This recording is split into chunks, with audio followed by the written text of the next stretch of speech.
TarlakHenyo sa RTV Tarlac, Channel 26. At sa DZTC, Radyo Pilipino Tarlac. Narito na ang paaralang walang sawang naglilingkod Mula dito sa Villa Aldipay, mula dito sa bayan ng San Manuel, Mula sa bayan ng San Clemente, mula sa Santa Ignacio, mula sa bayan ng Victoria, mula sa lungsod ng Tarlac. Teacher Jury Andres Madriaga, ang inyong teacher broadcaster para sa ika-4 na baitang ng PE.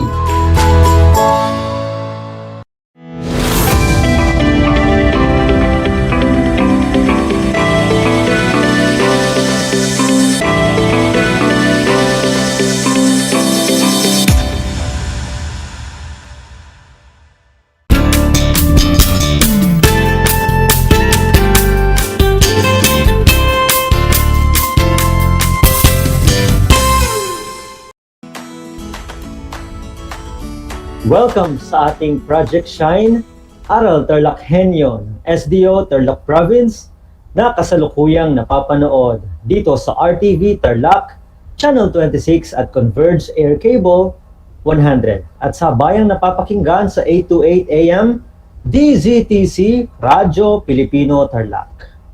Magandang buhay, mabuting tao.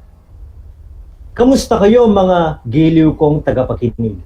Ang aking pagbati at paghanga sa inyong pagpapahalaga sa edukasyon at pagpupursiging matapos ito ng nagtatagumpay sa kabila ng hamon ng pandemya. Ako ang inyong guro sa edukasyon sa pagpapakatao, Baitang 8, Ginoong Rafael M. Manangkil, sumasayang papawid dito sa bayan ng Kapas Tarlac. Sasamahan at gagabayan ka sa Most Essential Learning Competency na isasagawa ang mga angkop na kilos sa pagsasabuhay ng katapatan sa salita at gawa. Natitiyak kong kayo ay handang-handa na sa pagpapatuloy ng ating aralin para sa araw na ito.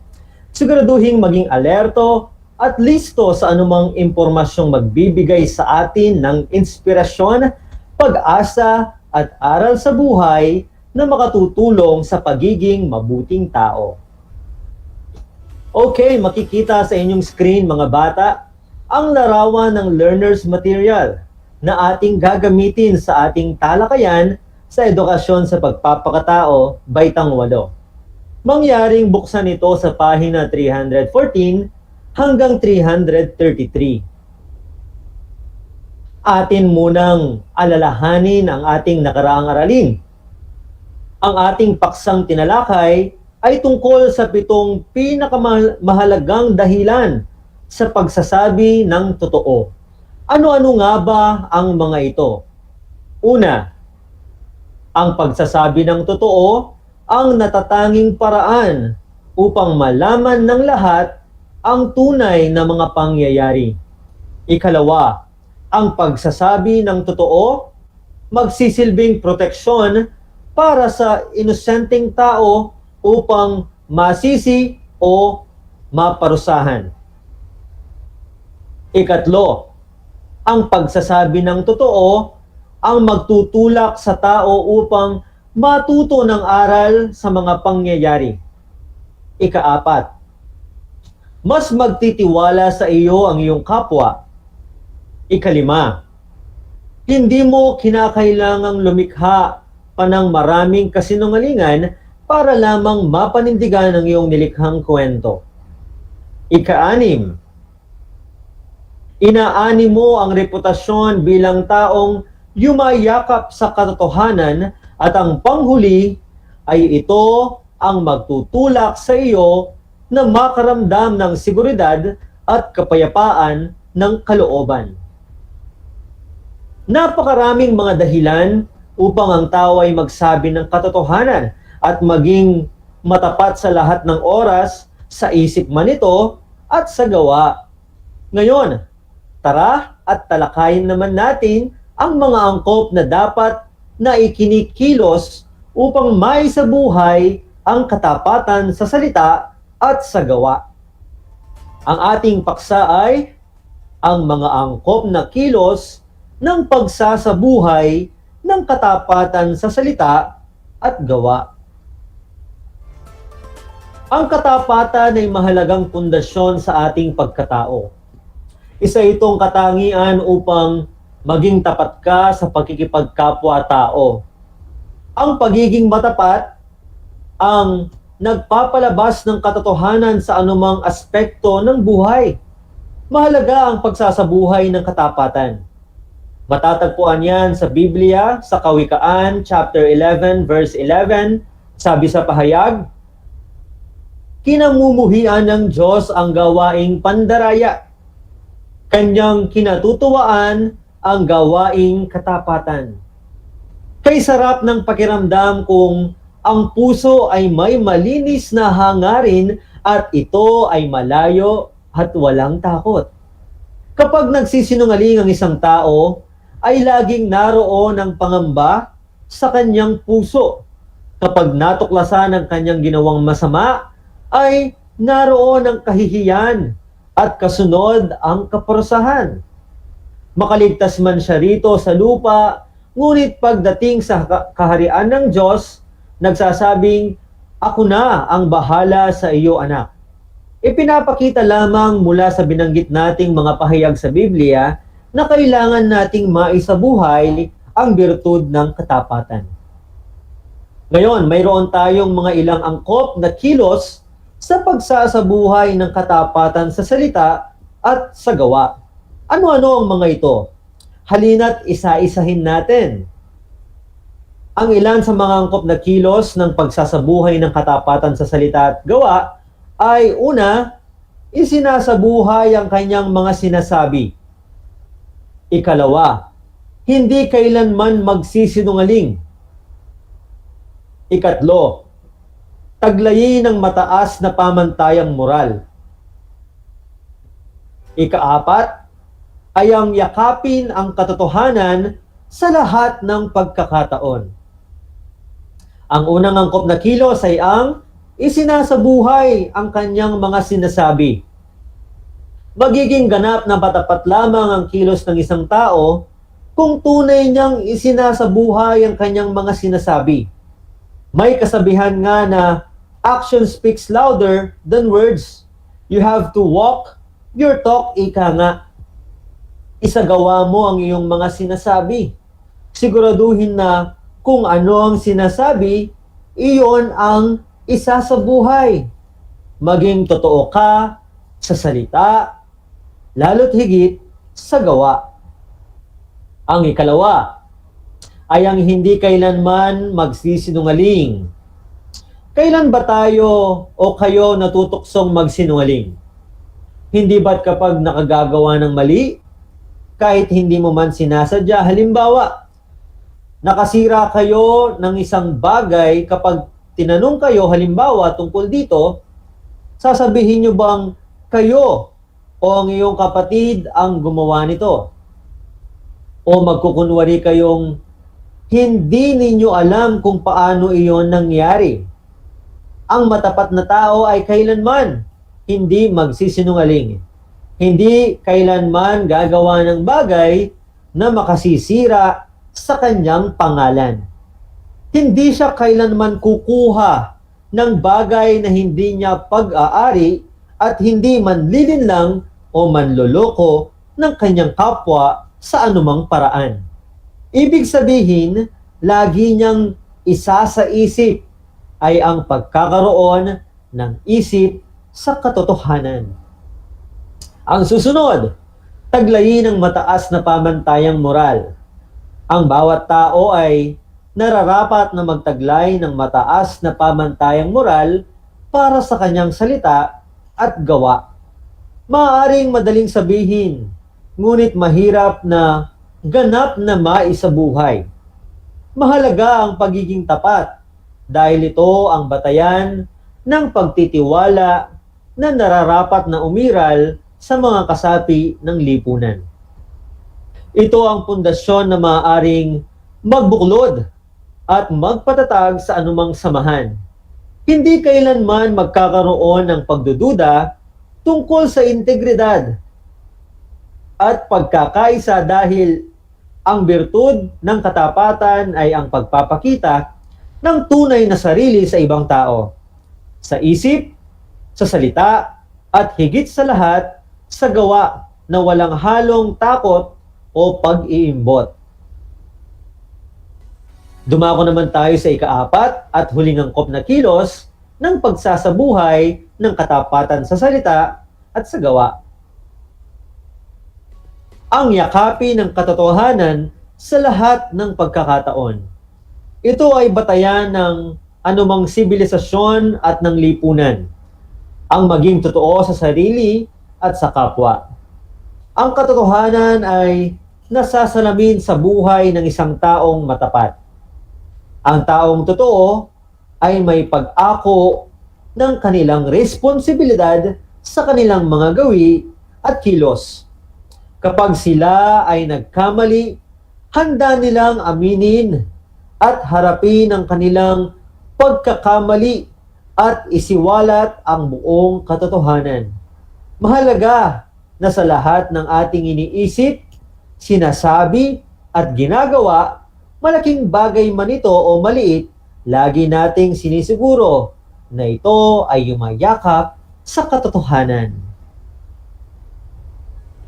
Magagawa ang pagyakap natin sa katotohanan kapag tayo ay nagsimulang magsabuhay ng katapatan.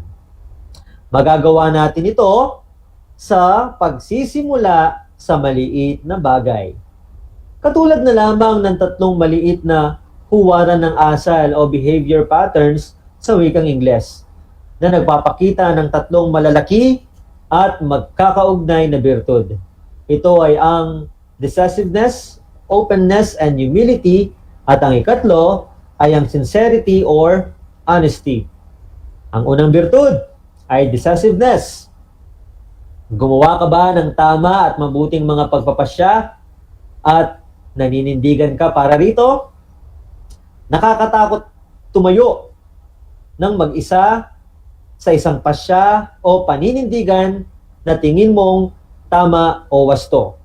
Pero ito ang tamang gawin. Ang paninindigan sa katotohanan at kawastuhan, bagamat nakakatakot manindigang mag-isa. Dapat maniwala ka na ito ang dapat gawin. Ang ikalawa ay huwaran ng asal, ay ang openness and humility. Tanong lang, ikaw ba ay bukas sa iyong kapwa?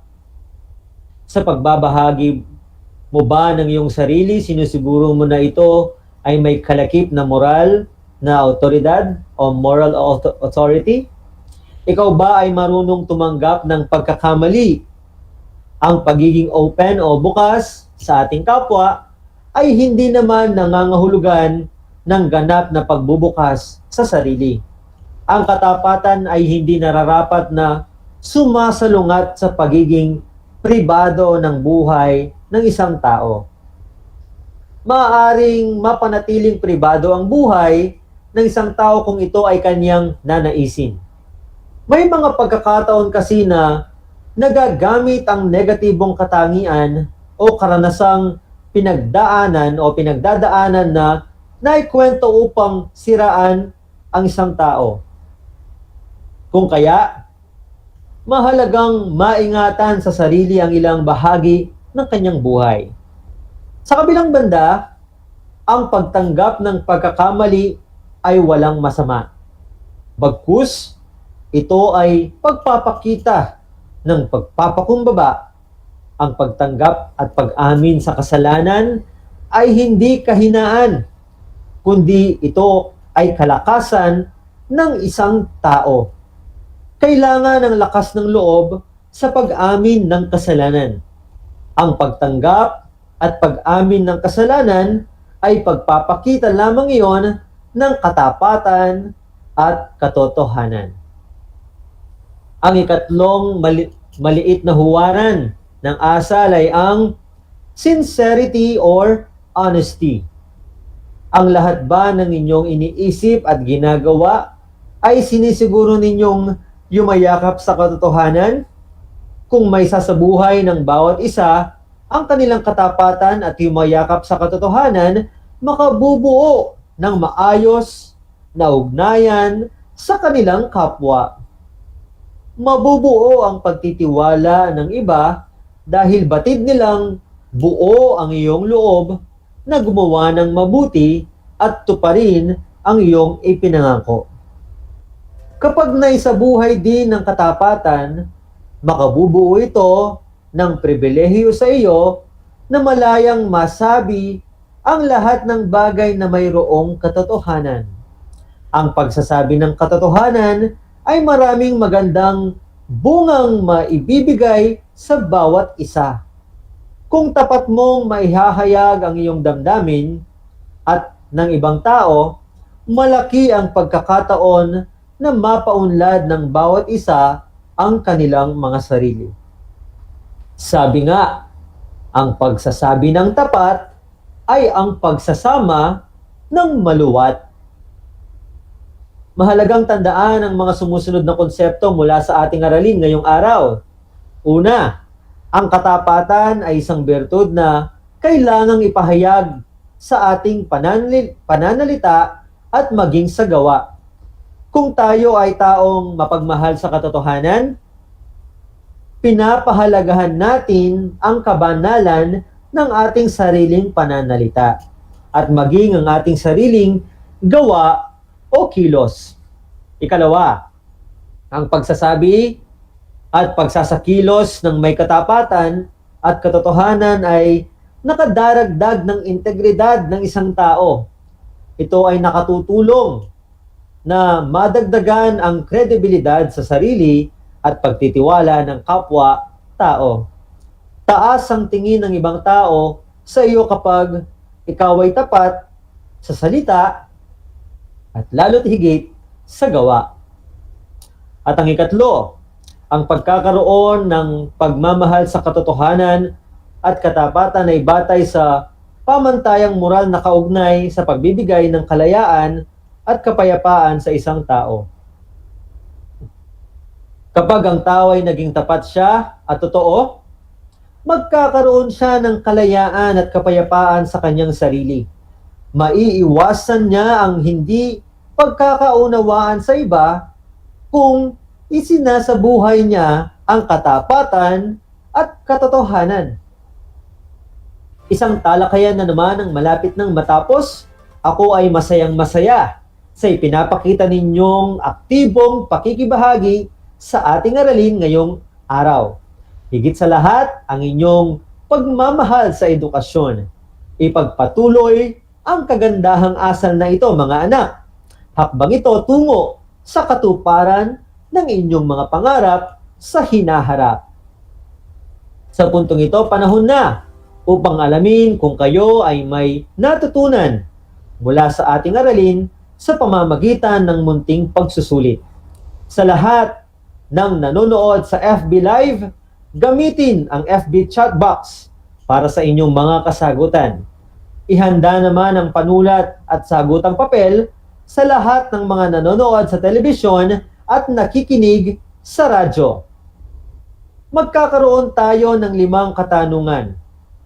Makinig mabuti, isusulat lamang ang salitang tama kung wasto, ang pahayag at mali kung ito ay hindi wasto. Para sa unang bilang, tumutupad ako sa usapan o pangako. Uulitin ko para sa ikalawang pagkakataon, tumutupad ako sa usapan o pangako. Tama o mali? Ang tamang sagot ay tama. Ikalawa, pinag-uusapan ng magkaibigan ang pribadong buhay ng kanilang kapitbahay. Pinag-uusapan ng magkaibigan ang pribadong buhay ng kanilang kapitbahay. Ang tamang sagot ay mali. Ikatlo, isinasauli ni Ana ang mga bagay na kanyang hiniram. Isinasauli ni Ana ang mga bagay na kanyang hiniram. Ang tamang sagot ay tama. Ika-4. Ang kasinungalingan at korupsyon ay masasalamin sa buhay ng isang taong matapat. Uulitin ko, para sa ika-4 na katanungan, ang kasinungalingan at korupsyon ay masasalamin sa buhay ng isang taong matapat. Ang tamang sagot ay mali. Ika-5. Ang katapatan ay nakakatulong upang madagdagan ang kredibilidad sa sarili at pagtitiwala sa kapwa-tao. Ang katapatan ay nakakatulong upang madagdagan ang kredibilidad sa sarili at pagtitiwala sa kapwa-tao. Tama o mali? Ang tamang sagot ay tama. Okay, binabati ko kayong lahat mga anak sapagkat natitiyak kong nakuha ninyong lahat ang tamang sagot sa ating pagsusulit. Mula sa akin, tanggapin ninyo ang mga salitang magaling at mahusay, mabuting tao. Mga bata, ako ay naghanda ng mga gawain at refleksyon sa inyong learning activity sheets. Inaasahan ko na ito ay inyong sasagutan ng buong sigasig at sa abot ng inyong makakaya.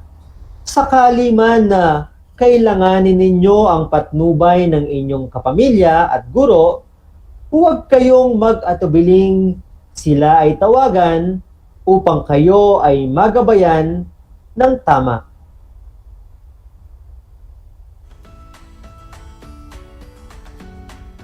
Panalangin ko na anumang konsepto, higit lalo ang mga aral sa buhay na inyong natutuhan sa araw na ito ay inyong maisasabuhay sa araw-araw.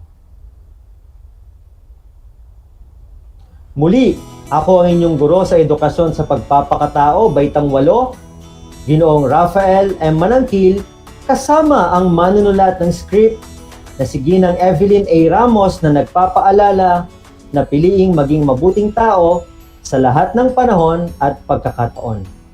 Ugaliing manood ng RTV Tarlac Channel 26 at Converge Air Cable 100 at makinig sa inyong talapihitan sa 8 to 8 a.m.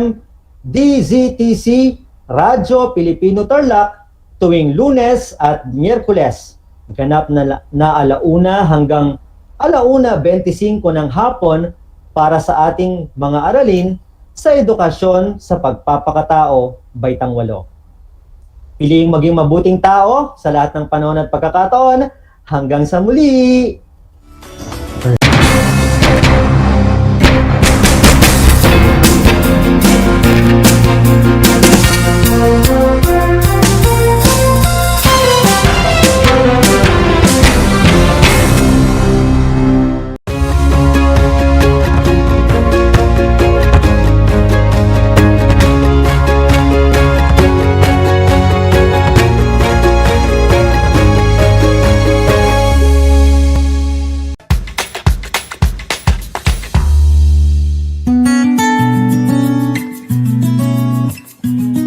Alam niyo ba na ang kinikilalang Guinness Book of World Records holder bilang pinakamaliit na commercially harvested fish ay isang sinarapan?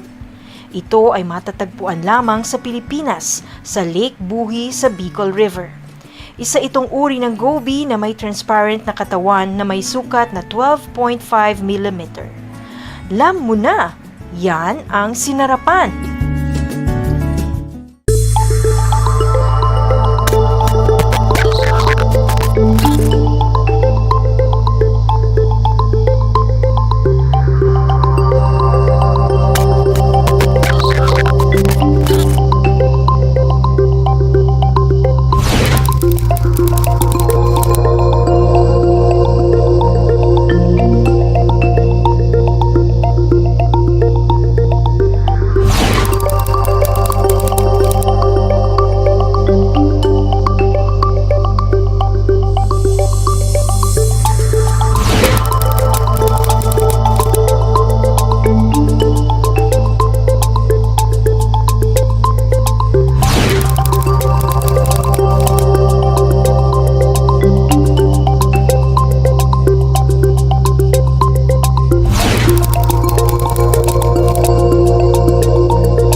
Alam niyo ba na ang whale shark ay hindi isang whale? Ang whale shark o butanding ay kinikilalang world's largest fish at tinatawag gentle giants. May sukat itong 12 meters. Maliliit ang ngipin ng butanding, kaya naman planktons o maliliit na hipon at isda lang ang kaya nilang kainin. Simula noong 2011, marami nang nahumaling mag-whale shark watching sa Oslo, Cebu. Alam niyo na, yan ang whale shark!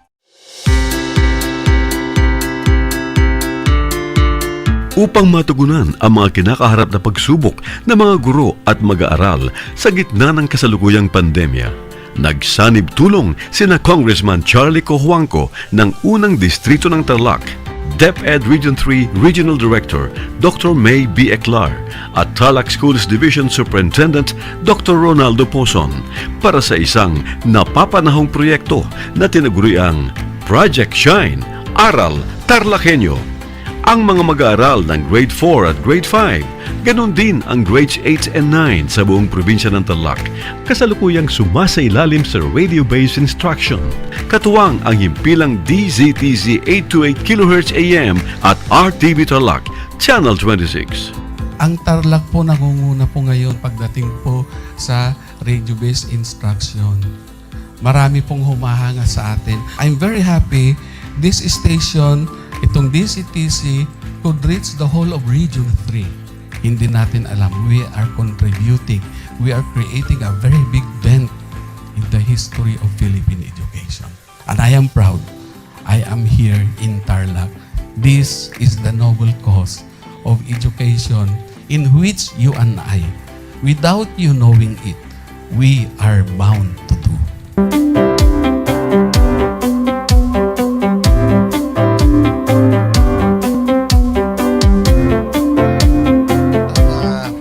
Project natin na Project Shine is a natural consequence dahil sa nangyari sa buong mundo. Let's continue to work together.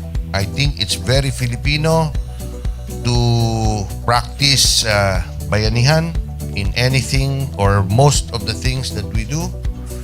And this is a manifestation of that. No? We have private sector, we have DEPED, we have local government, all working together. And I hope the parents of some of these children, especially the parents that did not graduate from school or hindi nakapag-aral nung sila ay bata, sana naman gamitin na nila itong opportunity na mag-schooling na rin sila kasama ng mga anak nila para mag-bonding pati ang mga magulang sa mga bata. I look at this as doing God's work. Diba? So if you do God's work, it feels right. It's righteous. It's for good, not for evil.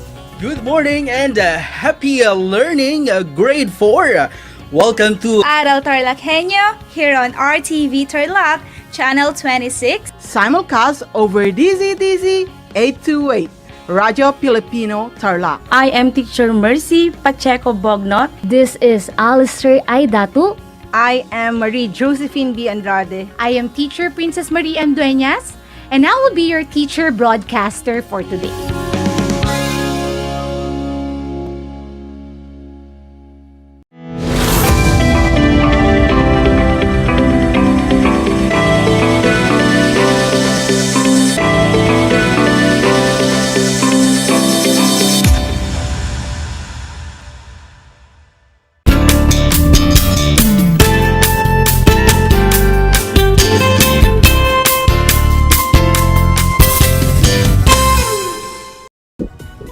Good afternoon.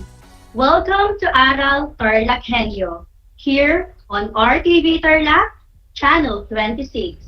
Simulcast over DCTC 828 Radyo Pilipino Tarlac. And it's also live in Converged Cable Channel 100. Broadcasting live here in La Paz, Tarlac. Welcome to another episode of fun, learning, and experience as we discuss another topic in Science 8.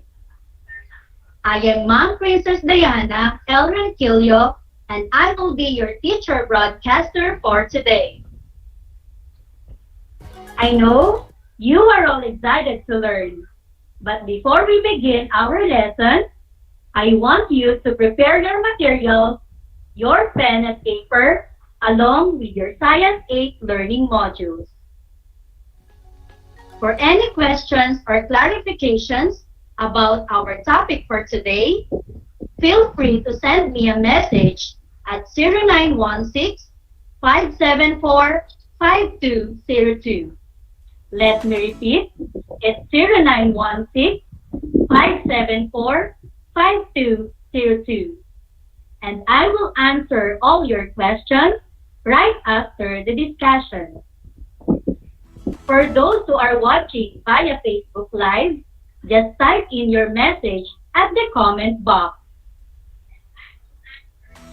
I am glad to be your guide in taking up the lesson for today and learn to meet the competency for this week while you are at the comfort of your home. Are you ready, grade 8? Say, I'm ready, teacher. Again, are you ready, grade 8? Yes, you are all ready. For our first activity, let us look back from what you have learned based from the previous lesson by answering the following questions. Are your pens and papers ready? To our listeners, write your answers on your answer sheets, and to our viewers, you may write your answers on the comment section. Are you ready? Question number 1. What is the type of cell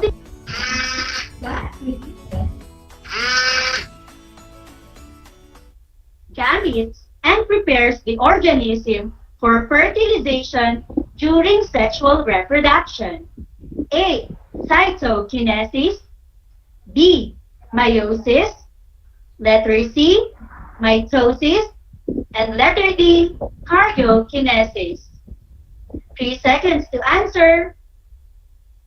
The correct answer is? Very good. The correct answer is letter B. It's meiosis. Question number 2. Which of the following is correct for both meiosis and mitosis? A. They both follow interphase and cell cycle. Letter B. They both produce 2 diploid daughter cells. Letter C. They are both the division. Letter D. They produce 4 haploid daughter cells. What's the correct answer? The correct answer is letter A. They both follow interphase and cell cycle. Question number 3. Which of the following shows a human cell that is divided by meiosis? Letter A. An egg cell with 23 chromosomes. Letter B. An egg cell with 46 chromosomes. Letter C. A skin cell with 46 chromosomes. And letter D. A blood cell with 23 chromosomes. Are we thinking of the same answer? Yes, the correct answer is letter A. An egg cell with 23 chromosomes. For our fourth question, which of the following is produced after meiosis? Letter A. Chromosomes. B. DNA. Letter C. Sex cells. And letter D. Zygotes. The correct answer is? You got it right. The correct answer is letter C. It's sex cells. And for our fifth question, all of the following are substages of prophase 1. which is not included? Letter A, lecithin. Letter B, diplopin. Letter C, diakinesis. And letter D, karyokinesis. The correct answer is? Great! The correct answer is letter D. It's karyokinesis. How many correct answers did you get? Good job, learners! I am glad that you have answered all the questions correctly. Today, we are going to discuss how to predict phenotypic expression of traits following simple patterns of inheritance. In this lesson, you were expected to explain heredity, inheritance and variation, plus the different genetic vocabulary words as your guide in studying genetics. Are you ready to learn, students? That's great! First, let us have an activity which is called Mirror Mirror. Do you look like your mother, your father, or someone in the family? In this activity, you will be answering if you are agreed to whether you look like your parents, either your mother or father, on the following physical body pictures and traits. Let us start with the first one.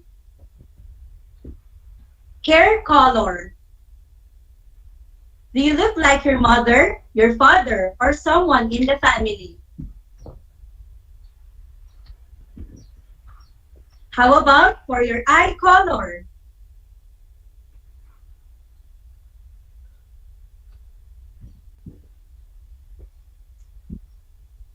How about your nose shape?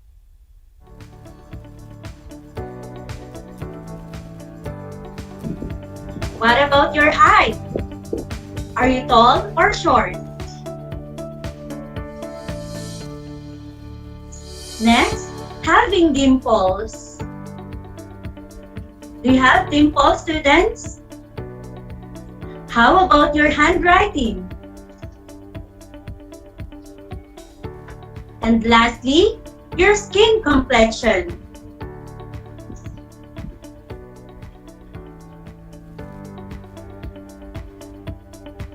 Did you enjoy our activity? Great! Why do you think we had such an activity? Very good, students. This activity showed that there are some body features and traits that we inherit from our parents. And that is what we are going to explain using science in our discussion. For today's lesson, we are going to study about heredity, inheritance, and variation of different genetic vocabulary words as your guide in studying genetics. So the first question is, what is Mendelian genetics? Gregor Mendel was an Augustinian monk who lived in the late 19th century. And through studying peace, he developed the basis for science of genetics still used today. Genetics can be defined as the branch of biology that studies heredity. And basically, we're doing this, we are looking at traits or characteristics that are passed on from parents to offspring. How will you define a trait? A trait is a specific characteristic that is unique. Traits affect the way we look. It also affects how our bodies function, and traits are also inherited. Examples are hair color, eye color, handedness, and etc.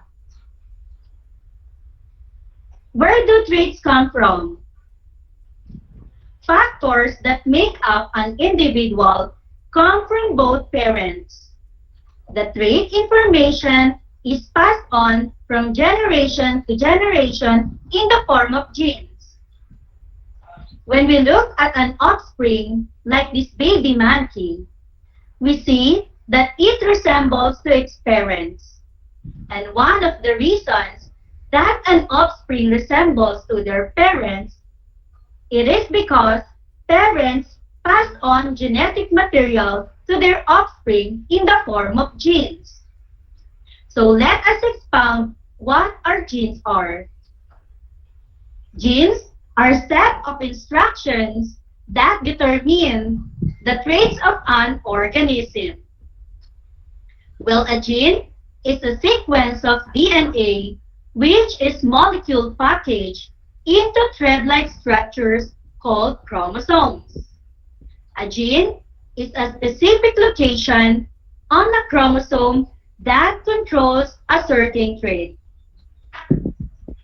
In humans, there are 46 chromosomes, 23 chromosomes from the mother and 23 chromosomes from the father.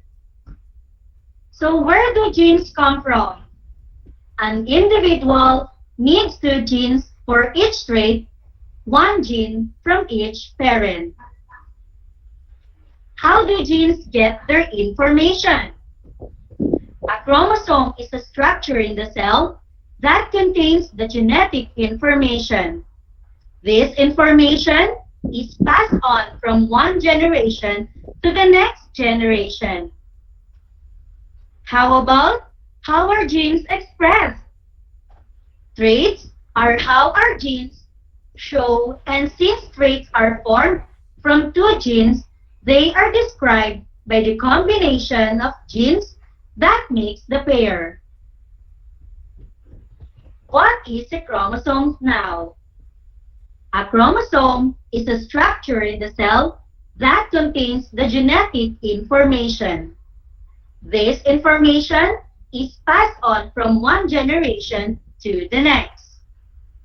Each organism has a unique number of chromosomes. Always remember that in humans, there are 46 chromosomes, 23 chromosomes from the mother and 23 chromosomes from the father. So let's take a look at a human chromosome.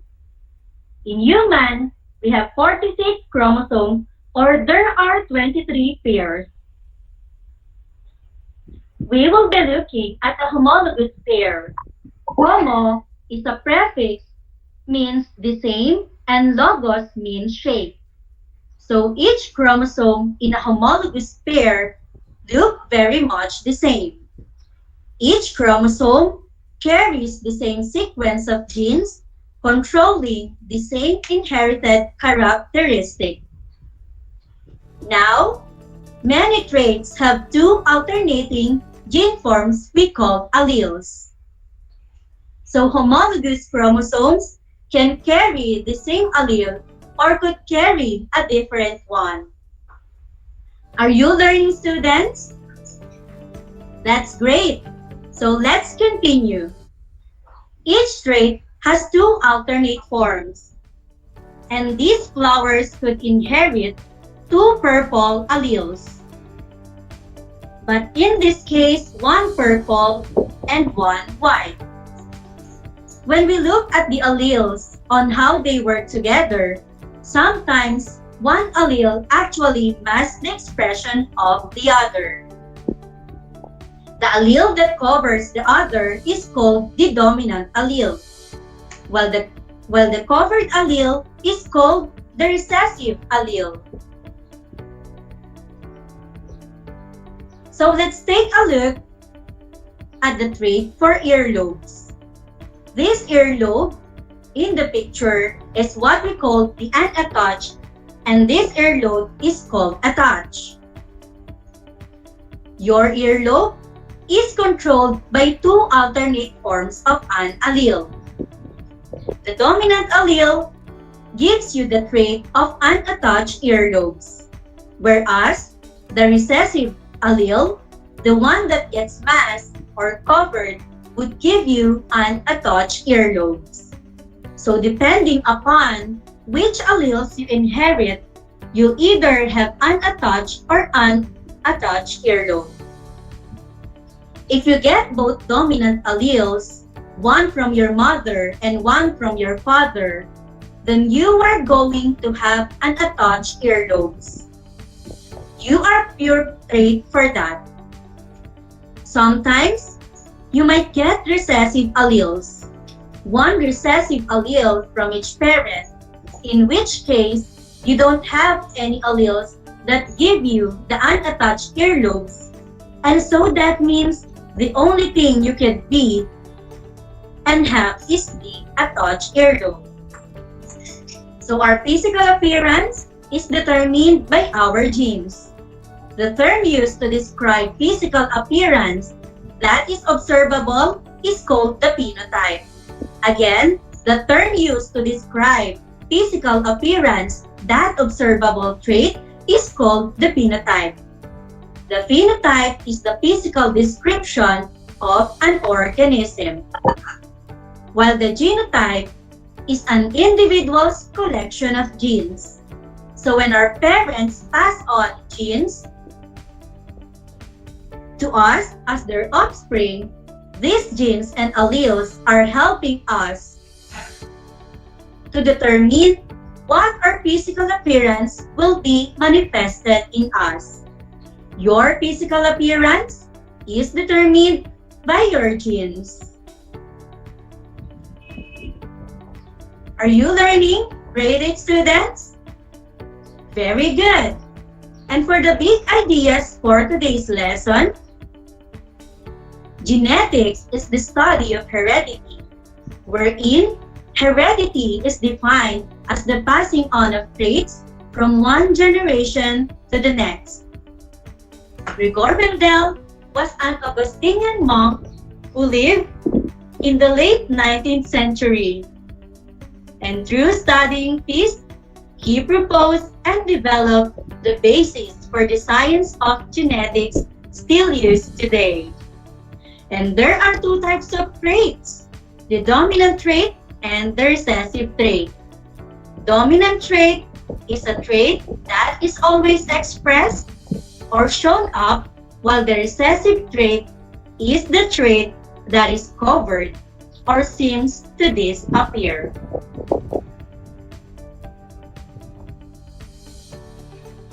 It's time for a simple activity.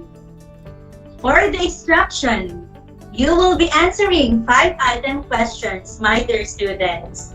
You will write your answer on your activity sheet. Are you ready?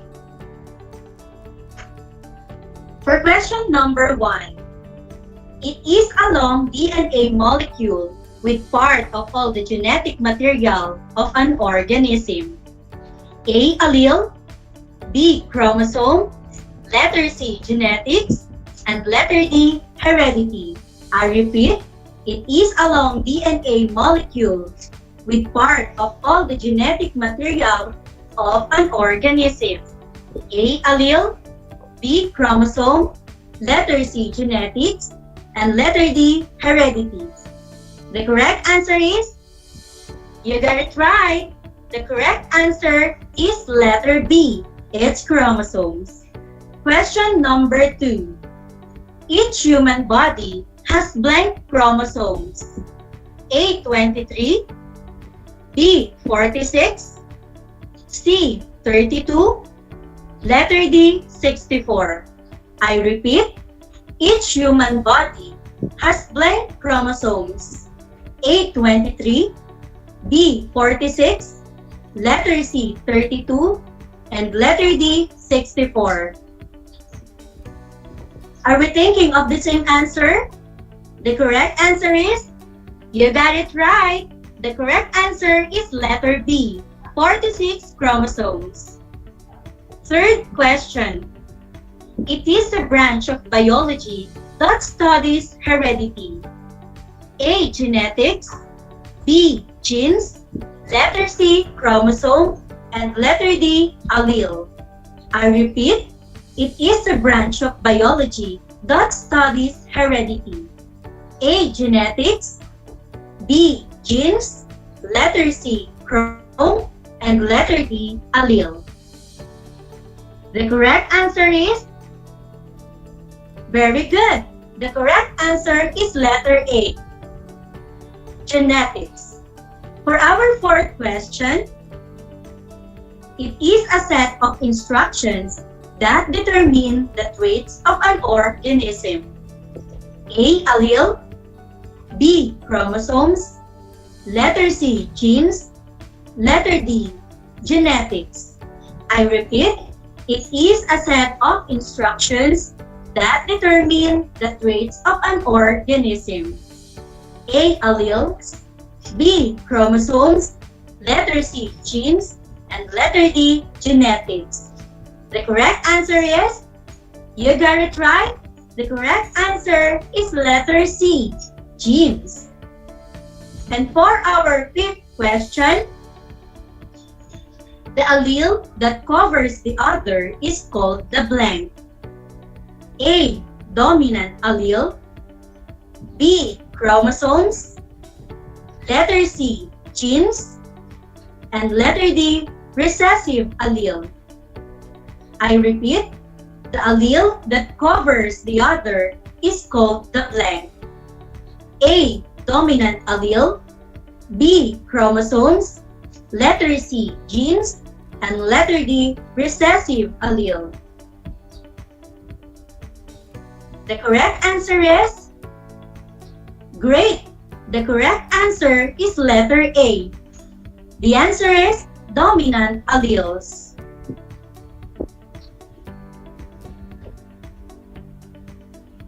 Let me share this trivia to you. Aside from a botanist, Gregor Johann Mendel was also an Austrian monk.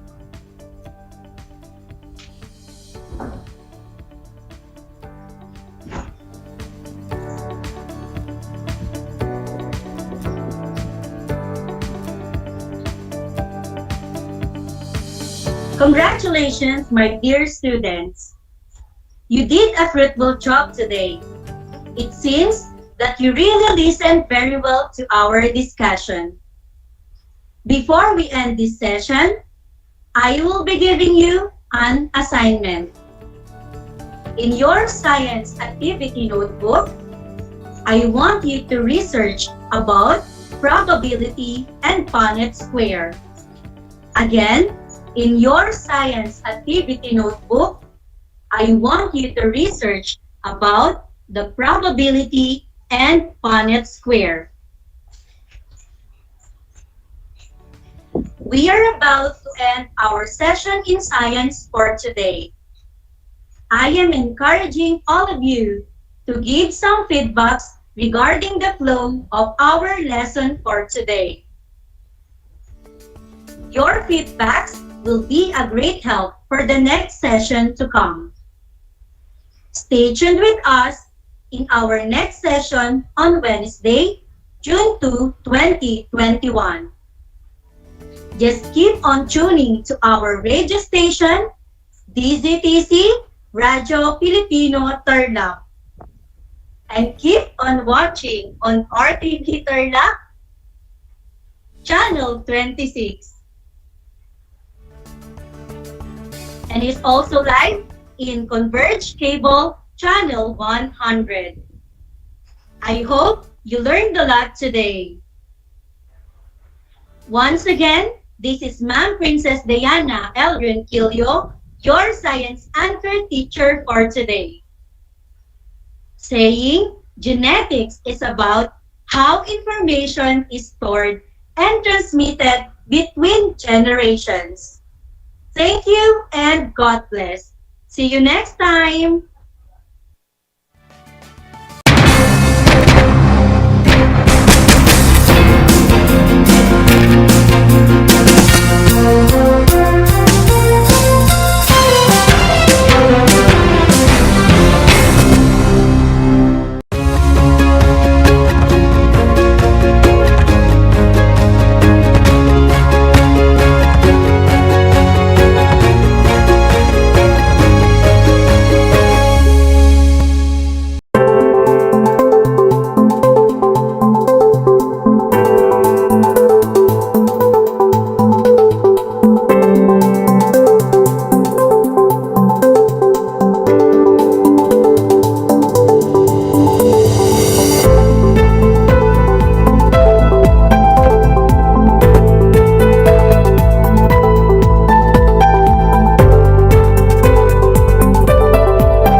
Alam niyo ba na ang whale shark ay hindi isang whale? Ang whale shark o butanding ay kinikilalang world's largest fish at tinatawag gentle giants. May sukat itong 12 meters. Maliliit ang ngipin ng butanding, kaya naman planktons o maliliit na hipon at isda lang ang kaya nilang kainin. Simula noong 2011, marami nang nahumaling mag-whale shark watching sa Oslo, Cebu. Alam niyo na, yan ang whale shark!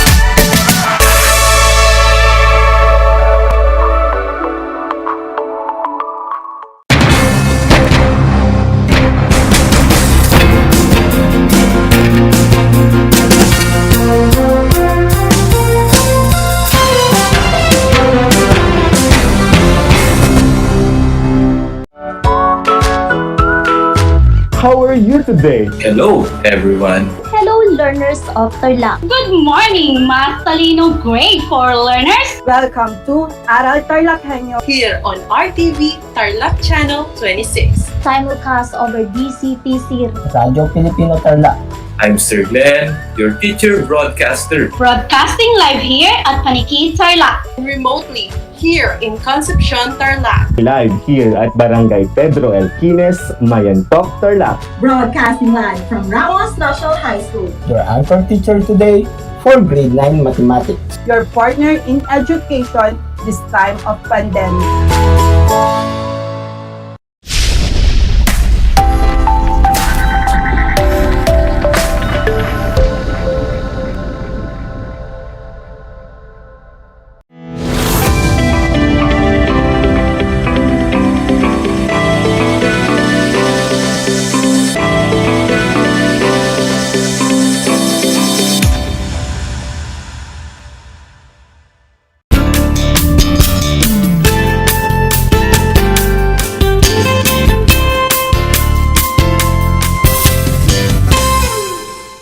TarlakHenyo here on RTV Tarlac Channel 26, simulcast over DZTC, Radio Filipino Tarlac.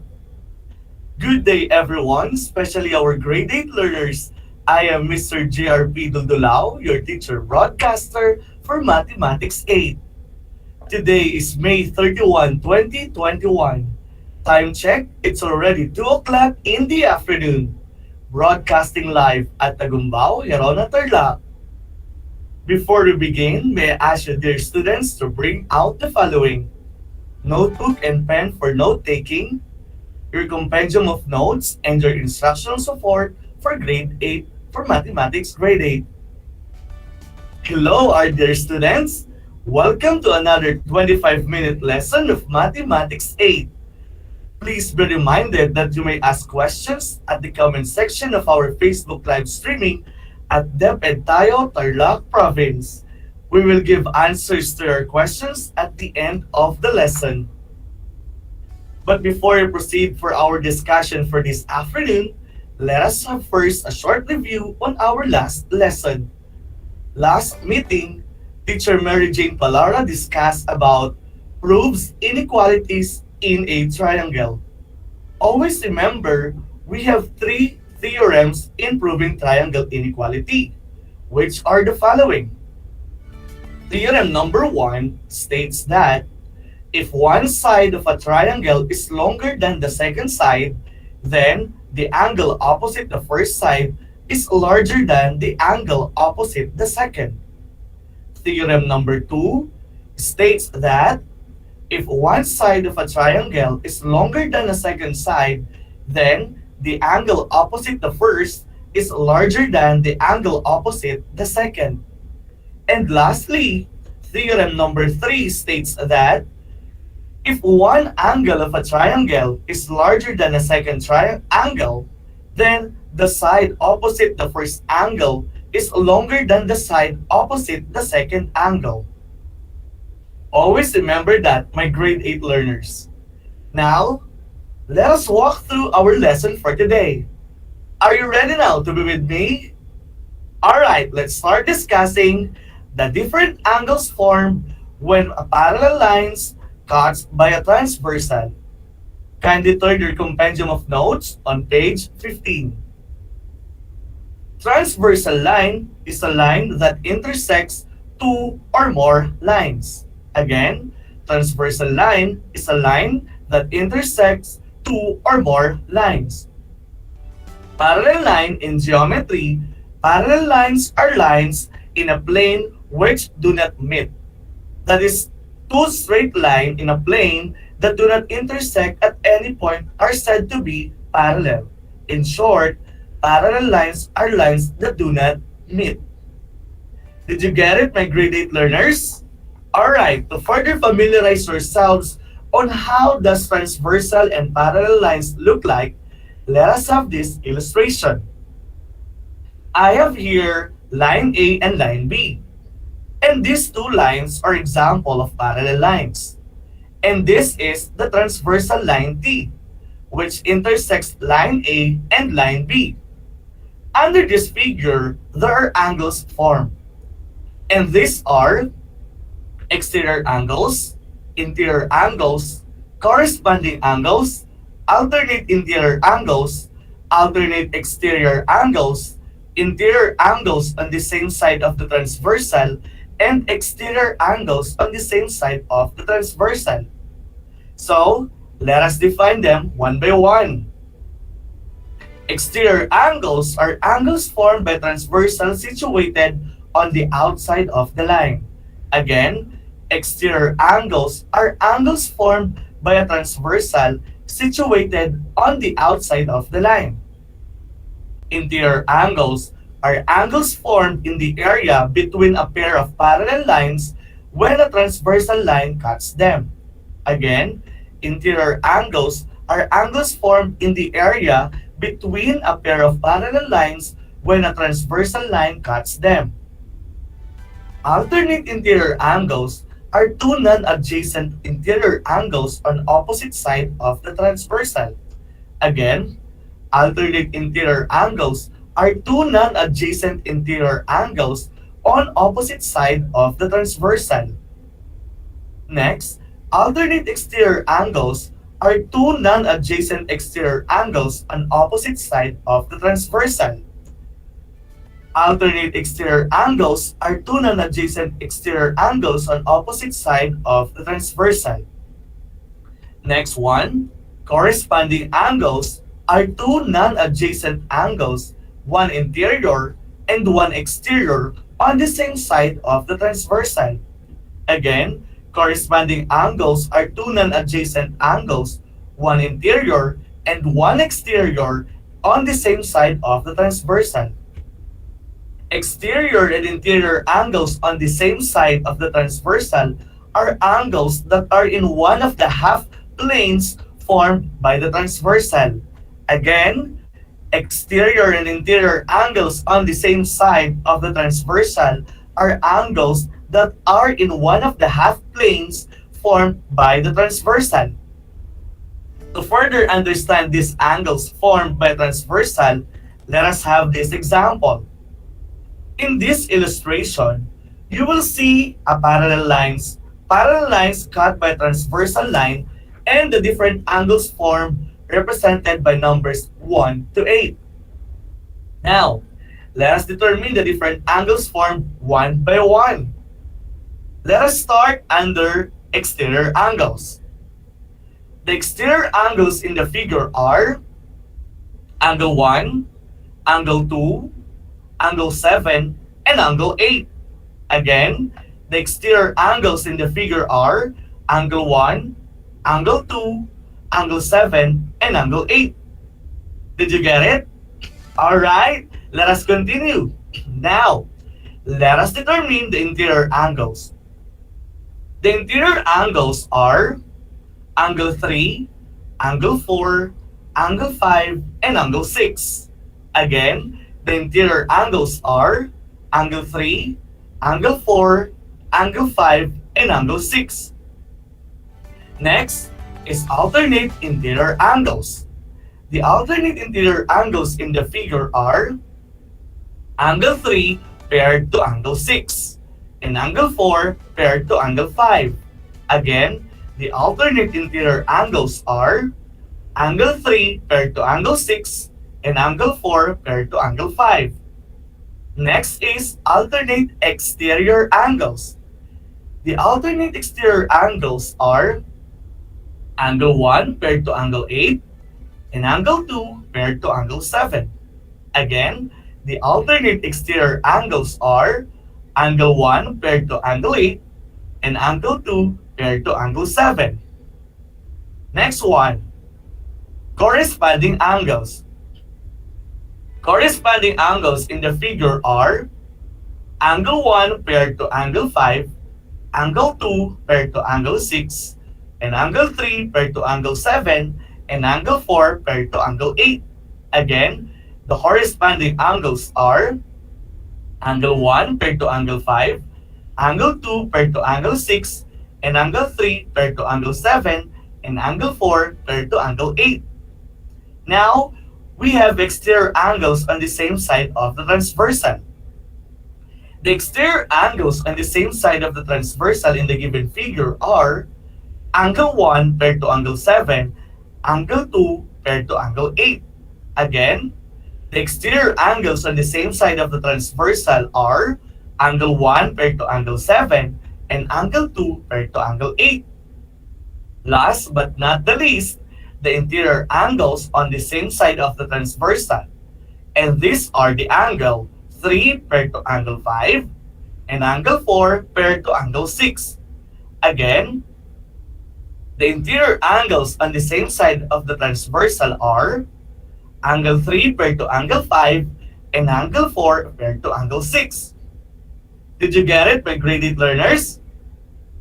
Alright, I hope you really understood on how to determine the different angles formed when a transversal cuts parallel lines.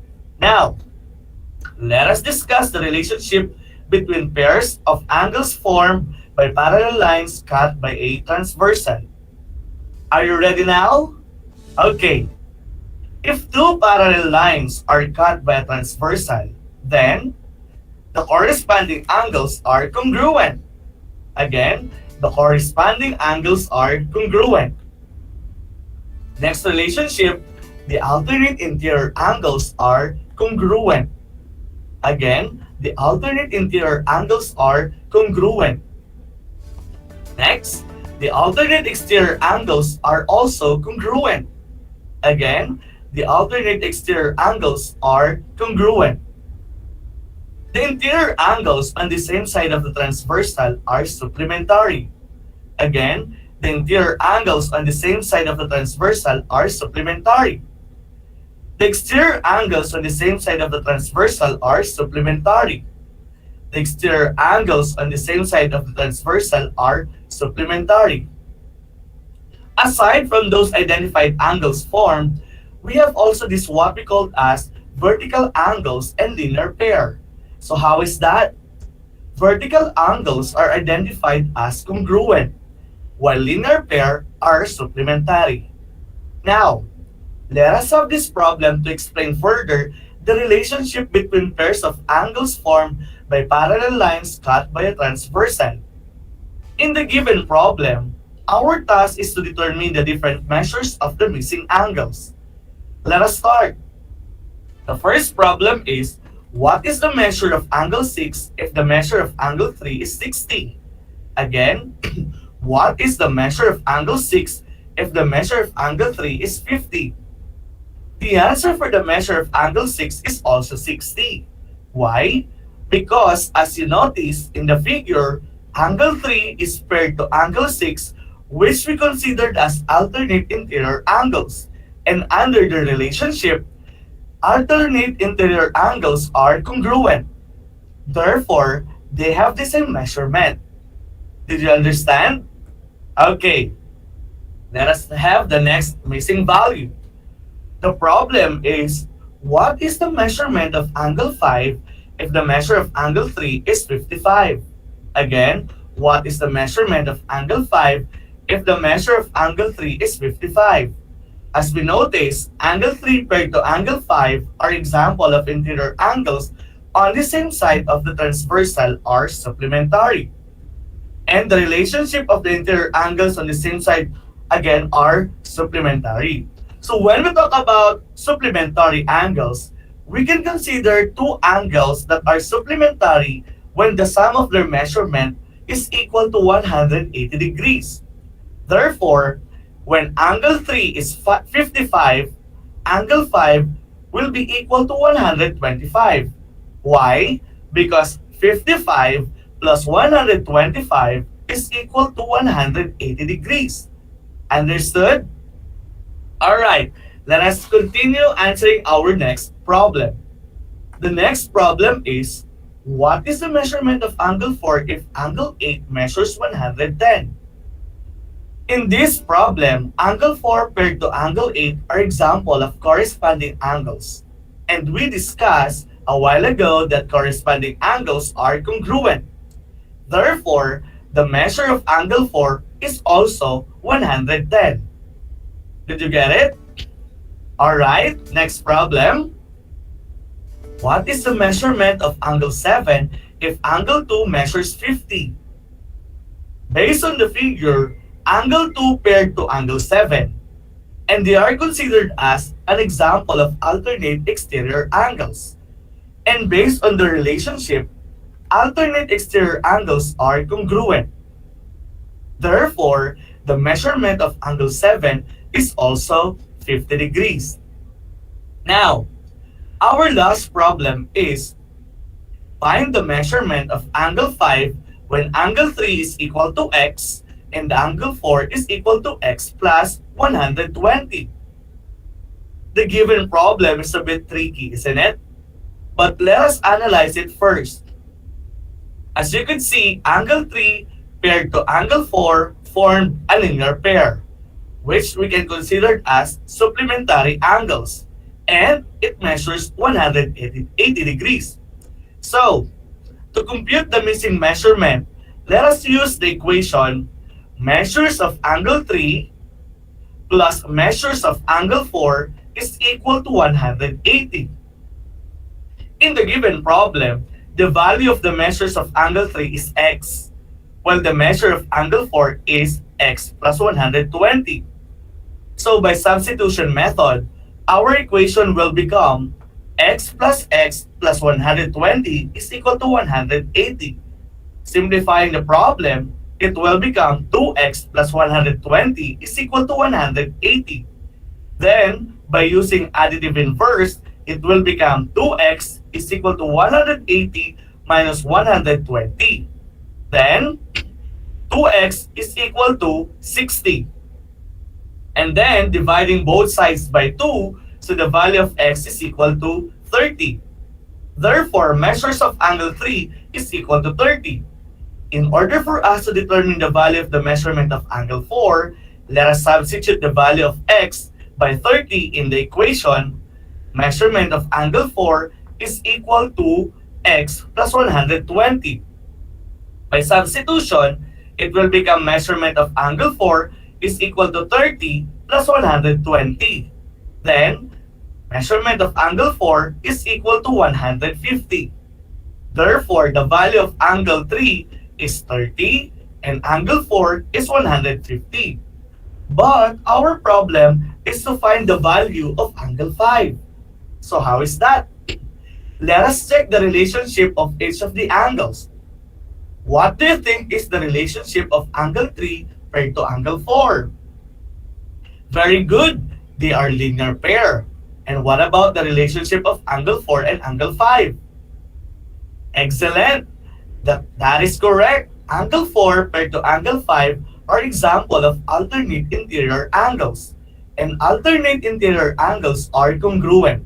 Therefore, the value of angle 5 is the same as the value of angle 4, which is 150.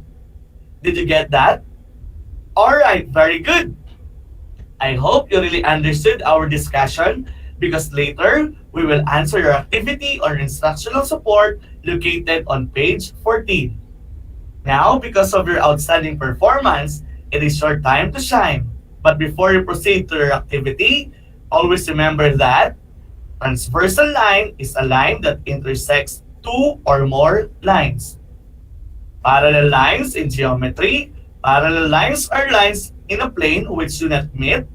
That is, two straight lines in a plane that do not intersect at any point are said to be parallel.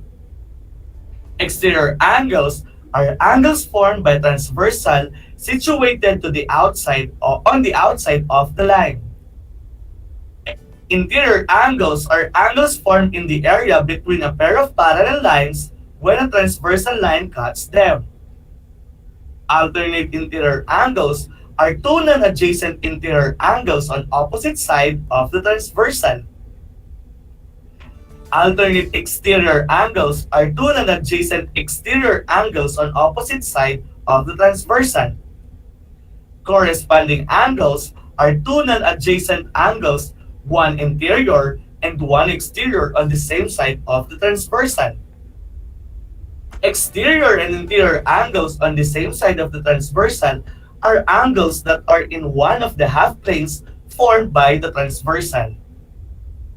Vertical angles are identified as congruent and linear pair are supplementary. Always remember that, my grade 8 learners.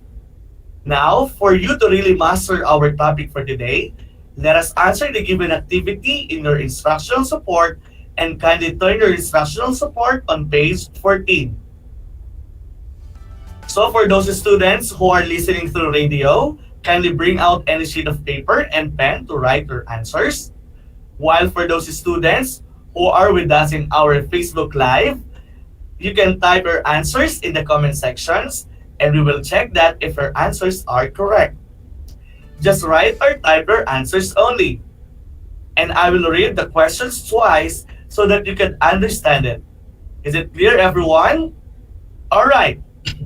The given instruction on drill 1 is write true if the statement is always true or false if the statement is never true. For item number 1, alternate interior angles are congruent. Again, alternate interior angles are congruent. Is it true or false?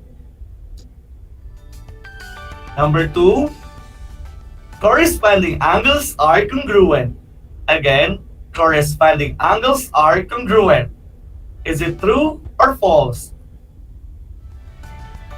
Number 3, interior angles on the same side of the transversal are supplementary.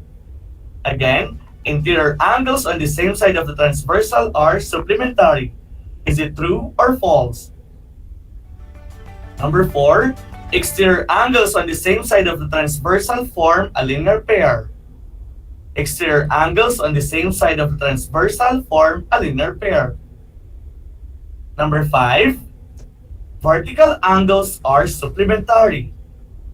Vertical angles are supplementary. Number 6, vertical angles are congruent. Vertical angles are congruent. Number 7, linear pair are congruent. 7, linear pair are congruent. Number 8, alternate interior angles are supplementary. Alternate interior angles are supplementary. Is it true or false? Alright, that's all for the first part of our activity. Now, let us move on to the second part. The given direction for the next activity is study the figure and answer the following questions as accurately as you can. The figure below, line M, is parallel to line N, with line T as transversal. So your task is to find the following and I will give you 10 seconds to name each task. So are you ready? Let's start naming. Name 4 pairs of corresponding angles. Name 4 pairs of corresponding angles.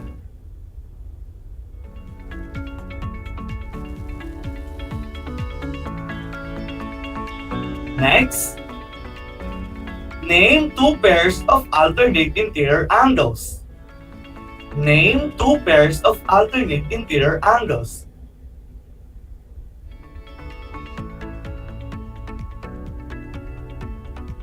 Next, name two pairs of interior angles on the same side of the transversal. Name two pairs of interior angles on the same side of the transversal. And last, name two pairs of exterior angles on the same side of the transversal. And that ends our activities on drill 1. Now let us check your answers. Are you ready now? Okay, for number 1, the answer is very good. That is true. For number 2, that is true. For number 3, that is also true. For number 4, that is true. For number 5, that is false. For number 6, that is true. For number 7, that is false. For number 8, that is also false. Now let us check your answers in the second activity. The correct answer for the corresponding angles are angle 1 paired to angle 5, angle 2 paired to angle 6, angle 3 paired to angle 7, and angle 4 paired to angle 8. The alternate interior angles are angle 4 paired to angle 5, angle 3 paired to angle 6. For item number 3, the alternate exterior angles are angle 1 paired to angle 8 and angle 2 paired to angle 7. Now for item number 4, interior angles are on the same side of the transversal are angle 3 paired to angle 5 and angle 4 paired to angle 6. And last item for number 5, the exterior angles on the same side of the transversal are angle 1 paired to angle 7 and angle 2 paired to angle 8. Alright, I hope you learned a lot today. Again, I am Mr. J.R.P. Duldulao, your Mathematics 8 anchor teacher. Until next time,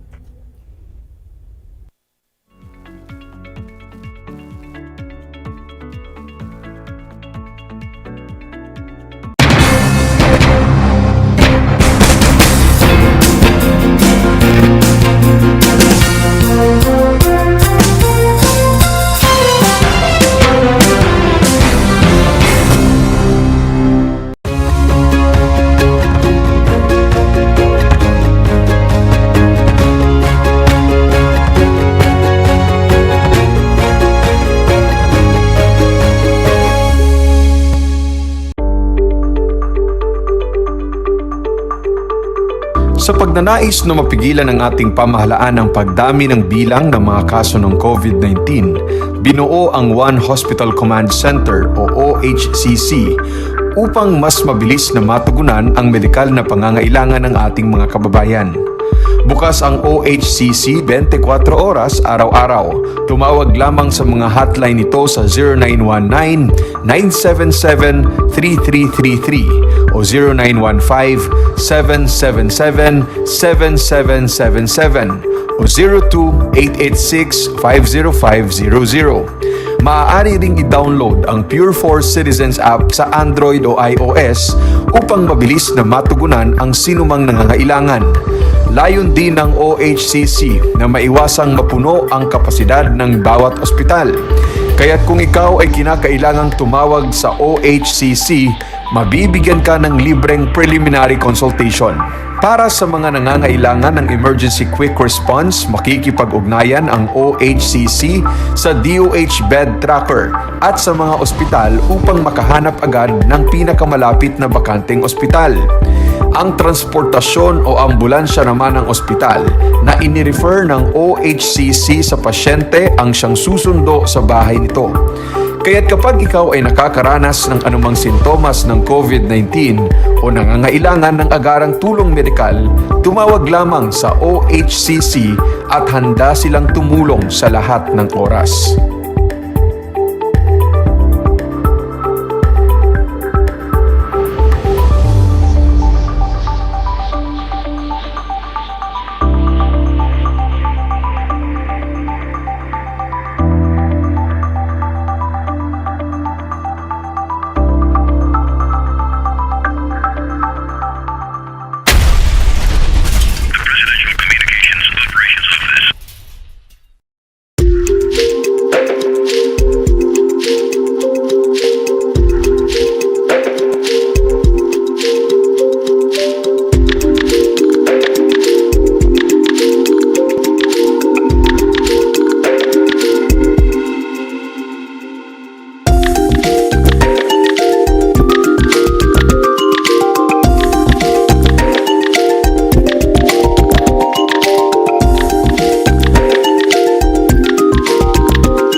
humahanga sa inyong patuloy na pag-aaral. Welcome sa ating Aral TarlakHenyo sa RTV Tarlac, Channel 26 at sa DZTC Radyo Pilipino Tarlac. Narito na ang paaralang walang sawang naglilingkod mula dito sa Villa Aldipay, mula dito sa bayan ng San Manuel, mula sa bayan ng San Clemente, mula sa Santa Ignacio, mula sa bayan ng Victoria, mula sa lungsod ng Tarlac. Teacher Jury Andres Madriaga, ang inyong teacher broadcaster para sa ika-4 na baitang ng PE.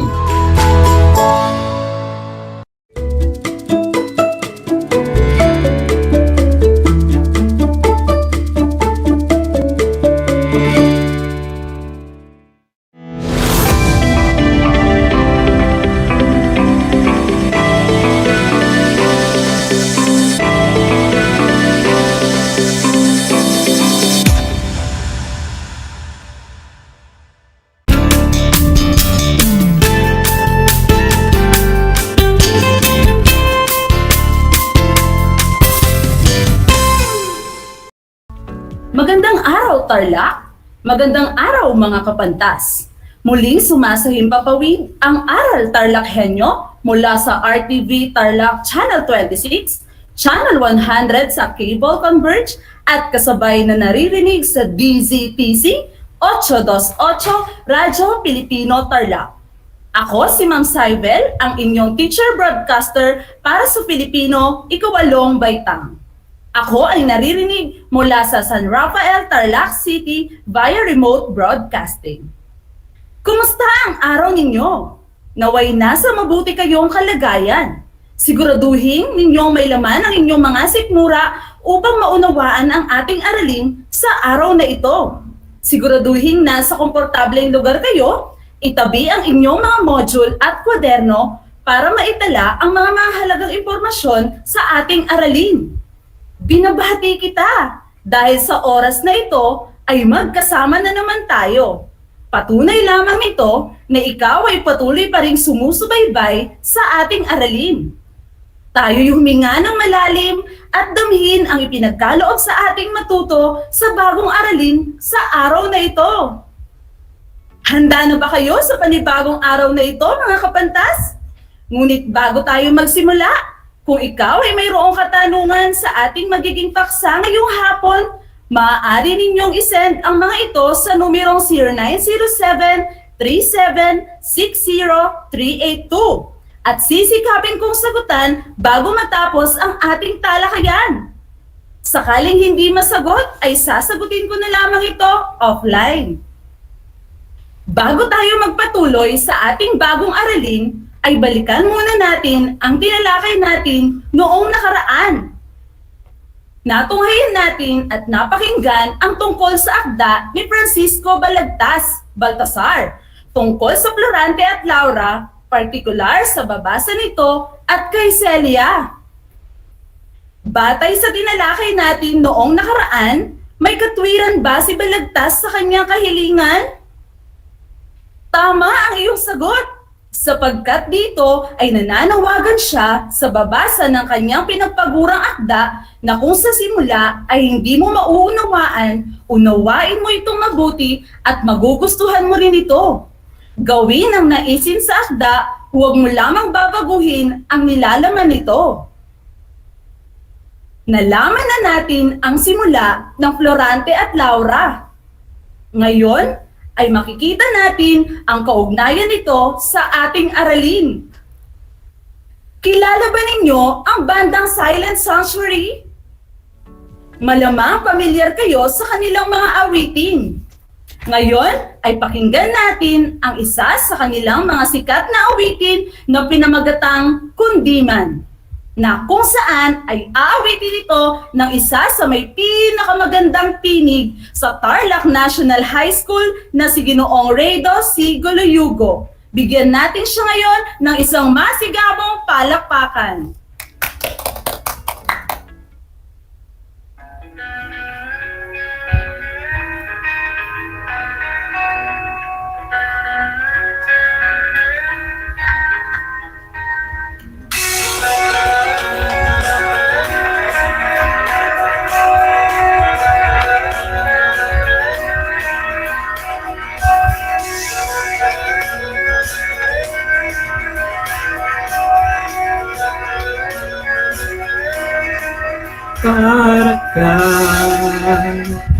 Asukal, sinta mismong magmahal. Para ka, pintura, buhay ko, ikaw ang nagpinta. Para ka, unang pinapainit mo ang aking tiyan. Para ka, tumot, ngayong may yakap sa tuwing ako'y nalulungkot. Kaya huwag magtataka kung bakit ayaw kita mawala. Kung hindi man tayo hanggang dulo, huwag mong kalimutan, nandito lang ako laging maalala. Hindi ako lalayo dahil ang tanging panalangin ko ay ka.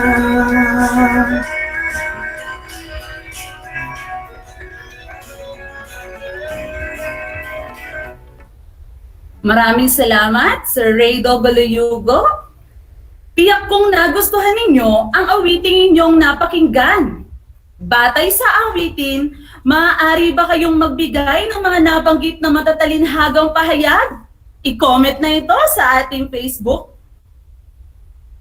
Tignan natin ngayon ang inyong mga sagot.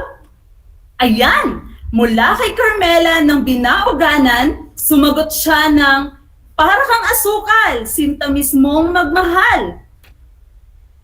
Mayroon pang sumagot.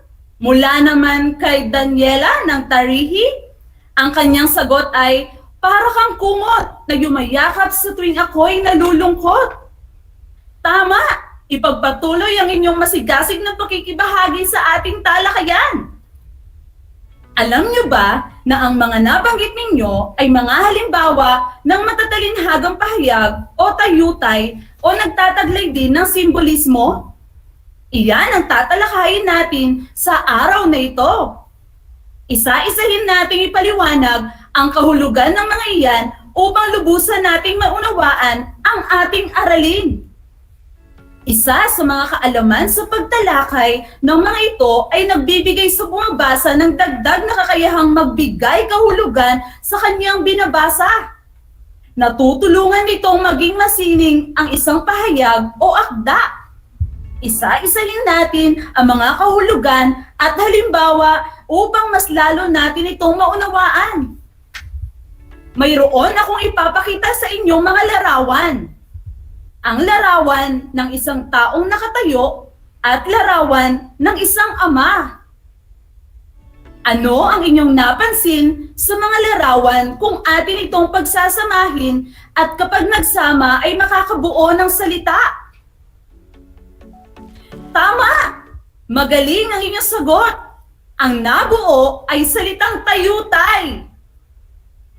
Palakpakan ninyo ang inyong mga sarili. Isa sa mga halimbawa ng matatalinhagang pahayag ay ang tayutay. Ang tayutay ay tinatawag ding patalinhagang pagpapahayag. Sa pagtatayutay, nagpapahayag ito ng karaniwang paraan ng pagsasalita upang sa ganoon ay magawang higit na maganda at kaakit-akit ang kanyang sinasabi. Maraming uri ng tayutay ang ginagamit ng ating mga manunulat, lalo na ng mga makakata. Isa na rito ang pagtutulad o simile. Ito ay paghahambing ng dalawang magkaibang bagay, tao, pangyayari, at iba pa na ginagamitan ng mga salitang para, tulad, kawangis, tila, at iba pa. Ang halimbawa nito ay tila isang anghel ang ugali ng batang ito. Kayo naman ngayon ang magbigay ng sarili ninyong halimbawa ng pagtutulad. Ayan, May nag-text sa ating numero mula kay Rafael ng San Roque. Yan. Ang ibinigay niya ay parang pagong kung kumilos si Annabel. Tama! Mahusay ang iyong sagot. Patunay lamang na kayo ay nakikinig. Isa pa sa halimbawa ng tayutay ay ang pagwawangis o metaphor na nangangahulugang naghahambing din gaya ng pagtutulad, ngunit hindi na ito ginagamitan ng mga katagang para, tulad, at iba pa. Ang isang halimbawa nito ay ang kamay ng ama ay bakal sa tigas. Ang kahulugan nito ay malupit. Kayo naman ngayon ang magbigay ng sarili ninyong halimbawa. Ayan, may nag-comment sa ating Facebook Live. Mahusay ang kasagutan ni Jade ng La Paz. Ang kanyang sagot ay, ang ina, ang ilaw ng tahanan na tumatanglaw sa aming magkakapatid. Tama ang iyong sagot. Palakpakan natin siya. Isa rin sa halimbawa ng tayutay ay ang pagtawag o apostrophe. Ito ay pakikipag-usap sa karaniwang bagay o isang dinaramang kaisipan na para bagang nakikipag-usap sa isang buhay na tao o isang taong gayong wala naman, ngunit parang naroon at kaharap. Ang halimbawa nito ay pag-asa, puspusan mo ng katapangan at kalakasan ng loob ang nakararanas sa sakit na dulot ng COVID-19. Ngayon ay kayo naman ang magbigay ng sarili ninyong halimbawa. Atin namang basahin ang kasagutan ni John Eric ng Kalingkuan. Aniya, pag-ibig, ikaw ang nananatili sa puso ng mga taong naghihirap. Napakahusay ng iyong halimbawa. Napapanahon ang iyong sagot. Ang huling halimbawa ng tayutay na ating tatalakayin ay ang personifikasyon o pagbibigay ng katauhan.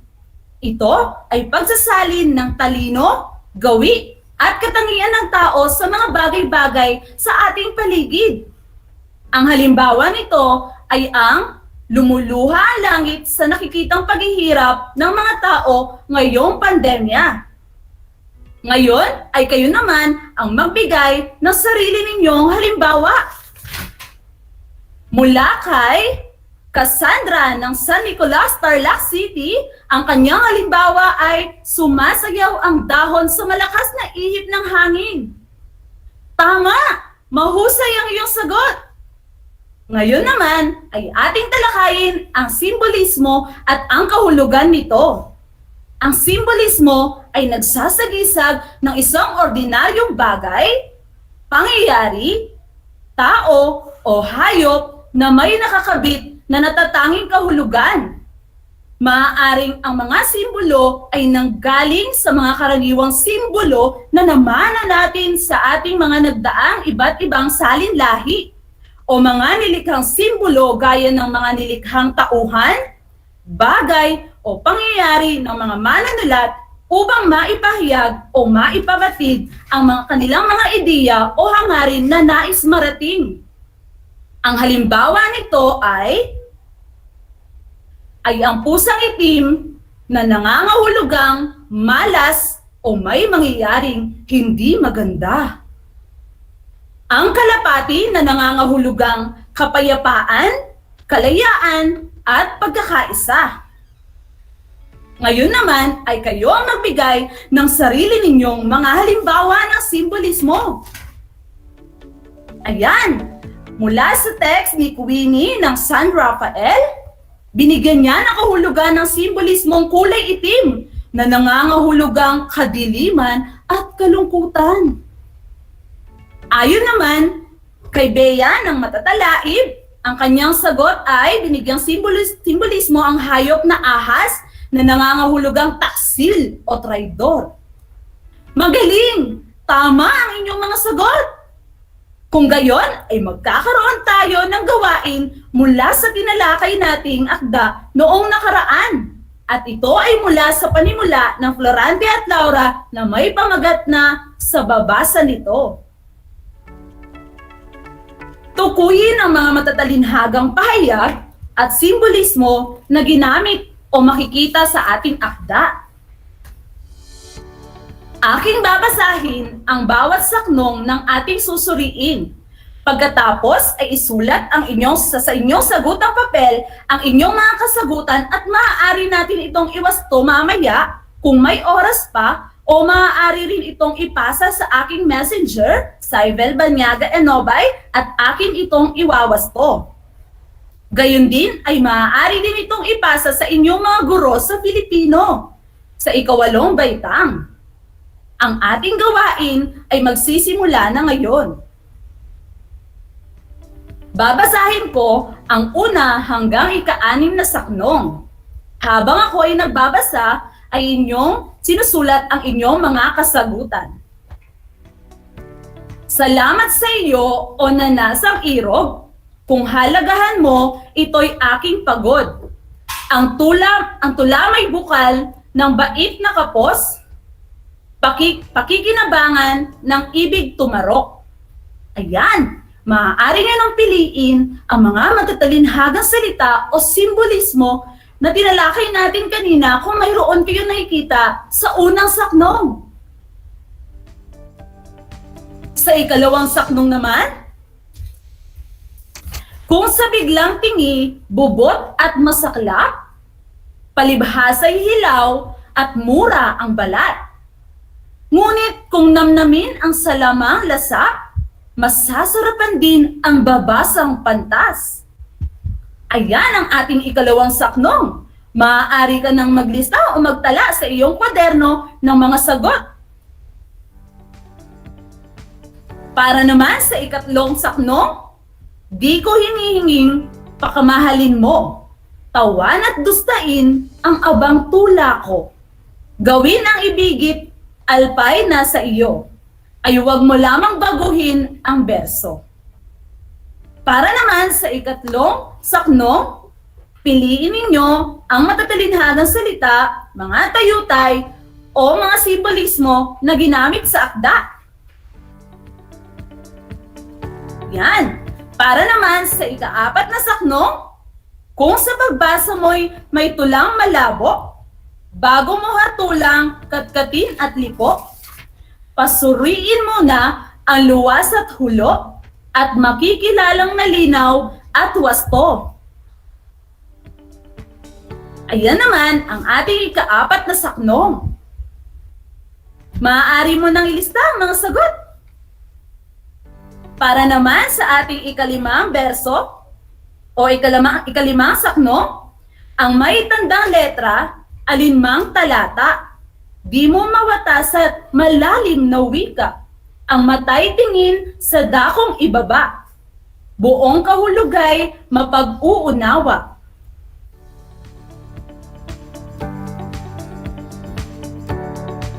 Ayan, para naman sa ating ika-5 saknong, maaari mo nang ilista ang iyong mga kasagutan sa iyong kwaderno. Para naman sa ika-6 na saknong, hanggang dito ako o nanasang pantas. Sakay Segismundo'y huwag ding matulad. Sa gayong katamis, wikang masasarap, ay sa kababago ng tulay umalat. Ayan! Maaari ka nang maglista ng iyong mga kasagutan sa iyong kwaderno.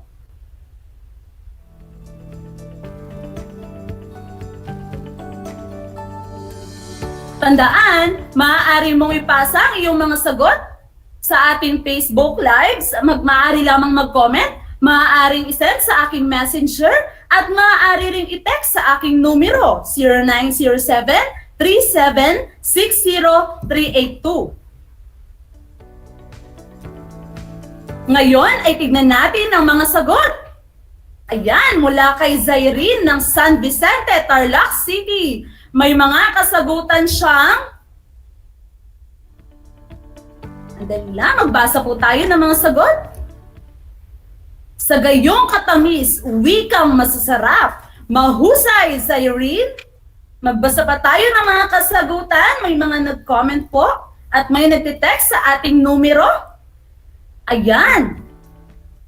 Pakinabangan ng ibig tumarok. Ayan ay mula kay Michael ng Tibag, Tarlac City. Mahusay ang inyong mga sagot. Nakikita kong kayo ay nakikinig sa ating talakayan. Ayan, may mga nag-text naman. Ang text ni Clifford ng San Isidro, Tarlac City. Kung sa biglang tingi, bubot at masaklap. Ayan, no? Napakalalim ng inyong mga nakitang mga simbolismo at matatalinhagang pahayag. Maraming salamat sa inyong pakikibahagi. Ayan, at mula naman kay Simon ng Kutkut First, Tarlac City. Ayan, masasarapan din ang babasang pantas. Maraming salamat po sa inyong mga kasagutan. Ako ay naniniwalang kayo ay masigasig na nakikinig sa ating talakayan sa araw na ito. Tandaan nyo po, maaaring isend ang inyong mga sagot sa ating messenger, sa Ibel Banyaga Enobay, at muli sa aking numero 0907-3760-382. At maaari nyo rin pong isend sa inyong mga guro sa Filipino 8 upang maiwas to at malaman kung tama ang inyong mga kasagutan. Palakpakan po natin ang inyong mga sarili. Napakahusay mga kapantas, patunay lamang yan na kayo ay nakikinig sa ating talakayan. Nakikita ko na nuunawa ninyo ang ating talakayan sa Filipino 8. Para sa inyong takdang aralin sa araw na ito, magbasa kayo patungkol sa monologo. Maaari nyo rin itong tignan ang mga katangian ng monologo at maaaring maghanap ng mga kasalitang may kaugnayan sa monologo. Uulitin ko, maaari po kayong maghanap ng mga katangian at kahulugan ng monologo at kaugnayan ng mga salita na may kaugnayan sa monologo. Isulat niyo po ito sa inyong mga kwaderno at magbasa na nasa inyo, basahin ito na nasa inyong mga module.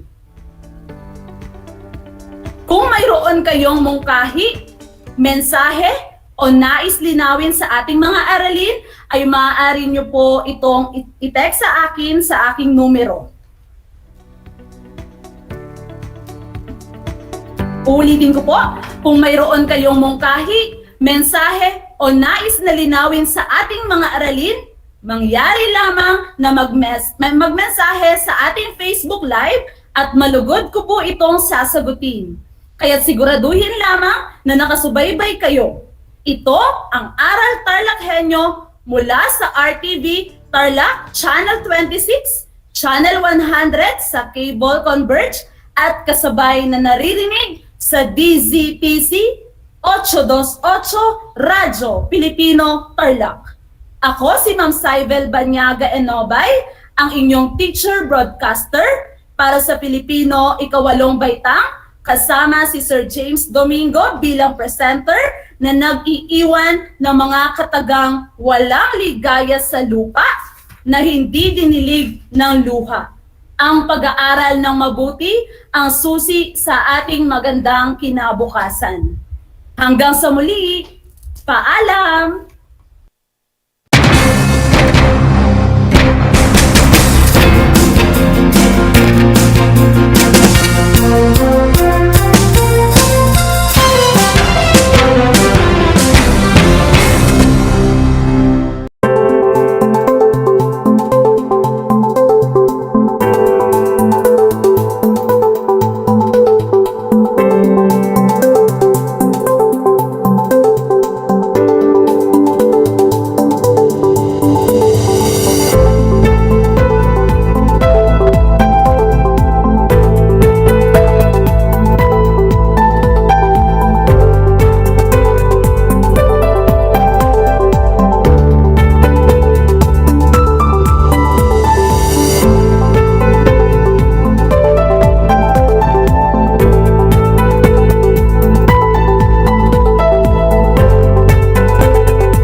upang matugunan ang mga kinakaharap na pagsubok ng mga guro at mag-aaral sa gitna ng kasalukuyang pandemya. Nagsanib tulong sina Congressman Charlie Cojuangco ng unang distrito ng Tarlac, DEPED Region 3 Regional Director Dr. May B. Eclar at Tarlac Schools Division Superintendent Dr. Ronaldo Pozon para sa isang napapanahong proyekto na tinaguriang Project Shine, Aral TarlakHenyo. Ang mga mag-aaral ng Grade 4 at Grade 5, ganon din ang Grades 8 and 9 sa buong probinsya ng Tarlac, kasalukuyang sumasailalim sa radio-based instruction. Katuwang ang himpilang DZTZ 828 kHz AM at RTV Tarlac, Channel 26. Ang Tarlac po nangunguna po ngayon pagdating po sa radio-based instruction. Marami pong humahanga sa atin. I'm very happy this station, itong DCTC, could reach the whole of Region 3. Hindi natin alam, we are contributing. We are creating a very big dent in the history of Philippine education. And I am proud. I am here in Tarlac. This is the noble cause of education in which you and I, without you knowing it, we are bound to do.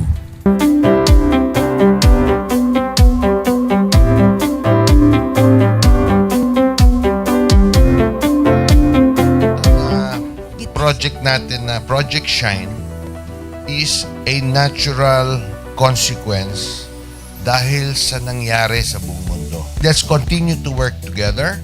I think it's very Filipino to practice bayanihan in anything or most of the things that we do. And this is a manifestation of that. No? We have private sector, we have DEPED, we have local government, all working together. And I hope the parents of some of these children, especially the parents that did not graduate from school or hindi nakapag-aral nung sila ay bata, sana naman gamitin na nila itong opportunity na mag-schooling na rin sila kasama ng mga anak nila para mag-bonding pati ang mga magulang sa mga bata. I look at this as doing God's work. Diba? So if you do God's work, it feels right. It's righteous. It's for good, not for evil. Good morning and happy learning, grade 4. Welcome to Aral TarlakHenyo here on RTV Tarlac, Channel 26. Simulcast over DZTZ 828. Radio Filipino Tarlac. I am Teacher Mercy Pacheco Bognot. This is Alistair Aidatu. I am Marie Josephine B. Andrade. I am Teacher Princess Marie M. Dueñas, and I will be your teacher broadcaster for today.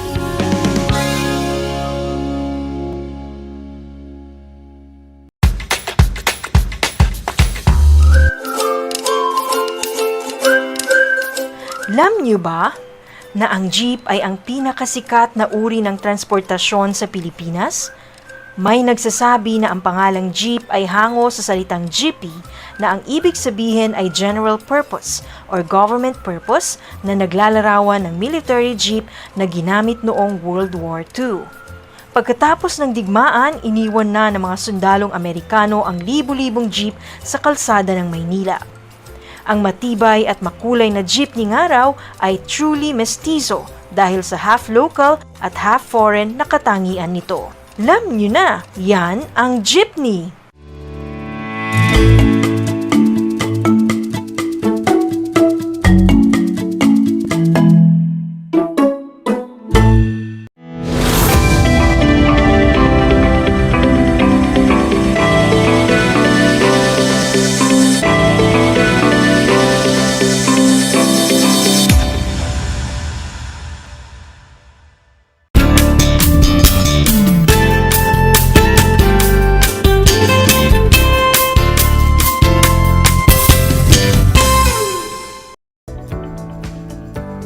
Welcome sa ating Project Shine Aral TarlakHenyo ng SDO Tarlac Province na kasalukuyang napapanood dito sa RTV Tarlac Channel 26 at DZTC Radyo Pilipino Tarlac. Magandang buhay, mabuting tao! Kamusta na kayo mga giliw kong tagapakinig? Ang aking pagbati at paghanga sa inyong pagpapahalaga sa edukasyon at pagpupursiging matapos ito ng nagtatagumpay sa kabila ng hamon ng pandemya. Ako ang inyong guro sa edukasyon sa pagpapakatao sa ikasyam na baitang Ginang Camilaan Lagria Atuan, sumasahim papawid mula sa Tarlac City, Tarlac. Sasamahan at gagabayan ka sa pampagkatuto sa Most Essential Learning Competency na napatutunayan na ang pagiging tugma ng mga personal na salik sa mga pangangailangan sa napiling kursong akademiko, technical vocational, sining at sports o negosyo ay daan upang matiyak ang pagiging produktibo at pakikibahagi sa pagpapaunlad ng ekonomiya ng bansa. Natitiyak kong kayo ay handang-handa na mga anak sa ating bagong aralin sa araw na ito. Maging alerto at listo sa anumang impormasyong magbibigay sa atin ng inspirasyon, pag-asa at aral sa buhay na makatutulong sa pagiging mabuting tao. Makikita sa inyong screen mga bata ang larawan ng learner's materials. Ito ay gagamitin natin sa ating talakayan sa edukasyon sa pagpapakatao baitang siyam. Mangyaring buksan ito sa pahina 217 hanggang 225. Muli, 217 hanggang 225. Mga anak, paano kaya makatitiyak na balang araw magkakaroon kayo ng magandang hanap buhay o negosyo? Produktibo at maging kabahagi ng pagpapaunlad ng ekonomiya ng bansa. Bakit mahalaga na ang mga pansariling salik sa pagpili ng kurso ay tugma sa pangangailangan ng track o kursong akademiko, technical vocational, sining at disenyo at sports? Mahalaga ito upang makamit ang mga sumusunod na layunin. Una,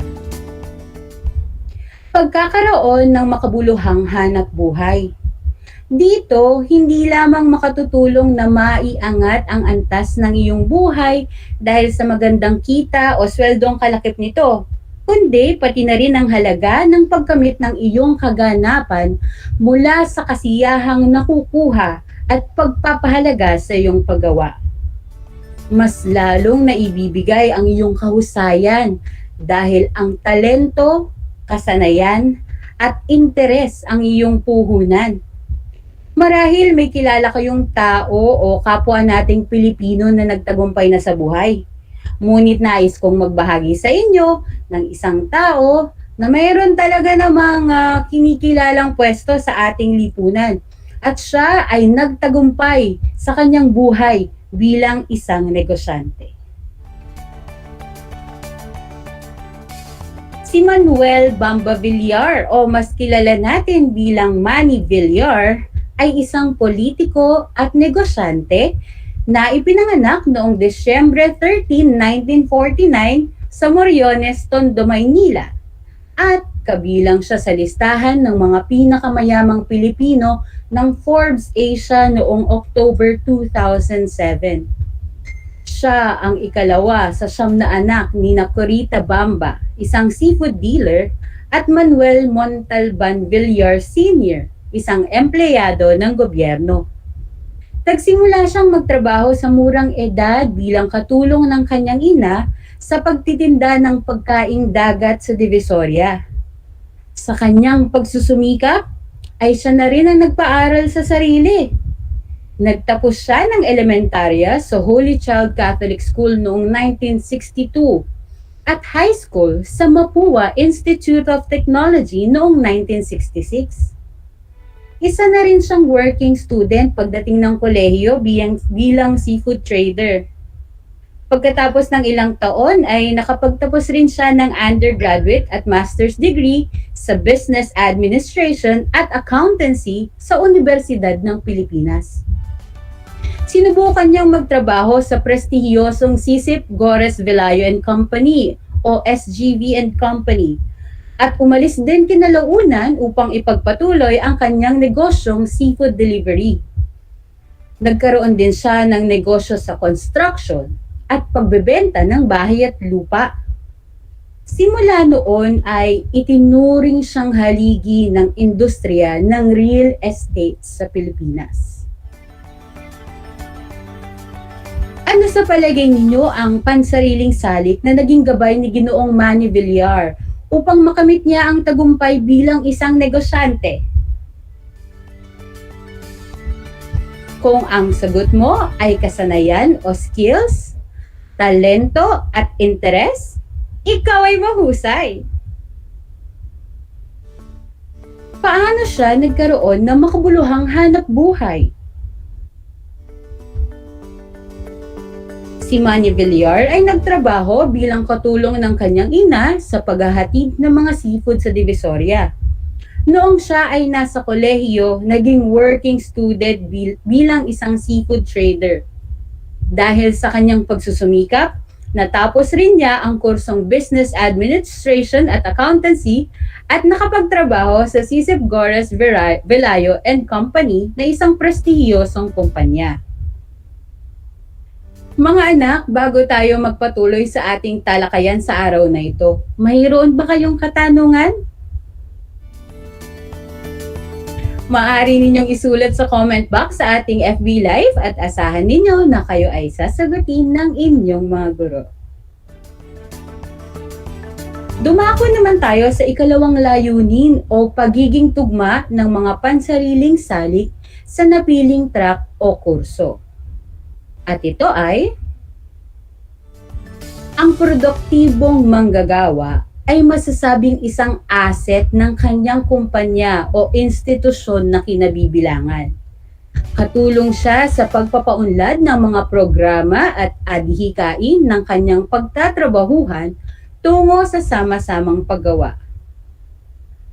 Bago matapos ang ating aralin, nais ko munang ibahagi ang kasaysayan ni Paeng Nepomuceno bilang isang manggagawang Pilipino sa larangan ng sports at naging asset ng ating bansa. Sino nga ba si Paeng Nepomuceno? Siya nga ba ang tinaguriang greatest Filipino athlete of all time? Si Rafael Nepomuceno o mas kilala bilang Paeng ay isang Filipino bowling champion na ipinanganak sa Quezon City noong January 13, 1957. Siya ay anak ng isang bowling coach na si Angel Nepomuceno at asawa nito na dating Miss Philippines na si Teresa Villarreal. Ang kanyang interes sa bowling ay nagsimula nang sila ay ma-stranded sa Mile High Bowling Center sa Baguio. Bakit nga ba siya tinaguri ang greatest Filipino athlete of all time? Dahil sa kanyang pagkapanalo sa edad na 15 noong 1972 para sa Philippine Junior Masters Championship at sa taong 1974 ay nanalo sa Philippine International Masters sa edad na 17. Pagkaraan ng 2 taon ay sumali na siya sa International Masters o kilala ngayon bilang Cubica AMF Bowling World Cup. Ito ay isang annual 10-pin World Bowling Championship na kung saan ang bawat bansa ay magtatalaga ng isang representative para sa men's and women's division. Sa edad na 19 ay naitalaga na siya bilang representative ng Pilipinas para makilahok sa 1976 Bowling World Cup kung saan siya ay nagkampiyon at naging Guinness World Record holder bilang youngest bowling champion. Mga anak, sa tingin nyo ba ay naitugma ni Paeng Nepomuceno ang kanyang interes sa pagpili ng kanyang hanap buhay bilang isang atleta? Dahil sa kanyang interes na maging bowler, tinulungan siya ng kanyang ama na isa ring coach ng naturang sports. Ngayon, maituturing ba siyang asset ng ating bansa? Ang kanyang mga napanalunan sa larangan ng bowling ang siyang naging daan upang kilalanin siya ng buong mundo. Isa rin siyang United States Bowling Gold Coach, kaya naman isa siyang sa mga pinaka-importanteng asset ng ating bansa. Mahalagang tandaan mga anak ang mga sumusunod na konsepto mula sa ating aralin ngayong araw. Una, ang pagiging tugma ng mga pansariling salik sa pagpili ng track o kurso na daan upang magkaroon ng makabuluhang hanap buhay o negosyo. Pangalawa, mas lalo mong naibibigay ang iyong kahusayan dahil ang talento, kasanayan at interes ang iyong puhunan. Pangatlo, tataglayin mo ang katangian ng isang produktibong manggagawa. Ang produktibong manggagawa ay masasabing isang asset sa kanyang kumpanya o institusyon na kinabibilangan. Katulong siya sa pagpapaunlad ng mga programa at adhikain ng kanyang pinagtatrabahuhan tungo sa sama-samang paggawa. Isang talakayan na naman ang malapit ng matapos. Ako ay masayang-masaya sa ipinakita ninyong aktibong pakikibahagi sa ating aralin ngayong araw. Higit sa lahat ang inyong pagmamahal sa edukasyon. Ipagpatuloy ang kagandahang asal na ito mga anak dahil ito ay hakbang tungo sa katuparan ng inyong mga pangarap sa hinaharap. Sa puntong ito, panahon na upang alamin kung kayo ay may natutuhan mula sa ating aralin sa pamamagitan ng munting pagsusulit. Sa lahat ng nanonood sa FB Live, gamitin ang FB chat box para sa inyong mga kasagutan. Ihanda naman ang panulat at sagutang papel sa lahat ng mga nanonood sa telebisyon at nakikinig sa radyo. Panuto, suriin ang mga sumusunod na pangungusap. Isulat ang tama kung ito ay nagsasaad ng wastong diwa, isulat ang mali kung hindi. Para sa unang bilang, ang pagiging tugma ng mga pansariling salik sa mga pangangailangan sa napiling kurso ay daan upang magkaroon ng makabuluhang hanap buhay. Ulitin natin, ang pagiging tugma ng mga pansariling salik sa mga pangangailangan sa napiling kurso ay daan upang magkaroon ng makabuluhang hanap buhay. Ang tamang sagot ay tama. Ikalawa, ang pagkakaroon ng makabuluhang hanap buhay ay hindi lamang makatutulong sa pag-angat ng antas ng iyong buhay dahil sa magandang kita o sweldo, kundi ang kasiyahang nakukuha at pagpapahalaga sa iyong kapwa. Muli, ang pagkakaroon ng makabuluhang hanap buhay ay hindi lamang makatutulong sa pag-angat ng antas ng iyong buhay dahil sa magandang kita o sweldo, kundi ang kasiyahang nakukuha at pagpapahalaga sa iyong kapwa.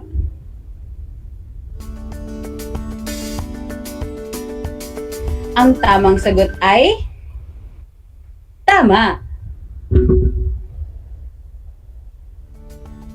Ikatlo, ang produktibong manggagawa ay masasabing isang asset ng kumpanya o institusyong kinabibilangan kung katulong siya sa pagpapaunlad ng mga programa at adhikain ng kanyang pinagtatrabahuhan tungo sa sama-samang paggawa.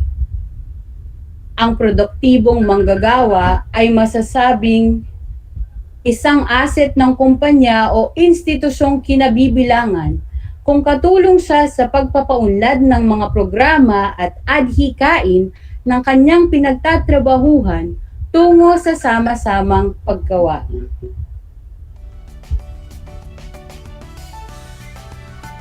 Ang tamang sagot ay tama.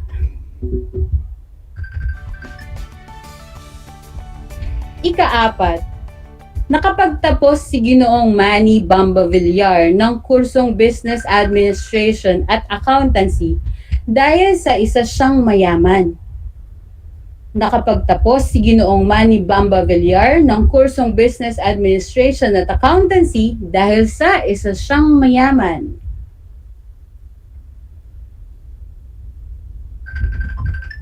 Ang tamang sagot ay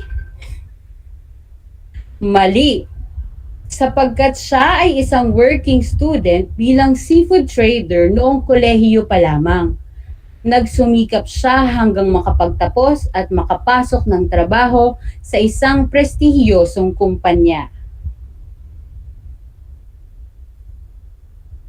Ika-5, masasabing isang asset sa larangan ng sports si Ginoong Rafael Paeng Nepomuceno ng bansa dahil sa angkin niyang husay sa larong bowling na siya ring naging daan upang gawin siyang United States bowling coach. Masasabing isang asset sa larangan ng sports si Ginoong Rafael Paeng Nepomuceno ng bansa dahil sa angkin niyang husay sa larong bowling na siya ring naging daan upang gawin siyang United States bowling coach.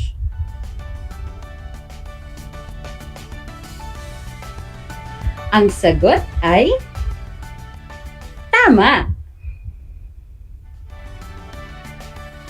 Binabati ko kayong lahat mga anak sapagkat natitiyak kong nakuha ninyong lahat ang tamang sagot sa ating pagsusulit.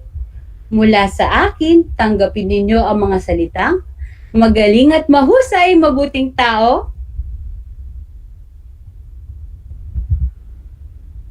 Mga anak, ako ay naghanda ng mga gawain at refleksyon sa inyong learning activity sheets.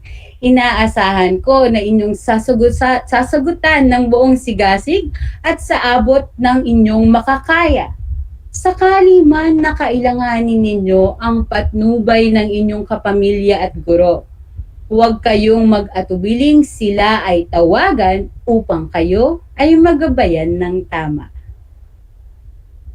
Panalangin ko na anumang konseptong higit lalo ang mga aral sa buhay na inyong natutuhan sa araw na ito ay inyong maisabuhay sa araw-araw.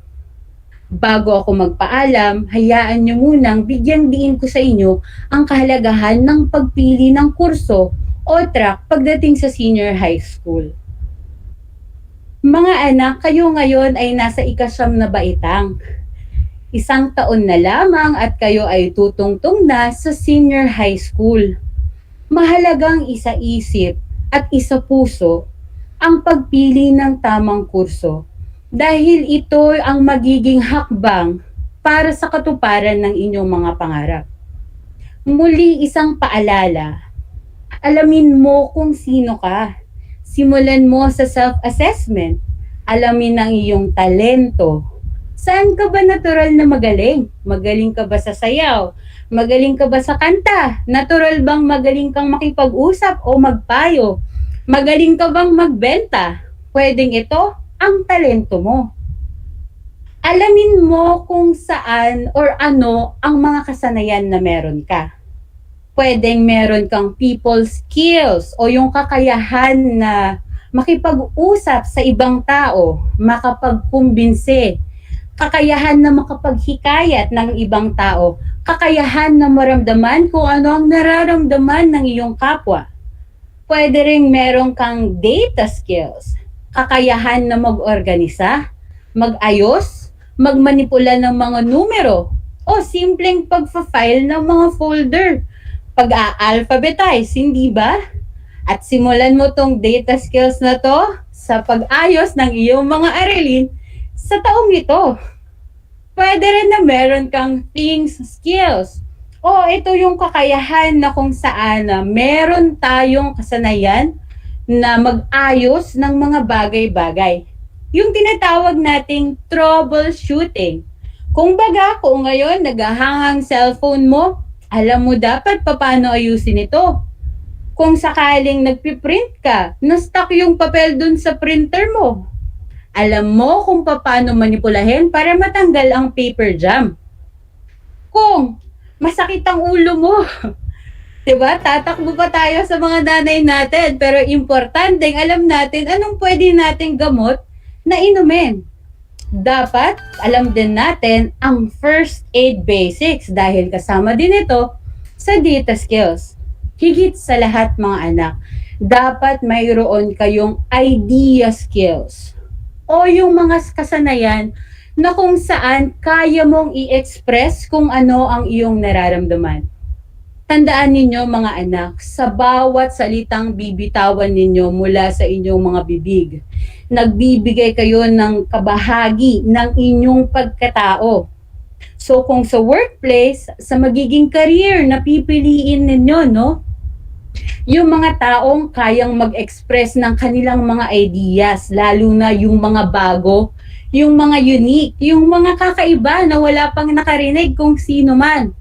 Ito madalas yung mga taong hinahanap ng mga kumpanya. Sa panahong maraming kompetensya lalo na ngayon. Sa hirap humanap ng trabaho dahil na rin sa pandemya, kailangan mong mag-stand out. Kailangan mong maipakita kung sino ka talaga, kung ano ang iyong mga kakayahan. At magagawa mo ito kung meron kang idea skills. Pagsamasamahin ang mga kasanayan na ito, mga anak, kung wala pa kayo nito, maaari nyo na itong simulan ngayon. At higit sa lahat, para sa akin, ang may papayo ko sa inyo mga anak, bukod sa pag-alam ng inyong talento, pag-alam ng inyong kakayahan, hanapin ninyo yung interest ninyo. Saan ba talaga kayo interesado? Interesado ka ba sa math? Interesado ka ba sa computer? Interesado ka ba sa pagluluto? O di kaya ay interesado ka sa musika? O interesado ka ba sa pagtutula? Hanapin mo kung saan ka interesado dahil sigurado nandyan ang puso mo. Kung nandyan ang puso mo, kahit na gaano kahirap, hindi mo to basta bibitawan. Kahit na ilang problema pa ang dumating, hindi mo ito basta susukuan.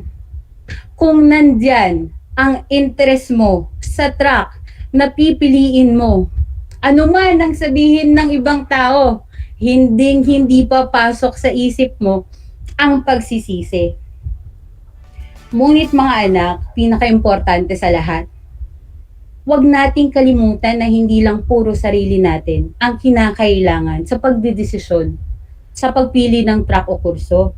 Kinakailangan pa rin natin ang gabay ng ating pamilya, lalo't higit ang gabay ng ating mga magulang. Alamin ninyo kung kakayanin bang pinansyal ng inyong mga magulang yung gusto ninyo o yung hilig ninyong track. Diba? Dahil nakasalalay pa rin sa ating mga magulang ang pagpapatuloy natin sa ating pag-aaral. O dili kaya naman, kung kaya mong tumayo sa sarili mong paa, pagtapos ninyo ng senior high school at gusto mong magtuloy sa kolehiyo, ikaw ay nasa legal na edad na, 18, pwede ka nang makapagtrabaho. Walang imposible mga anak, basta ilalagay nyo lang ang puso't isipan ninyo sa anumang gusto ninyong gawin. Muli, ako ang inyong guro sa edukasyon sa pagpapakatao baitang siyam, Ginang Camille Ann Lagria Atuan, sumasahim papawid mula sa bayan ng Tarlac. Kasama ang manunulat ng script, Ginang Alalin C. Antonio, na nagpapaalala, piliing maging mabuting tao sa lahat ng panahon at pagkakataon. Hanggang sa muli!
niyo ba na ang kinikilalang Guinness Book of World Records holder bilang pinakamaliit na commercially harvested fish ay isang sinarapan? Ito ay matatagpuan lamang sa Pilipinas, sa Lake Buhi sa Bicol River. Isa itong uri ng goby na may transparent na katawan na may sukat na 12.5 mm. Alam mo na, yan ang sinarapan.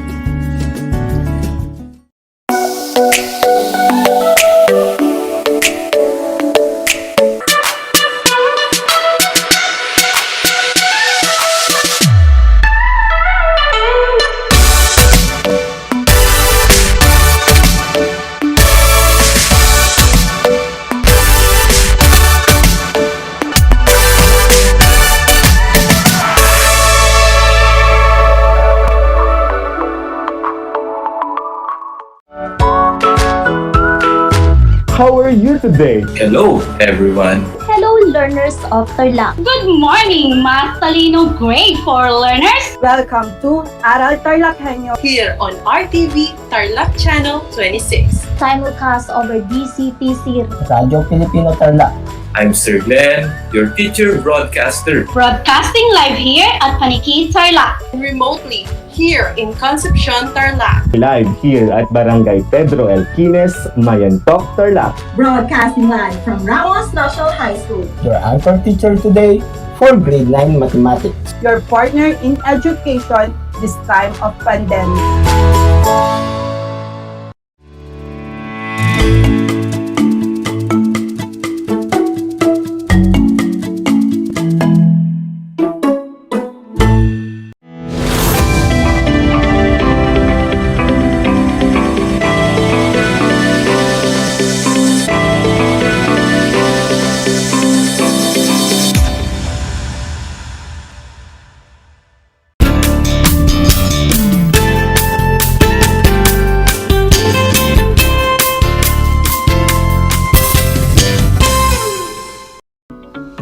Good afternoon, TarlakHenyos!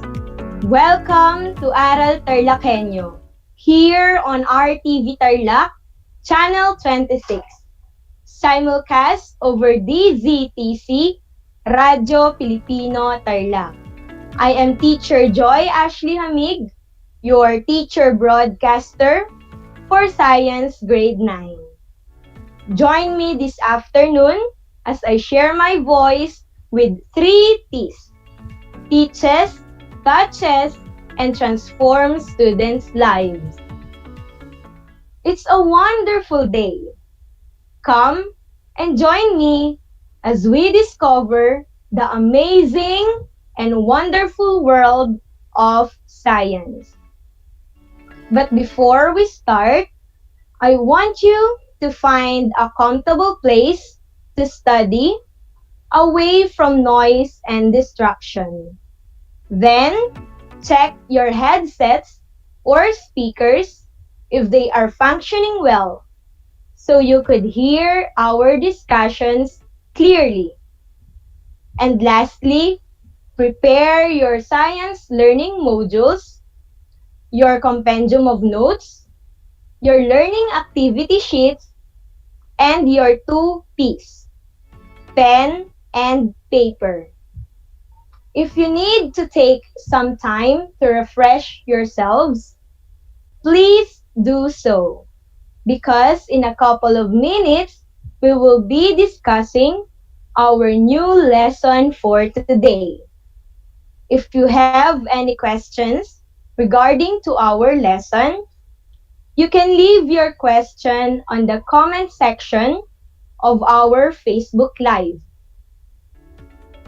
Are you now excited to learn? Let us begin. Before we start, let us have first a review to our previous topic, which was about angle of release and the height and range of projectile. Now, what is angle of release? Very good, learners. The angle of release changes the relationship between the horizontal and vertical components of a projectile. The ideal angle of release is 45 degrees, assuming there is no air resistance and the takeoff and landing points are the same height. How about the height of release? Exactly! The height above the ground level or the height above the point of landing of a projectile immediately before it leaves the ground. The higher the level of release, the greater the distance covered in flight. This is because the higher the projectile is released, the longer it will be in the air. The horizontal component will be acting on the projectile for longer.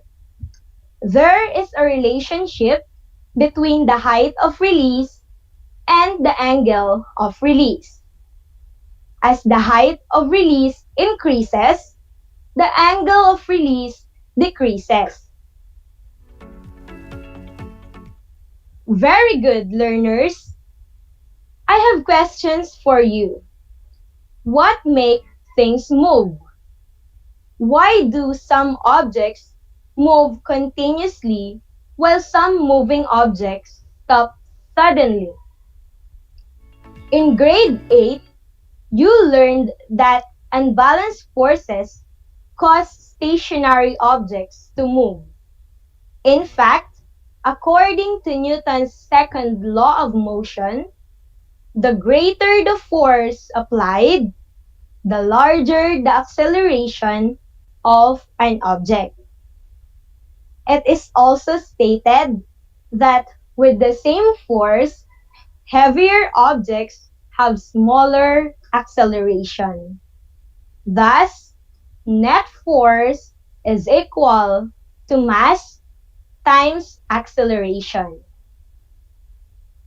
In the previous topic, we talked about projectile motion. At this point, you already know how to describe motions and the relationship of the components of a projectile.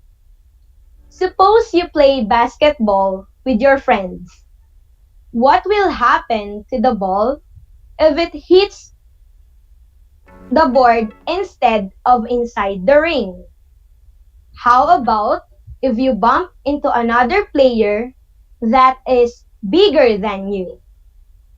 These questions will be answered as you go along with our discussion. Okay? Are you now ready? Great! One of the most common team sports is basketball. Imagine two teams who are involved in a really tight tournament quarterfinals. Team A has 2 points ahead of Team B.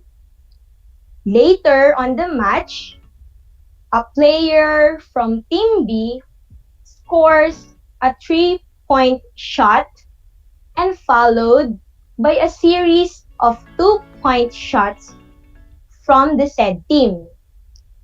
Team B couldn't stop their momentum. Now, what do you mean by momentum? In the example, these are the things we need to consider in defining momentum. First, the object has a mass. Second, the object is moving. Any moving object with a quantity of matter has momentum. Momentum simply means mass in motion. It is equal to the product of mass and velocity. Momentum, in a simple way, is a quantity of motion. Here, quantity is measurable because if an object is moving and has mass, then it has momentum. If an object does not move, then it has no momentum. However, in everyday life, it has importance, but many people do not recognize it. Momentum is just about every activity that involves motion. It is an essential concept in physics. In sports, momentum term is commonly observed. For example, when a baseball bat hits the ball will be squished to a certain degree. After a few milliseconds, it rebounds back, and some momentum is lost or transferred elsewhere. The momentum of a body is defined as the product of its mass and velocity. We can better understand this with the help of an example. A cricket ball is much heavier than a tennis ball. Suppose we throw a cricket ball and a tennis ball, both with the same speed or velocity. It will be found that more force is required to stop the cricket ball, which has more mass, and less force is required to stop the tennis ball, which has less mass. Therefore, we can say that the force required to stop a moving body is directly proportional to its mass. When we throw two cricket balls of the same mass but with different speed or velocities, then it will be found that more force is required to stop the cricket ball, which is moving with higher speed or velocity than another with lower speed or velocity. So, we can say that force required to stop a moving body is also directly proportional to its velocity. Thus, the quantity of motion in a body depends on the mass and velocity of the body. Momentum is a vector quantity and takes place in the direction of the velocity. The SI unit of momentum is kilogram meter per second. This picture shows a race car seriously damaged in a car accident. The damage is caused by the enormous force of collision. Experience tells us that a fast car will be more seriously damaged than a slow one in an accident. It is also apparent that a massive truck will cause more damage to a lamp post than a light car of the same speed. The impact force in an accident is somehow related to the mass and to the speed of the vehicles. Fast and massive vehicles will cause more serious damage than slow and light ones. If a body is at rest, its velocity is zero, and so its momentum will also be zero. This simple relationship means that doubling either the mass or velocity of an object will simply double the momentum. Consider the two identical cars. Car A is a truck with a mass of 500 kilograms, and car B has a mass of 300 kilograms. Which of the two cars would be more difficult to stop? Which of the two cars has more momentum? Car A has more momentum. On what factors does momentum depends on? It depends on mass and velocity. Operationally, momentum is defined as the product of mass and the velocity of an object. In equation, it is expressed as P is equal to mv, where P is the momentum in kilogram meter per second, m is the mass of the moving object in kilogram, and v refers to the velocity of the moving objects in meter per second. Moving objects have velocities which can be measured directly or indirectly. For stationary objects, where the velocity is zero, the momentum is also zero. The main formula is P is equal to mv, where P is the momentum, m is the mass, and v is the velocity. Derived formula if you are looking for mass.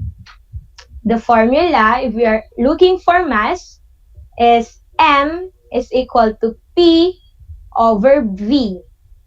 Derived formula if you are looking for velocity. The formula for velocity is v is equal to p over m. Formula for mass and velocity were mathematically derived, or you can also utilize the formula triangle. Let us have an example. If a 6.0 kilogram bowling ball is rolled with a velocity of 3.5 meter per second, what is the momentum of the ball? The given is mass, which is 6.0 kilogram, and velocity, which is 3.5 meters per second. And we are looking for momentum. The formula for momentum is P is equal to mv. Then, substitute the given values to the equation. P is equal to 6.0 kilogram multiplied by 3.5 meter per second. We will get 21 kilogram meter per second. The momentum is 21 kilogram meter per second. Let us have another example. A skateboard is rolling at a velocity of 3.0 meter per second with a momentum of 6.0 kilogram meter per second. What is its mass? So the given is velocity, which is 3.0 meter per second, and momentum, which is 6.0 kilogram meter per second. And we are looking for mass. The formula for mass is m is equal to p over v. Then, substitute the given values to the equation. M is equal to 6.0 kilogram meter per second over 3.0 meter per second. Then, cancel the meter per second. 6 kilogram divided by 3. We will get 2 kilograms. So the mass is 2 kilograms. Okay, learners, now that you have learned about momentum, let us check your understanding about our topic. Are you now ready? Very good, learners. Then, let us start. Suppose you ride a bus from Iligan City to Cagayan de Oro City. What do you think will happen to the bus after it passes along a curvy road? A. The bus slows down. B. The bus speeds up or moves faster. Or C. The bus velocity will not change. I repeat, suppose you ride a bus from Iligan City to Cagayan de Oro City. What do you think will happen to the bus after it passes along a curvy road? A. The bus slows down. B. The bus speeds up or moves faster. Or C. The bus velocity will not change. What is your answer? Okay, let us see. The answer is letter A.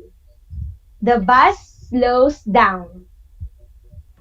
Okay, let us have the next situation. After passing curvy road, the bus travels in a straight road. How will you describe the velocity of the bus? A. It increases. B. It decreases. Or C. It does not change at all. I repeat, after passing curvy road, the bus travels in a straight road. How will you describe the velocity of the bus? A. It increases. B. It decreases. Or C. It does not change at all. What is your answer? Very good, learners. The answer is letter A. The velocity increases. Great. Let us have the next situation. There were only 25 passengers in the bus. Along the way, 5 passengers dropped at Lagindingan bus stop, and another 4 passengers dropped off at Opal bus stop. What can you say about the mass of the bus? A. It increases. B. It decreases. Or C. It does not change at all. Again, there were only 25 passengers in the bus. Along the way, 5 passengers dropped at Lagindingan bus stop, and another 4 passengers dropped off at Opal bus stop. What can you say about the mass of the bus? A. It increases. B. It decreases. Or C. It does not change at all. What is your answer? Great! The answer is letter B. The mass decreases. Okay, next. A pitcher throws a baseball with a mass of 0.5 kilograms and a momentum of 10 kilogram meter per second. What is its velocity?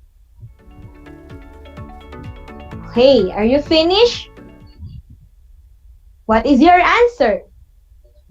Let us check. We have the given mass is equal to 0.5 kilogram and momentum is equal to 10 kilogram meter per second. And we are looking for velocity. The formula for velocity is V is equal to P over M. Or velocity is equal to momentum over mass. Then, substitute the given values to the equation. V is equal to 10 kilogram meter per second. Then, 10 meter per second divided by 0.5 kilogram. Cancel the kilogram. The answer is 20 meter per second. Did you get the correct answer? Very good. Let us now wrap up today's lesson. The things we need to consider in defining momentum, first is the object that has mass, and the object is moving. Any moving object with a quantity of matter has momentum. Momentum simply means mass in motion. It is equal to the product of mass and velocity. Momentum, in a simple way, is a quantity of motion. Here, quantity is measurable because if an object is moving and has mass, then it has momentum. Operationally, momentum is defined as the product of mass and the velocity of an object. In equation, it is expressed as P is equal to mv, where P is momentum, m is mass, and v refers to velocity.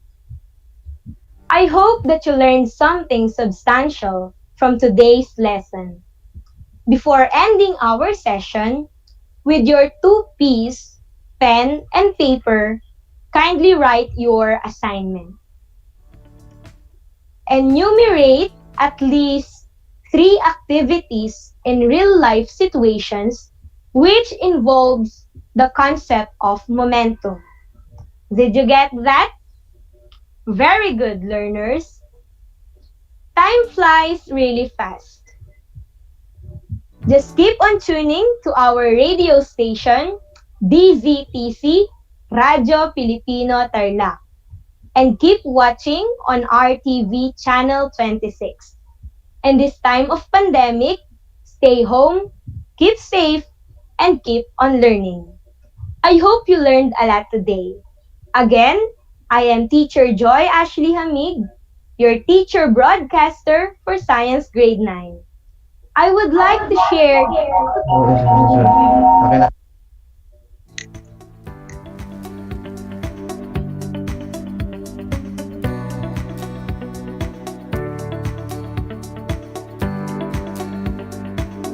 One chapter is just the beginning of another. Read on. The best part is always yet to come. God bless everyone. Have a nice day.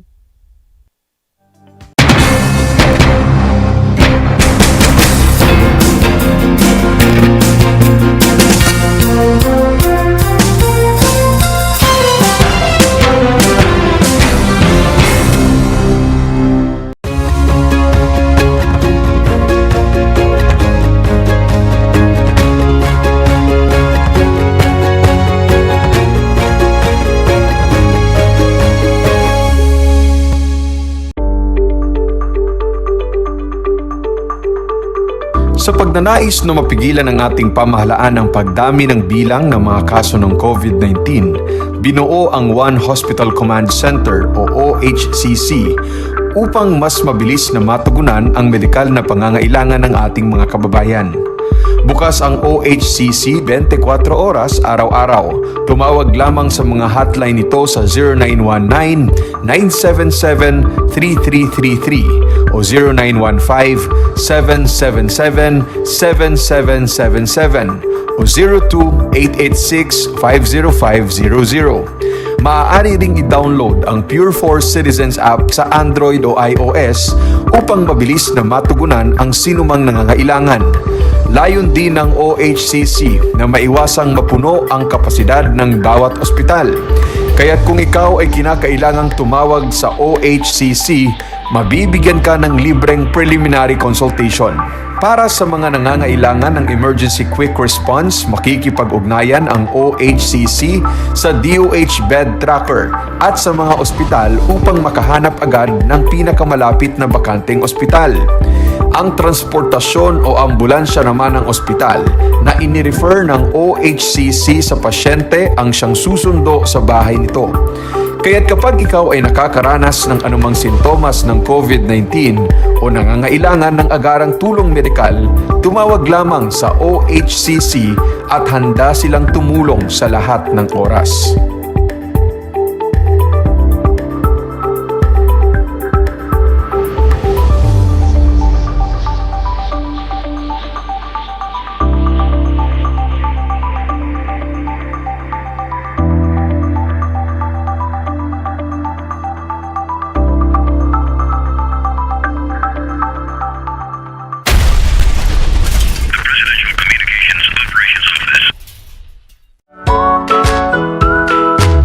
Good morning, grade 5 learners. How are you today? Welcome to Aral TarlakHenyo here on RTV Tarlac, Channel 26. Simulcast over DCTC, Radyo Pilipino, Tarlac. I am Sir Joshua Evaristo, your teacher broadcaster, Aiming to give you another fun-filled learning experience, serving you with the different skills learned and have fun together.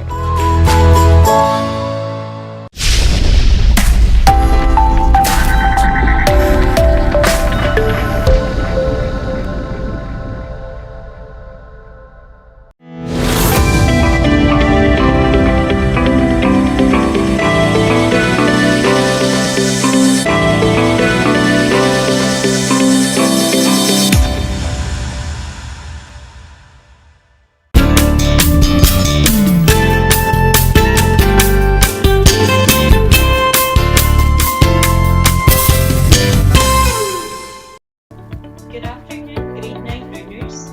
Welcome to Aral TarlakHenyo here on RTV Tarlac, Channel 26.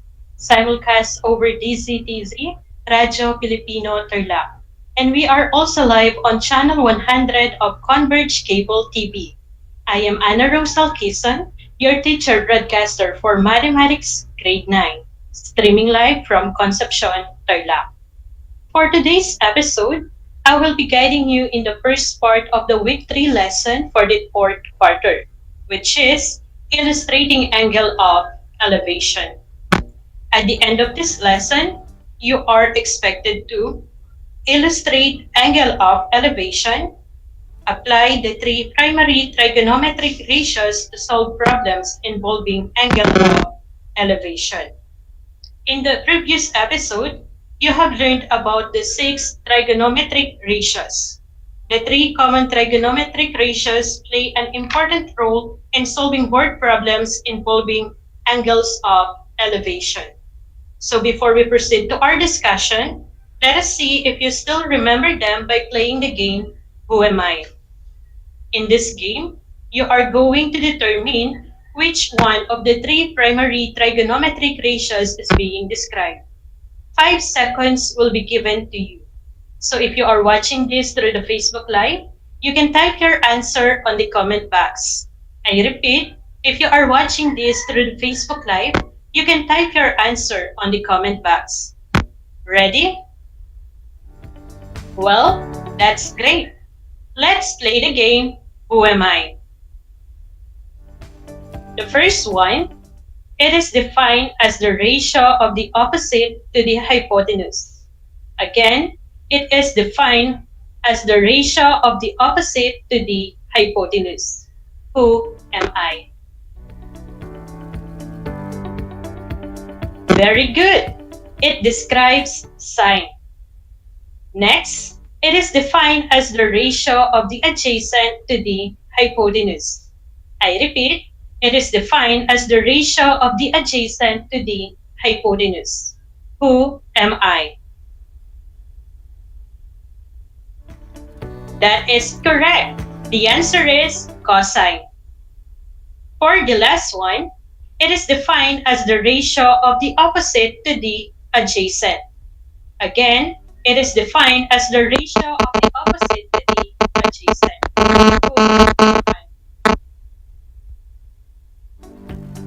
That is right. The answer is tangent. Great job, grade 9 learners. I guess you are now ready to talk about the angle of elevation, as you performed well in identifying the three primary trigonometric ratios, which are the sine, cosine, and tangent. And now, without further ado, let's talk about the angle of elevation.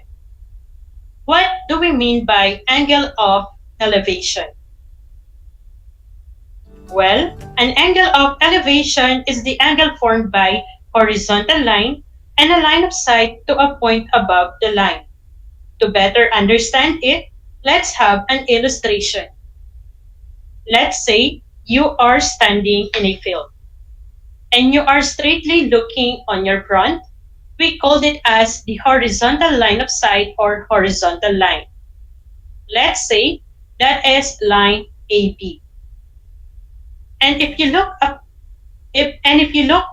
on the airplane above, your line of sight will be the distance of your eyes and the airplane. Let's say that is line AC.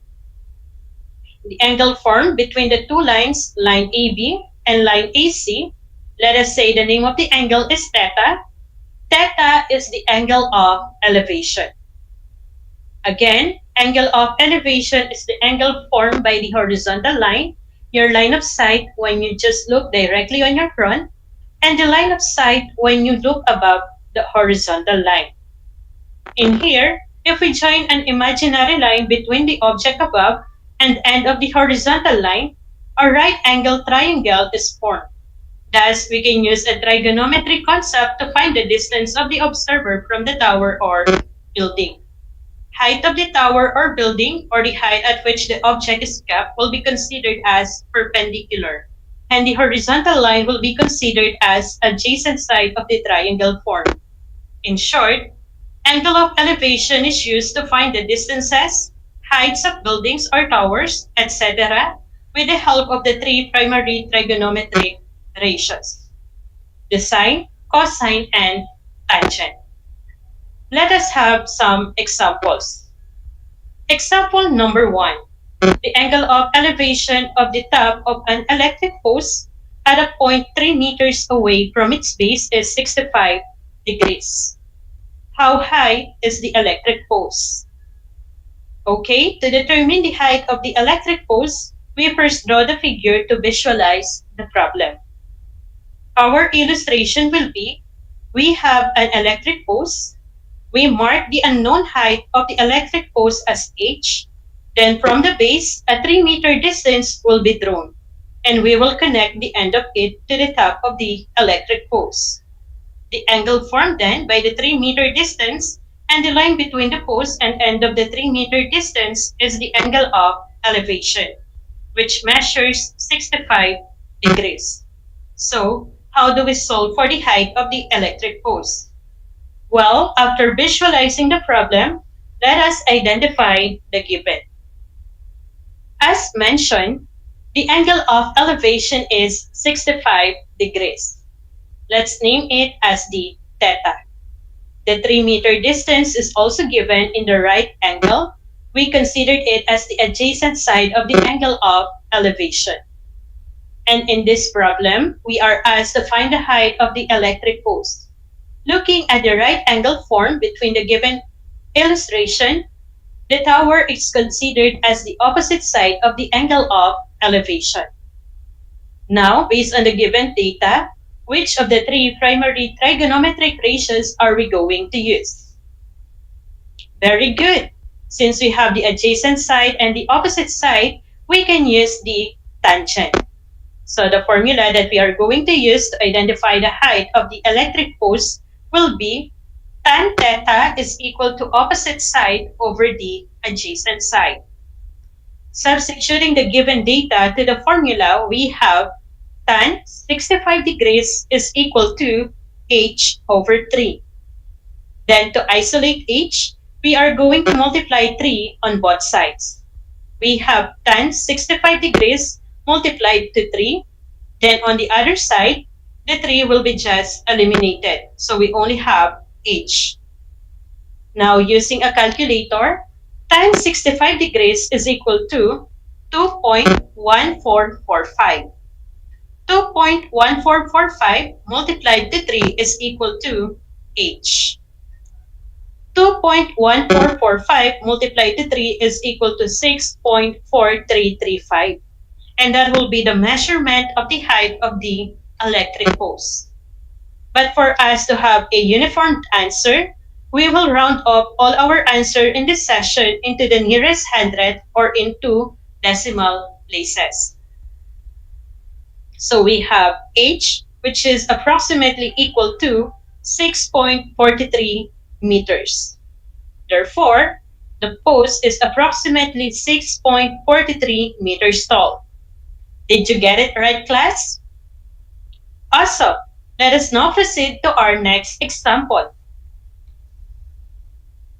Example number 2. The angle of elevation of a ladder leaning against a wall is 60 degrees, and the foot of the ladder is 4.6 meters away from the wall. What is the length of the ladder? Again, our first step in identifying a certain distance or height in an angle of elevation word problems is to visualize the problem. Our illustration will be, we have a wall, and on that wall, a ladder is leaning against it. As we are looking for its length, we mark it as L. Then, the distance between the wall to the foot of the ladder is 4.6 meters. Then, the measurement of the angle formed between the distance of the ladder to the wall and the ladder is 60 degrees. This angle is the angle of elevation. After visualizing the problem, let us identify the given. The angle of elevation is 60 degrees. Let's name it as the theta. Then the 4.6 meters is considered as the adjacent side of the angle of elevation. And lastly, the ladder or L is the hypotenuse in the right angle form in the illustration. Now, based on the given data, which of the three primary trigonometric ratios are we going to use? That is right. Since we have the adjacent side and the hypotenuse, we will use the cosine. The formula that we are going to use to identify the length of the ladder will be cos theta is equal to the adjacent side over the hypotenuse. Substituting the given data to the formula, we have cos 60 degrees is equal to 4.6 over L. Then we will be having a cross multiplication. Cos 60 degrees multiplied to L is equal to 4.6. Now using a calculator, cos 60 degrees is equal to 0.5. 0.5 multiplied to L is equal to 4.6. To isolate L, we will divide 0.5 on both sides. 0.5 L divided by 0.5 is equal to 4.6 divided by 0.5. 0.5 L divided by 0.5 is equal to L. 4.6 divided by 0.5 is 9.2. Again, as mentioned earlier, we will express our answer into two decimal places. Therefore, the length of the ladder is 9.20 meters. Did you get it right? Great! We now proceed to our last example. Example number 3. The angle of elevation of the top of the building at a distance of 50 meters from its foot on horizontal plane is found to be 60 degrees. Find the height of the building. Again, for us to find the height of the building, we first draw the figure to visualize the problem. Our illustration will be, we have a building, we mark the unknown height of the building as h. Then from the base, a 50-meter distance will be drawn. And we will connect the end of it to the top of the building. The angle formed then by the 50-meter distance and the line between the top of the building and end of the 50-meter distance is the angle of elevation, which measures 60 degrees. Well, after visualizing the problem, let us identify the given. The theta is equal to 60 degrees. Then the 50-meter distance is considered as the adjacent side of the angle of elevation. And in this problem, we are asked to find the height of the building. Looking at the right angle formed between the given illustration, the building is considered as the opposite side of the angle of elevation. Now, based on the given data, which of the three primary trigonometric ratios are we going to use?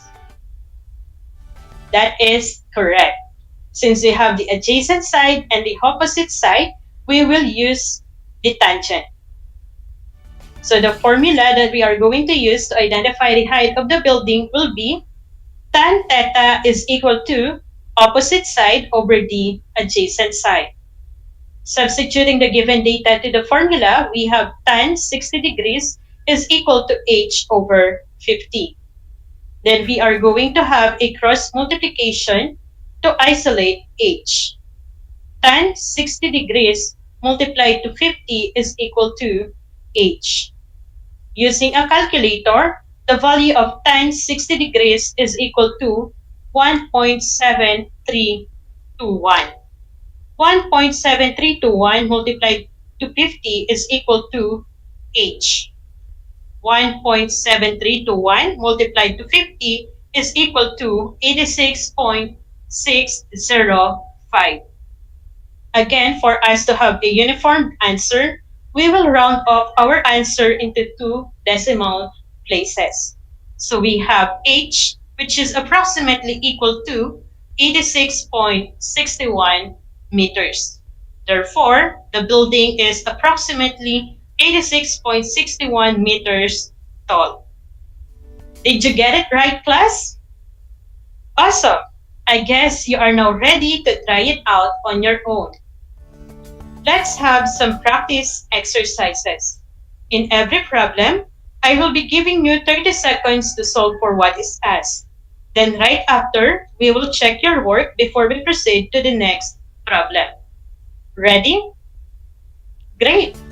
Let's have the first one. Practice exercise number 1. A kite is flying at a height of 65 meters attached to a string. If the inclination of the string with the ground is 31 degrees, find the length of the string. Again, a kite is flying at a height of 65 meters attached to a string. If the inclination of the string with the ground is 31 degrees, find the length of the string. Your 30 seconds starts now.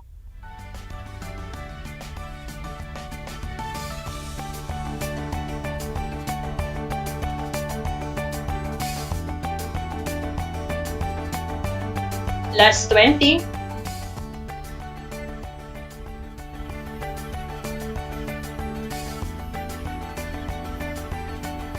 Last 10 seconds. 5, 4, 3, 2, and 1. Time is up. Did you get the correct answer? Well, let's check your work. Again, the given problem is a kite is flying at a height of 65 meters attached to a string. If the inclination of the string with the ground is 31 degrees, find the length of the string. If we visualize the problem, we will be having a kite and its string. The string is inclined to the ground, and we are asked to find the length of the string, so we will mark it as the L. The kite is flying at a height of 65 meters. It means the distance of the kite to the ground is 65 meters. The angle formed then between the ground and the string is the angle of elevation, which measures 31 degrees. After visualizing the problem, we write the given. the theta is equal to 31 degrees. And 65 meters is considered as the opposite side of the angle of elevation. And we are looking for the length of the string, which we denote as L earlier. L is considered as the hypotenuse in the right angle form in the illustration. Now, based on the given data, the trigonometric ratios that we are going to use is the sine. We have sine theta is equal to opposite side over hypotenuse. Substituting the given data to the formula, we have sine 31 degrees is equal to 65 over L. Then, we will be having a cross multiplication. Sine 31 degrees multiplied to L is equal to 65. Now, using a calculator, sine 31 degrees is equal to 0.5150. 0.5150 multiplied to L is equal to 65. Then to isolate L, we will divide 0.5150 on both sides.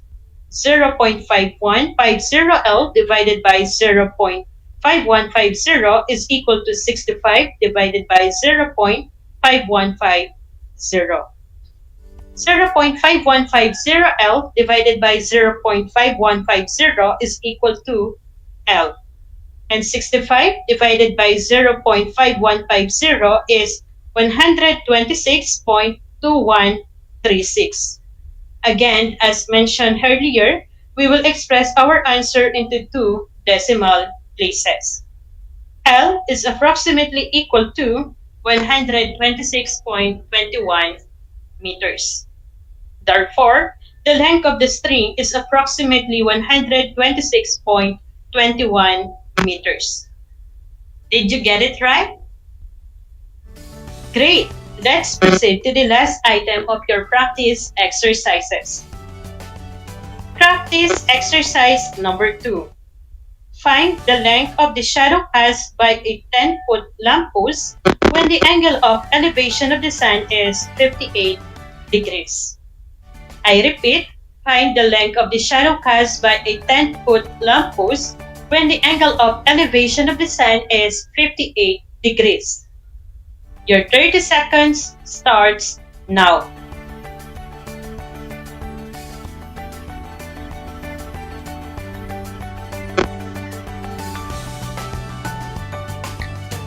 Last 20 seconds.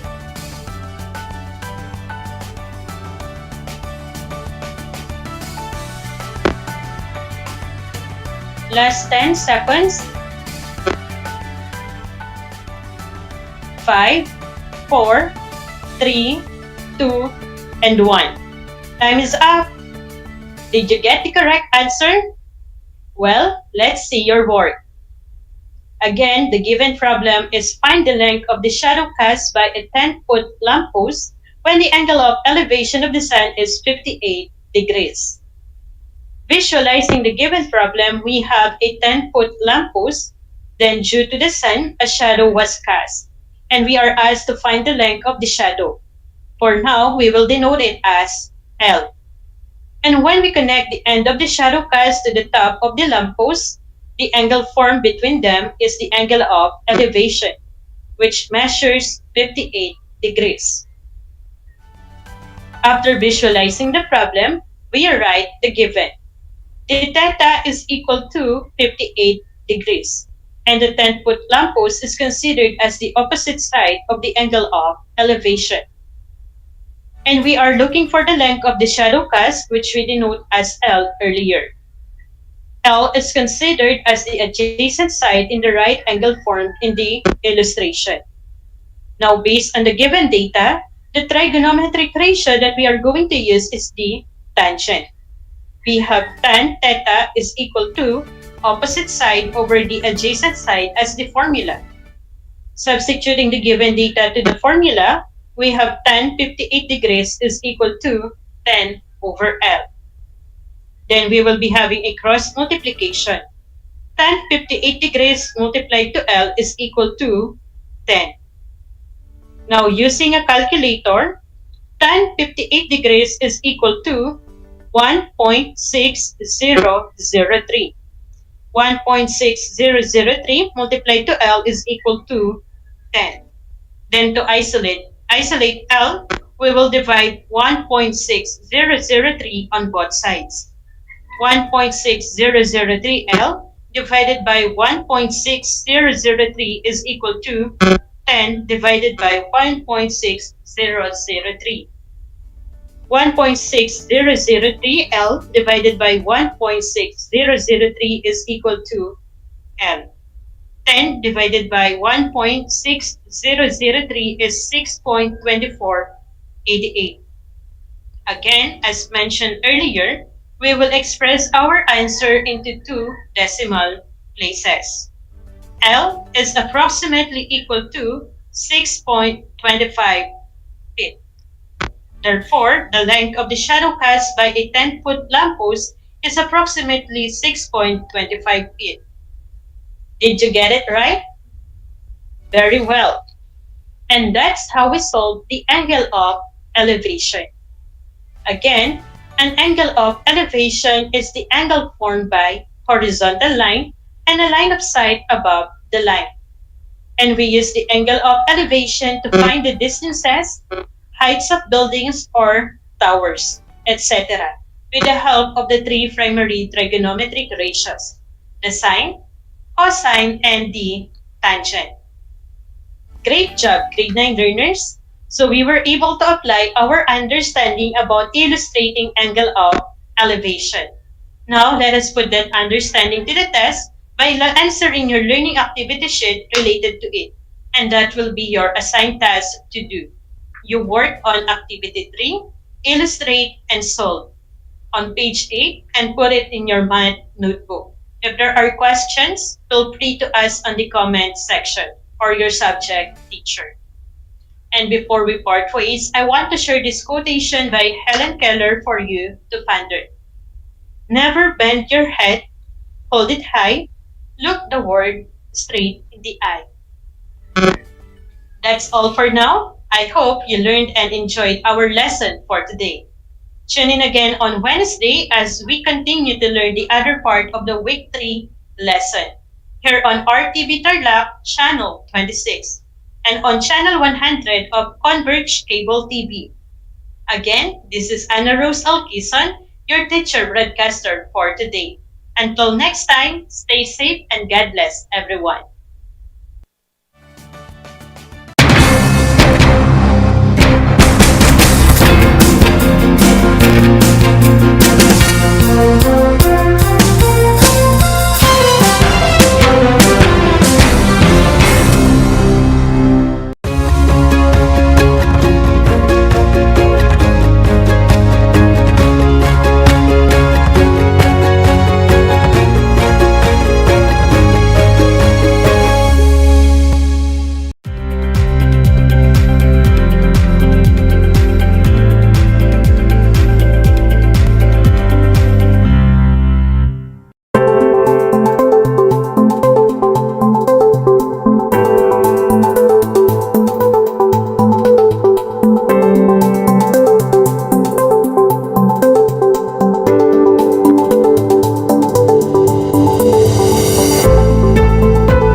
niyo ba na ang jeep ay ang pinakasikat na uri ng transportasyon sa Pilipinas? May nagsasabi na ang pangalang jeep ay hango sa salitang jeepy na ang ibig sabihin ay general purpose or government purpose na naglalarawan ng military jeep na ginamit noong World War II. Pagkatapos ng digmaan, iniwan na ng mga sundalong Amerikano ang libu-libong jeep sa kalsada ng Maynila. Ang matibay at makulay na jeepney nga raw ay truly mestizo dahil sa half local at half foreign na katangian nito. Alam nyo na, yan ang jeepney. Ang aking pagbati at paghanga sa inyong patuloy na pag-aaral.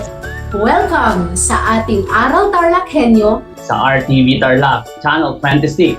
At sa DZTC, Radyo Pilipino Tarlac. Narito na ang paaralang walang sawang naglilingkod Mula dito sa Villa Aldipay, mula dito sa bayan ng San Manuel, mula sa bayan ng San Clemente, mula sa Santa Ignacio, Mula sa bayan ng Victoria. Mula sa lungsod ng Tarlac.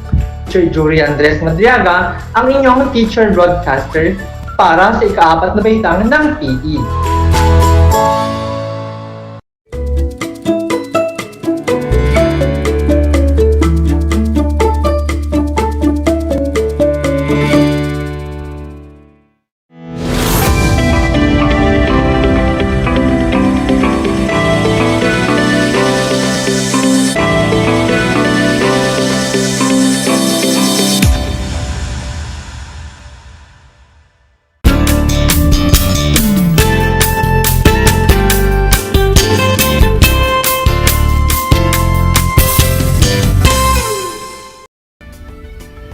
Magandang araw, kabataang Tarlakenyo.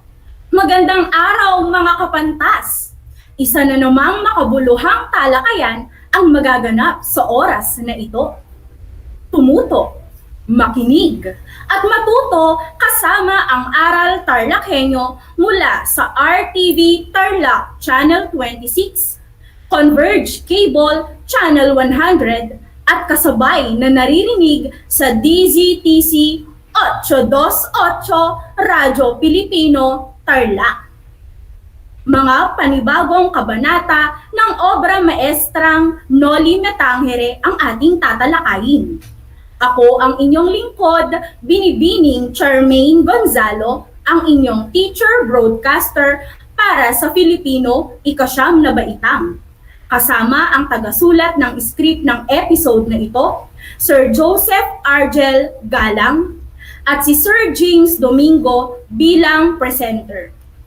Tayo ay naririnig mula sa San Rafael, Tarlac City via remote live broadcasting. Handa na ba kayo sa panibagong araw na ito? Ngunit bago tayo magsimula, kung mayroon kayong mga katanungan sa ating magiging paksa ngayong hapon, maaari ninyong isend ang mga ito sa numerong 0927-526-1908 at sisikaping sagutan bago matapos ang ating talakayan. At kung sakaling hindi masagot, ay sasagutin ko na lamang offline.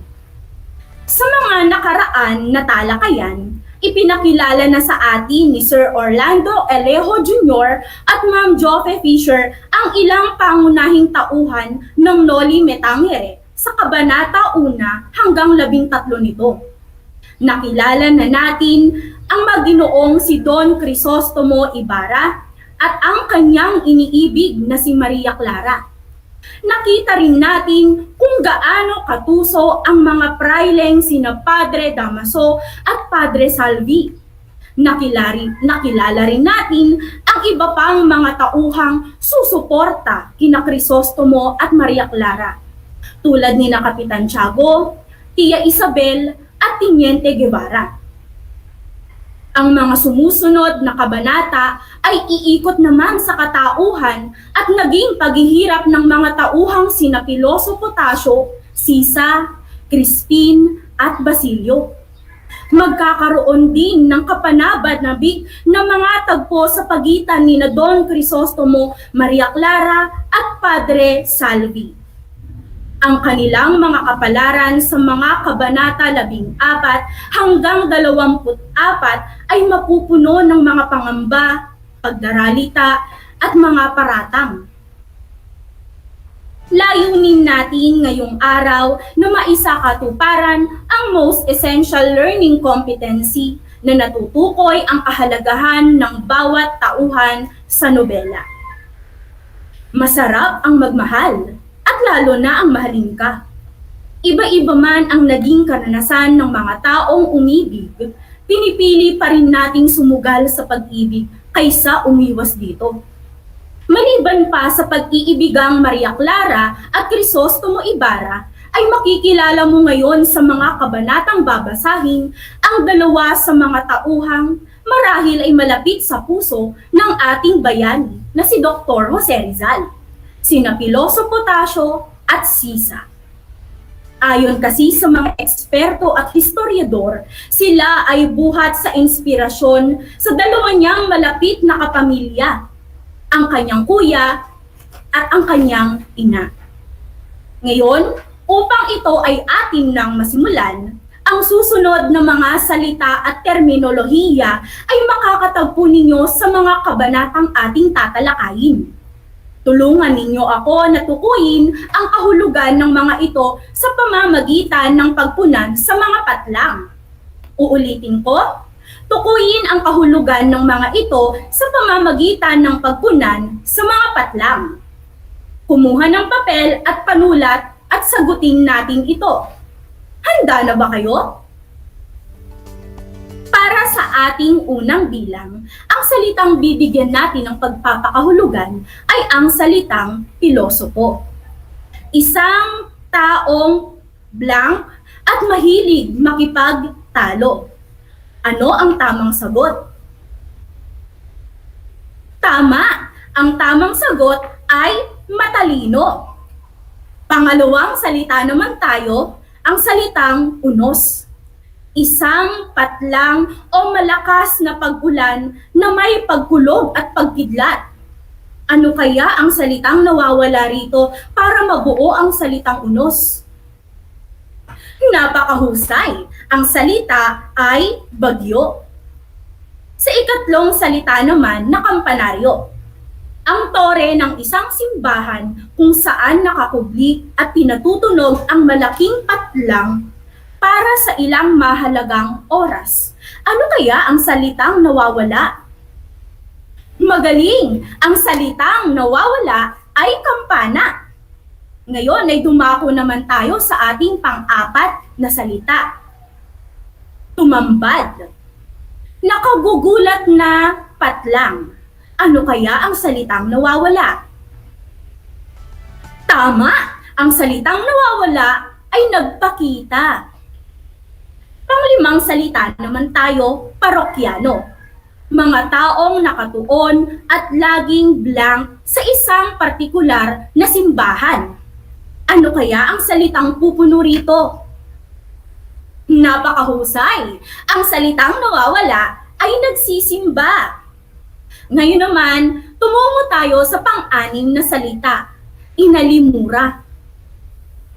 Patlang at minaliit ang isang tao. Ano kaya ang salitang tutumbas dito?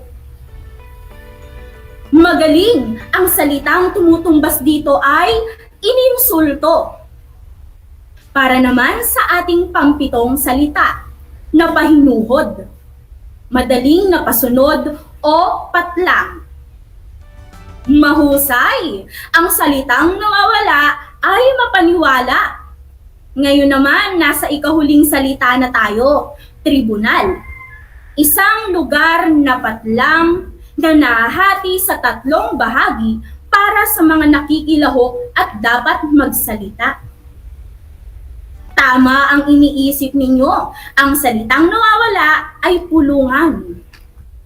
Kung tama ang inyong mga sagot, aba, ay ngayon pa lamang ay binabati ko na kayo. Napakahusay ninyo mga kapantas. Patunay lamang na handang-handa kayo sa ating aralin. Tayo na at tuklasin ang obra maestra ni Dr. Jose Rizal. Ngayon, narito na ang mga higit na binuod na Kabanata 14 hanggang 24 ng Noli Me Tangere. Ipagpatuloy na natin sa Kabanata 14 na pinamagatang Tasyo, Baliw o Pilosopo. Ipinakilala sa kabanatang ito si Don Anastasio. Siya ay anak mayaman at nag-aral ng filosofiya. Subalit, pinilit siya ng kanyang ina na magpari na lamang. Dahil labag sa kalooban, pinili na lamang ni Anastasio ang tumigil sa pag-aaral at mag-asawa. Sa kasamaang palad, magkasunod na namatay ang mahal na asawa at ina ni Anastasio. Dahil sa kalungkutan, inatupag na lamang niya ang pagbabasa hanggang mapabayaan ang kayamanan. Dahil sa pagpili niya sa karunungan, higit sa lahat, binanagsagan siyang pilosopotasyo ng mga may kaya sa buhay na humihingi sa kanya ng payo. Samantala, tinuring siyang baliw ng iba. Samantala, sa ating susunod na kabanata naman ay matutunghayan na natin si Crispin at Basilio. Sa Kabanata 15 na pinamagatang ang mga sakristan. Isang gabi, pinagbintangan si Crispin na nagnakaw ng pera sa simbahan. Dahil dito, sinaktan siya ng sakristan mayor. Sa takot, tumakas si Basilio. Dahil pinagbabawal lumabas ng ganoong oras ng gabi o curfew, hinabol at binaril si Basilio ng mga gwardya sibil. Kaakibat ng kabanatang ito ay itatampok na si Sisa. Kilalanin natin siya sa Kabanata 16 na pinamagatang si Sisa. Si Sisa ay isang mananahi na sa kasamaang palad ay nakapangasawa ng pabaya at sugalero. Lagi siya nitong minamaltrato. Sa parehong gabing napahamak sina Crispin at Basilio, hinihintay sila ng kanilang ina para sa hapunan. Subalit, dumating ang amang si Pedro at inubos ang kanyang hinanda. Nanlumo si Sisa, lalo pa nang nakauwi na si Basilio. Sa pagpapatuloy nito sa Kabanata 17 na pinamagatang si Basilio, tumambad kay Sisa ang kaawa-awang Basilio na may sugat sa noo. Nang hiningan ng paliwanag, tanging ang pagtakas lamang niya ang sinabi sa ina at hindi na ang pananakit ng sakristan mayor kay Crispin. Ibinahagi ni Basilio ang kanyang plano na magtrabaho na lamang sila ni Crispin kina Don Crisostomo at Pilosopo Tasyo. Nalungkot si Sisa na wala sa mga plano nito ang kanilang ama. Samantala sa Kabanata 18 na pinamagatang mga kaluluwang nagdurusa. Todos los Santos o Araw ng mga Patay nang tumungo si Sisa sa kumbento upang sunduin sana si Crispin. Subalit, sinabi ng mga kusinero ng kumbento na wala na roon ang anak at tumakas si Crispin kasama si Basilio. Pinagahanap sila ng mga gwardya sibil. Hinusgahan naman si Sisa at kanyang mga anak ng mga parokyano. Tila hinuhusgahan si Sisa na pabayang ina at anila pa matutulad din di umano ang mga bata sa kanilang masamang ama. Ipagpatuloy natin sa Kabanata 19 na pinamagatang mga karanasan ng isang guro. Isinalaysay naman sa kabanatang ito ang mga suliranin ng isang guro. Napilitan kasi siya na magtatag ng paaralan para sa mga batang Indyo sa may kumbento. Tutol ang nakaraang kura, si Padre Damaso, sa kanyang pamamaraan. Inaalimuran niya ang mga batang Pilipino at pinapadisiplina rin ang mga ito sa pamalo. Wala ring pagkakaisa ang mga estudyante at mga magulang na nagpapahinuhod sa praile.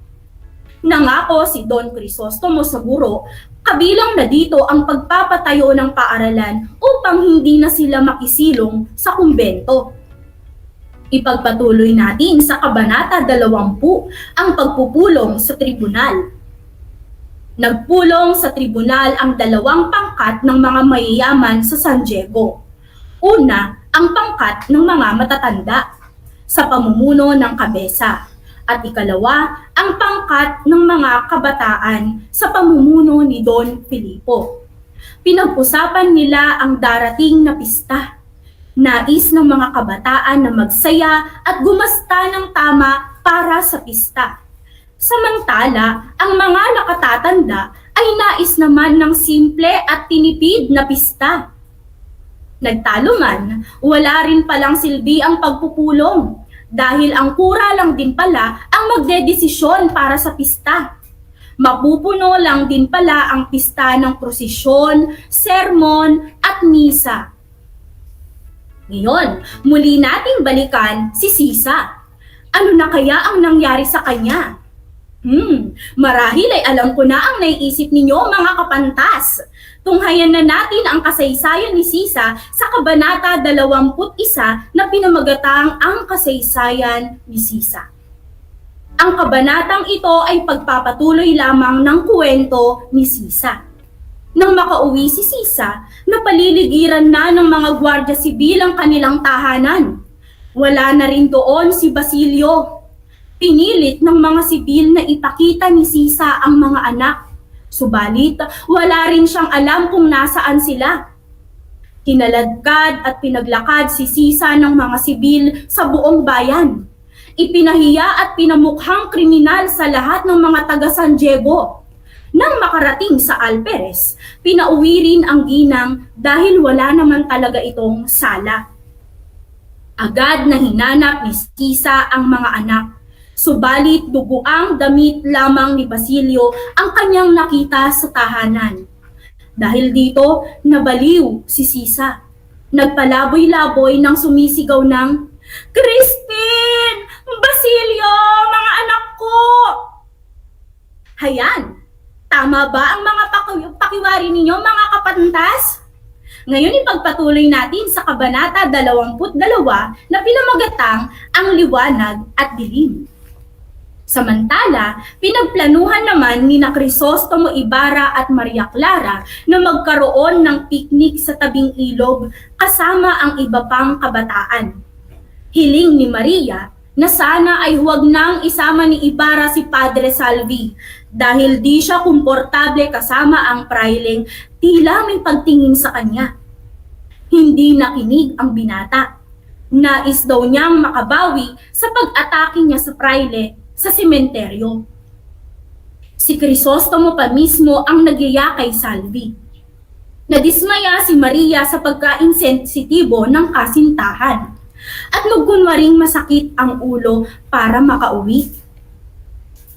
Samantala, sa Kabanata 23 na pinamagatang ang picnic, naghanda na ang mga kabataan para sa picnic sa tabing ilog ni na Crisostomo Ibarra at Maria Clara. Nang una, magkahiwalay ang mga sinasakyang bangka ng mga kalalakihan at kababaihan. Maya-maya, aksidente di umano, kinailangang lumipat ng mga lalaki sa bangka ng mga babae. Nagkakaroon pala ng ligawan. Kaya naman, nagsimulang magpakitang gilas ang mga kalalakihan sa pangingisda. Hindi rin sila nakahuli ni isa, sapagkat may buwayang umaaligid sa kanila. Bigla na lamang, ang misteryoso at matipunong piloto ng bangka ay lumundag upang makipagbuno sa buwaya. Hindi rin kinaya ng piloto ang buwaya, kung kaya sinagip siya ni Crisostomo na siyang nakapatay sa hayop. Nagpasalamat kay Crisostomo ang pilotong nagpakilalang Elias. Pagkatapos, nakahuli rin sila sa wakas ng isda para sa sinigang na pinagsaluhan nila sa tabing ilog. Ngayon, sa huling kabanata na tayo para sa araw na to, ang Kabanata 24 na pinamagatang sa kagubatan. Naisipang magtampisaw sa ilog ng mga kadalagahan. Naroon din si Padre Salvi, nakagagaling lang sa kanyang misa. Nagtago siya sa isang puno at nakikinig kina Maria. Mahihinuha na ang pinag-uusapan ay ang kasintahan niyang si Crisostomo. Nagselos si Salvi. Maya-maya, sa tabing ilog, kasama ang mga kalalakihan, pinagtalunan ni Don Filipo at ang kararating na si Padre Salvi ang naging kapalaran ni Sisa. Hindi lingid sa kanila na sakristan sa ilalim ni Salvi sina Crispin at Basilio. Pagkatapos, naglaro sila ng gulong ng kapalaran, isang larong may kasamang aklat ng panghuhula. Nang natuwa ang mga kababaihan, kabilang na si Maria Clara sa hula ng laro ukol sa pag-ibig, pinagpupunit ni Padre Salvi ang aklat. Hindi ito ikinatuwa ng mga kabataan. Asar-talong umalis si Padre Salvi. Samantala, pinaghahanap ng mga gwardya sibil ang kriminal umanong si Elias. Iyan ang kabuuan ng Kabanata 14 hanggang 24. Sana ay nakasunod kayo dahil magkakaroon na tayo ng gawain pagkatapos lamang ng ilang sandali. Muli, nakilala na natin sa mga kabanatang ito ang matalinong si Piloso Potasio at ang kapuspalad na si Sisa. Mahalaga ang mga tauhang ito sa nobela. Sa mga susunod pang kabanata, makikita natin kung paano magsisilbing ikalawang ama ni Crisostomo si Piloso Potasio. Samantala, ang paghihirap ni Sisa ay magbubukas sa mata ng mga Pilipino sa totoong kalagayan ng kanilang kababayan. Si Sisa at kanyang mga anak ay paglalarawan sa panghuhusga at pang-aabuso ng mga Espanyol at maging kapwa nila Pilipino. Nasabi ko nga kanina, may inspirasyon si Dr. Jose Rizal para sa mga tauhang ito. Sino na nga ba sila, mga kapantas? Tama! Sila ay walang iba kundi ang kanyang kapatid at ang kanyang ina. Tara, kilalanin na natin sila. Si Pasiano Mercado Rizal, ang ikalawa sa magkakapatid na Rizal. Siya ay maagang namulat sa pagkaalitin ng mga Pilipino sa kamay ng mga dayuhan. Ayon sa historiador na si Xiao Chua, lalong nag-alab ang kanyang pagkamakabayan nang binitay ang kaibigan ni Pasiano na si Padre Jose Burgos, na kabilang sa Gomburza o tinatawag na tatlong paring martir. Ito ang dahilan kaya kahit isa sa mga pinakamatatalinong estudyante ay nag-drop out siya sa pamantasan na pinamumunuan ng mga praileng Espanyol. Nakilala rin si Pasiano bilang isang general na nagdala ng kasarinlan sa Laguna. Matalino at makabayan, ang Kuya Pasiano ay naturingan ding ikalawang ama ni Pepe. Gaya kung papaano ituturing ni Crisostomo na ikalawang ama si Piloso Potasio. Bagaman mayamang babae, si Teodora Alonso Realonda y Quintos o mas kinikilala bilang Doña Lolay, ay nakaranas ng kalupitan sa mga Espanyol. Pinag-initan siya dahil lamang anak niya si Jose Rizal. Batay pa rin sa pananaliksik ni Chua, 2 taon siyang kinulong dahil lamang napagbintangan siyang pumatay. Ang pinakamasaklap, sa edad na 64 ay pinalakad siya mula Maynila hanggang Laguna dahil lamang di niya ginamit ang apelyidong Espanyol na Rizal. Ang pagpapalakad at pamamahiyang ito ay katulad kay Sisa sa Kabanata 21. Isang matapang at mapagmahal na ina, siya ang dahilan ng pagkausbong ng kabayanihan kay Dr. Jose Rizal at sa kanyang kuya Pasiano. Hindi mapagkakaila ang pag-ibig ni Jose Rizal sa kanyang inang si Doña Lolay, na siyang dahilan kung bakit nag-aral ang bayani sa pagiging doktor. Ngayon, oras na para ikaw naman ang tanungin ko, kapantas. Ikaw, mula sa mga tinalakay nating mga kabanata at mga ipinakilalang tauhan sa akda, sino sa kanila ang masasabi mong may malaking pagkakatulad sa mga mahal mo sa buhay? Sa iyong answer sheet, sumipi ng tauhan mula sa mga ipinakilalang mga tauhan ang masasabi mong may malaking pagkakatulad sa mga mahal mo sa buhay. Uulitin ko, sumipi ng tauhan mula sa mga ipinakilalang mga tauhan ang masasabi mong may malaking pagkakatulad sa mga mahal mo sa buhay. Ang inyong mga kasagutan ay maaari ninyong ipasa sa inyong mga guro sa Filipino upang magabayan kayo sa inyong isinagawang gawain. Tingnan naman natin ngayon ang mga kasagutan ng ating mga kapantas na nagbigay ng mensahe sa ating numero. Mula kay Vanessa ng Matatalaib. Okay, inihahalin tulad niya ang kanyang ina kay Sisa na kung saan hindi raw matatawaran ng pagmamahal para sa kanyang anak. Napakahusay.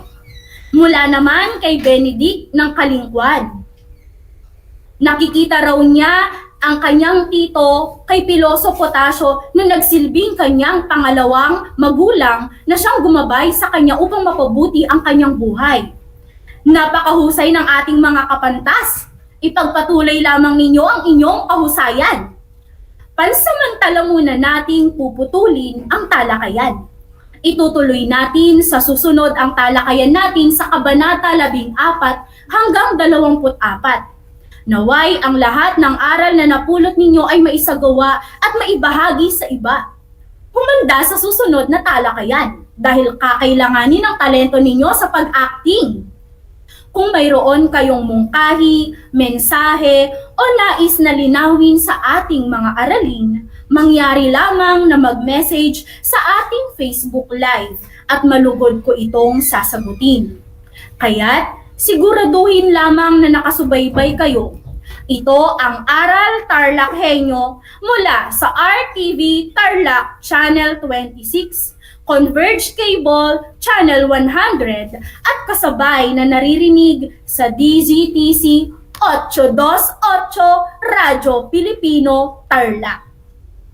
Ako, si Binibining Charmaine Gonzalo, ang inyong teacher broadcaster para sa Filipino ika-9 na baitang.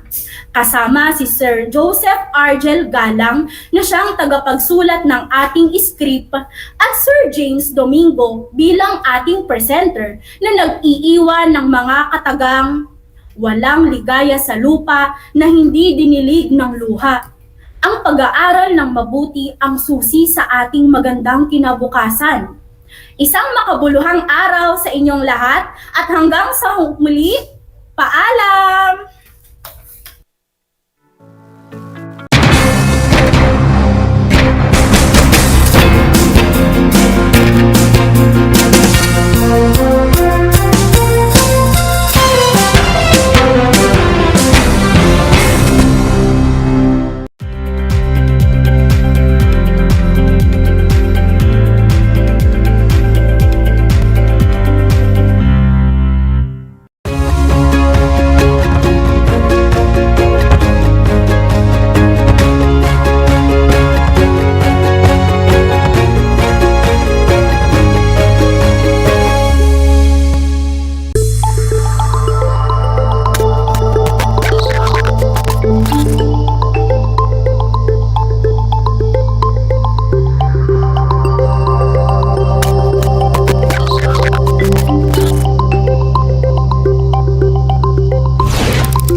Alam niyo ba na ang salitang yoyo at ang makabagong bersyon nito ay naimbento ng isang Pilipinong nagngangalang Pedro Flores?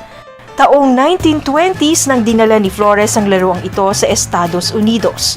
Sinimulan niya ang paggawa nito sa kanyang maliit na pabrika sa California at ipinakita sa mga tao ang iba't ibang tricks ng paggamit nito.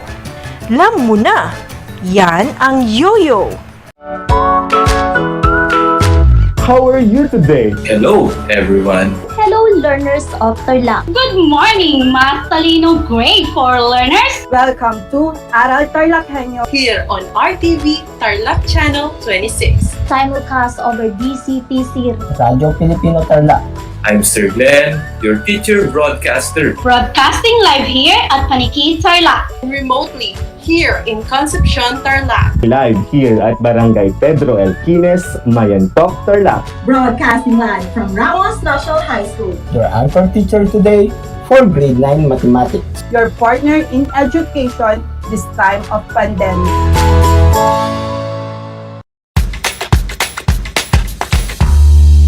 Alam niyo ba na ang whale shark ay hindi isang whale? Ang whale shark o butanding ay kinikilalang world's largest fish at tinatawag gentle giants. May sukat itong 12 meters. Maliliit ang ngipin ng butanding, kaya naman planktons o maliliit na hipon at isda lang ang kaya nilang kainin. Simula noong 2011, marami nang nahumaling mag-whale shark watching sa Oslo, Cebu. Alam niyo na, yan ang whale shark!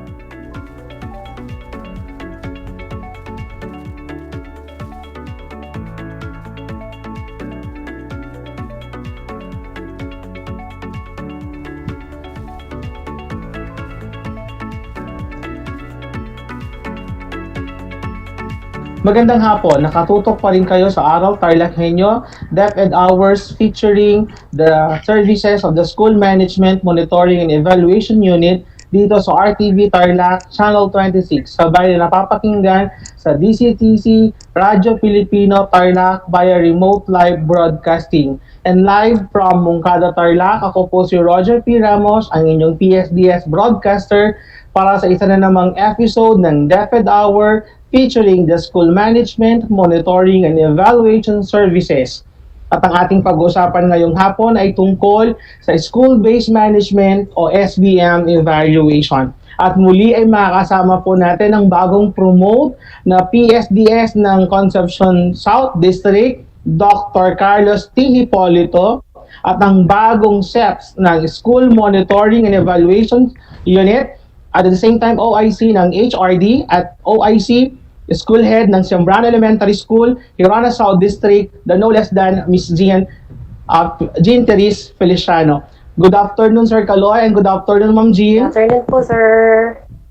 Good afternoon, Yes, Sir po. Roger. At good afternoon din po sa lahat ng mga nakikinig sa atin ngayong hapon na ito. Magandang hapon Yes. po sa ating lahat. Yes po, kami po ay natutuwa dahil nakasama po namin kayo ngayong afternoon.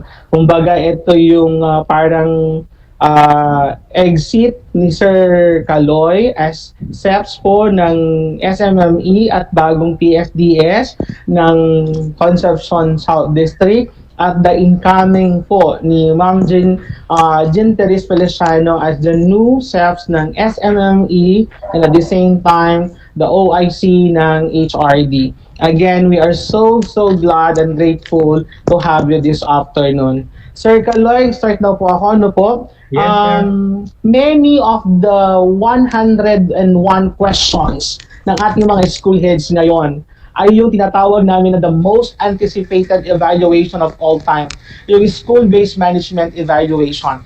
Pero bago natin pag-usapan ng SBM evaluation ng SDO Tarlac Province, kung meron man, ay pag-usapan muna natin itong napapabalitang Regional Memorandum Number 134, Series 2020, entitled Guidelines on the Online Validation Processes of SBM ng regional office. Sir, can you tell us about this? Affected po ba yung ating mga schools sa SDO Tarlac Province? Is this memorandum applied to all schools or some certain schools lang po?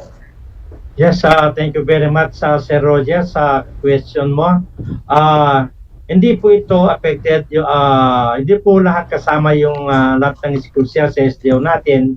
Instead, ang SDO Tarlac Province po ay nag-select lamang ng 5 potential schools na magiging entry natin sa regional level ng online validation.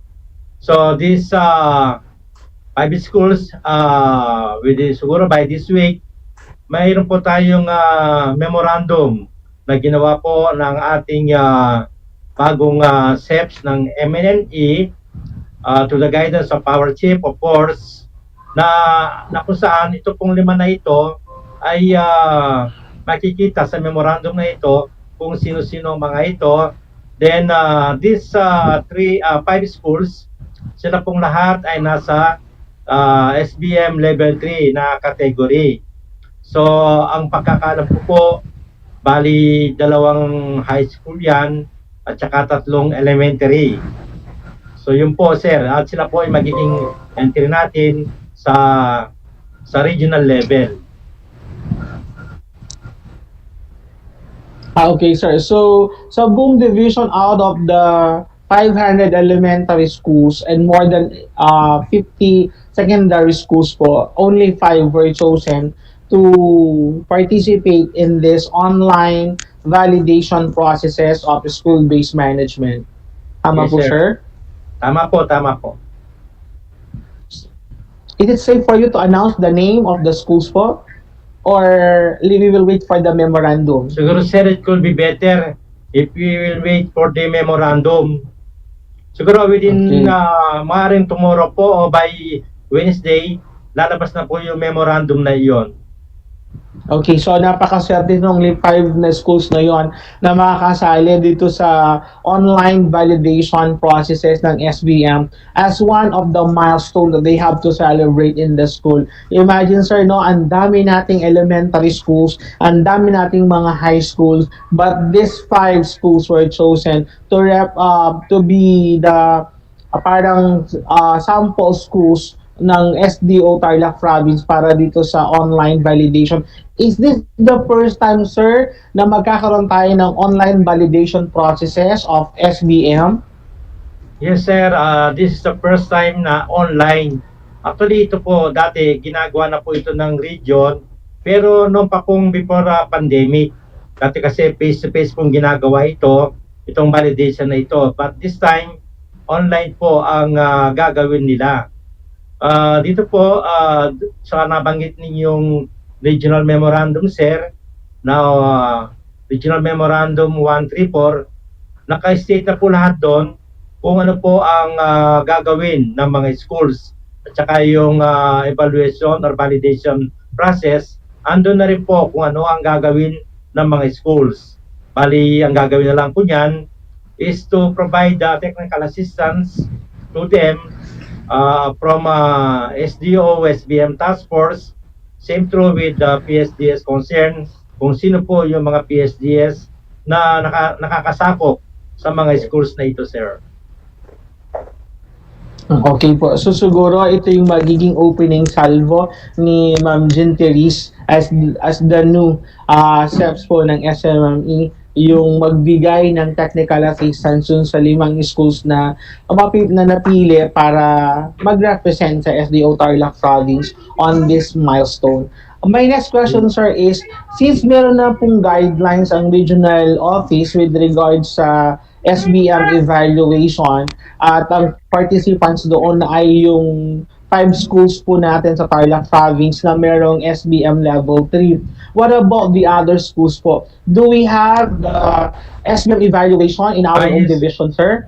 Or it will be suspended for this year and for next year, or we will have the SBM despite of the fact that we are experiencing this global health pandemic? Actually, sir, we are preparing a memorandum na kung saan lahat po ng schools i-validate pa rin po ng division, particularly sir yung mga nasa level 1 and 2 at dito po na kung saan ay meron po tayong validation team na mabubuo, bali 4 na team po yan. Then, these 4 teams, meron po silang kanya-kanyang mga members po, saka team leader. So, okay, sir. So, for the information of everyone, SBM evaluation for school year 2020-2021 will pursue despite of the fact that we are experiencing this global health pandemic. Sir, what is the importance of this SBM evaluation that despite of all the things that is happening around us, especially the present global health crisis, what's the importance why we are conducting this SBM evaluation, especially on the performance of the schools? Yes, sir. Actually, though we are experiencing international pandemic, tuloy-tuloy pa rin po yung sa SBM natin. As all we know, being school heads, yung trabaho naman po natin ay hindi humihinto. Patuloy pa rin po yan. Lalo na po ngayong panahon na ito na pandemic, so lalo pa rin po natin pag-itingin kung paano po ang ginagawang pagpapatakbo operation ng mga school heads sa kanilang mga schools. At the same time, para matulungan din po natin sila, bigyan natin sila ng technical assistance for them on how to improve their SBM level of practice though we are in the midst of pandemic. So yun po sir ang dapat din nating tandaan, lalo-lalo po sa part ng mga school heads. So hindi po humihinto itong gawain natin na ito. Actually sir, ginagawa naman po ng mga schools natin yan. Kaya po kuminsan ang naging problema po natin, hindi po dinodocuments po ng ating mga school heads yung mga school activities nila. Kaya kuminsan, yan po naging problema.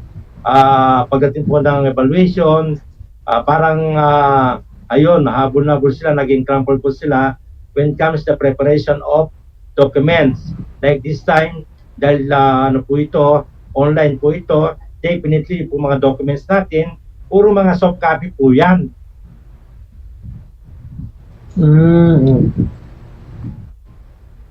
So yun po sir.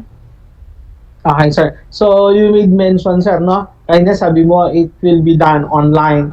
So ngayon magkakaroon tayo ng bagong sistema doon sa validation process kasi dati we are doing it face-to-face na kung saan the school heads and the task force member ng SBM ng school ay nagpresent ng mga documentations or documents as evidence ng kanilang practice. Ngayon naman sir, everything will be soft copies, parang ganun po ba? So actually sir, ganyan din po ang mangyayari.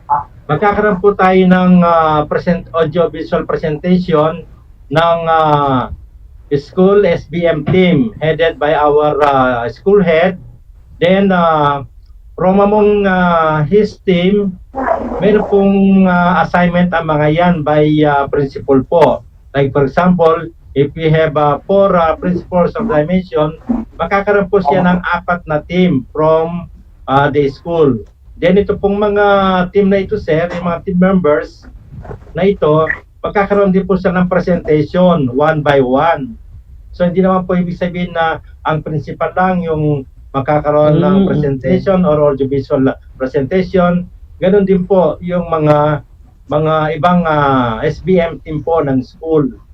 Then pag dumating po yung orientation naman sir, o yung yung validation, meron pong link na ibibigay sa mga team members na po na ito. Hindi lang po sa isang tao lang. lahat po sila ay magkakaroon po ng participation, hindi lang po yung mga teachers o yung mga team leaders, pati na rin po yung mga nasa community, yung mga stakeholders po nila. So kasama po sila during the validation. Kaya lahat po sila ng SBM task force po ng school, lahat po sila ay talagang gagalaw po, talagang magpapresent sila during their validation. Yun po sir ang magiging preparation po natin sa mga schools. Anyway po, sa memo naman po na ilalabas ng division, nakalagay naman po doon kung ano po ba yung process, step by step, before, during, and after the validations po. Mayroon po kanya-kanyang steps po yan, sir, na susundin ng ating mga school heads para in order for them as guide, para po hindi sila nalilito o para guided po sila sa kanilang mga ginagawa. Yun po, sir. Okay, sir, napaka-exciting ng ating magiging SBM online evaluation. So the principals will be preparing the soft copies of the documents. At the same time, will be presenting a PowerPoint presentation on the different activities that they have conducted in their school. So and then, ang bawat members ng SBM task force will be presenting yung kanilang mga evidences of practice sa kanilang mga evaluator. So parang ang magiging sir is meron kanya-kanyang may kanya-kanyang evaluator ang bawat dimension po natin. Ano sir? Yes, sir. Tama parang po, ganun po ba sir? Tama po, ganun po sir ang maaaring mangyari. Bawat principal, meron po tayong mga evaluators na nakadesignate po sa bawat principal na yan. Kaya po, kahit simultaneous natin gagawin yan, pwede po. Yes sir, parang mas mabilis pa siguro yung evaluation kung online. Sir, tanong ko lang ulit, how many minutes or how many hours ang gugugulin ng isang school para sa SBM evaluation na siya ay online evaluation pala siya? Actually, sir, dito po sa dinadrop na memo, during the presentation, meron lang pong 3 minutes ang school heads ng audiovisual presentation niya. Then, and a maximum of 1 minute per principal po ang apat na team. Then, magkakaroon po tayo ng post-evaluation. Yung magkakaroon po ng post-conference with the team. Siguro sir, approximately mga 2 oras po matatapos sir yan by the school. O kung depende po, kung minsan baka po hindi po abutan ng 2 oras. Okay, sir. Siguro what excites me most dito sa online evaluation is hindi yung evaluation per se, kundi yung PA, yung sa post-con, dun sa evaluation, and then dun sa evaluation conference na kung saan ang team ng evaluator will be giving technical assistance to our school on how they can improve their SBM level of practice, just like what your team have done last SBM evaluation, on which after the evaluation of documents, the evaluator discuss kung ano pa yung ikauunlad ng SBM level of practice ng eskwelahan. So napakaganda po ng magiging papel ng SMME sa pagtupad ng ating mga school head ng kanilang mga tungkuling mapaunlad at mapalago, hindi lamang yung performance ng kanilang mga learners, kundi pati yung kanilang SBM level of practice. Sir Kaloy, before ako magtanong kay Ma'am Jean Therese, I would like also to know kung what if sir tapos na po yung isang school na nagpa-evaluate through online SBM evaluation but hindi pa tapos ang buong division, pwede na po bang mag-request yung school head ng certificate ng SBM level of practice? Kasi ito yung ina-attach po ng ating mga school heads, especially mga head teachers po natin na nagpaparequest ng Principal 1? Or do they have to wait until all schools in the whole division of Tarlac Province will be done sa kanilang SBM evaluation? Sir, sa pagdating po sa punto na yan, ay hindi pa po namin napag-usapan po ng team tungkol dyan. Depende po sa sasabihin nating Schools Division Superintendent. If right after the validation, ibibigay na yung mga certification na request nila. So, wala pa po tayong formal na sir dyan. Kung agad-agad, ibibigay kagad o patatapusin muna isang district o isang municipality o patatapusin muna yung buong division. Hindi pa po sir na pag-usapan yan tungkol sa mga certificates po na kailangan ng ating mga principal. So we know the fact na kailangan naman po talaga nila yan. Pag-usapan pala po sir. Okay, sir. Okay, sir. So, advice natin sa mga school heads na mag-wait lang po ng memorandum muna so that they will be guided throughout from the free evaluation to SBM evaluation online, tapos yung sa pagkuha ng mga certificate of SBM level of practice sa SMME office. Ngayon naman, thank you so much Sir Caloy for your time. Mamaya mag-uusap pa po tayo. I know magkakapag-usap pa tayo. Sana mayroon pa tayong oras later. Ma'am Jean, I'm so excited na malaman na ikaw na po yung bagong sets ng SMME. I know with your creative minds, with your innovations, I know you can do a lot sa SMME at sa pagtulong sa ating mga school heads na mapaunlad yung kanilang mga SBM level of practice. Ma'am Jean, what are your plans para maibigay yung mga services ng SMME sa ating mga schools, particularly sa ating mga teachers at sa ating mga school heads? Good afternoon po, Sir Roger. Good afternoon din po, Sir Caloy. And good afternoon po sa ating mga tagapakinig at ating mga manonood po. So, it is an honor po to be part of the SMME unit, and pinaka-core po dyan ang school-based management. And as regards po sa plans, first po is to strengthen the provision of technical assistance to our school heads. And this technical assistance should be timely and relevant to their needs. So kailangan po alam natin kung ano talaga ang sitwasyon at pangangailangan ng ating mga paaralan. Ikalawa po is the provision of training programs sa atin pong mga nagpro-provide ng technical assistance as well as sa mga key players in the implementation po ng ating school-based management. Sa ngayon po, at the same time, ako po ay OIC sa ating Human Resource Development Unit. And of course, we would like to foster po ang continuous improvement among our schools. If you would like to uphold po yung No Child Left Behind, I think it is a must that no school is also left behind. And that would be realized kung magtutulong-tulong po tayo from the division office, from the supervisors po, our public school district supervisors are very much approachable and willing to provide the assistance to our school heads. Of course, our school heads, the teachers, the community people, and even our student leaders po ay key players para ma-implement po ng maayos itong school-based management po. Okay, thank you so much. Napaka-comprehensive na. I know, sabi ko nga, with your success po as SEPs in HRD, alam ko dadalhin mo din yon sa SMME. Para ipagpatuloy yung mga advokasya, yung mga projects, mga programs, activities ng SMME, particularly sa pagpapaunlad ng ating mga eskwelahan sa aspeto ng school-based management. Right now, ma'am, perhaps ang dami mong mga plans, ang dami mong mga iniisip.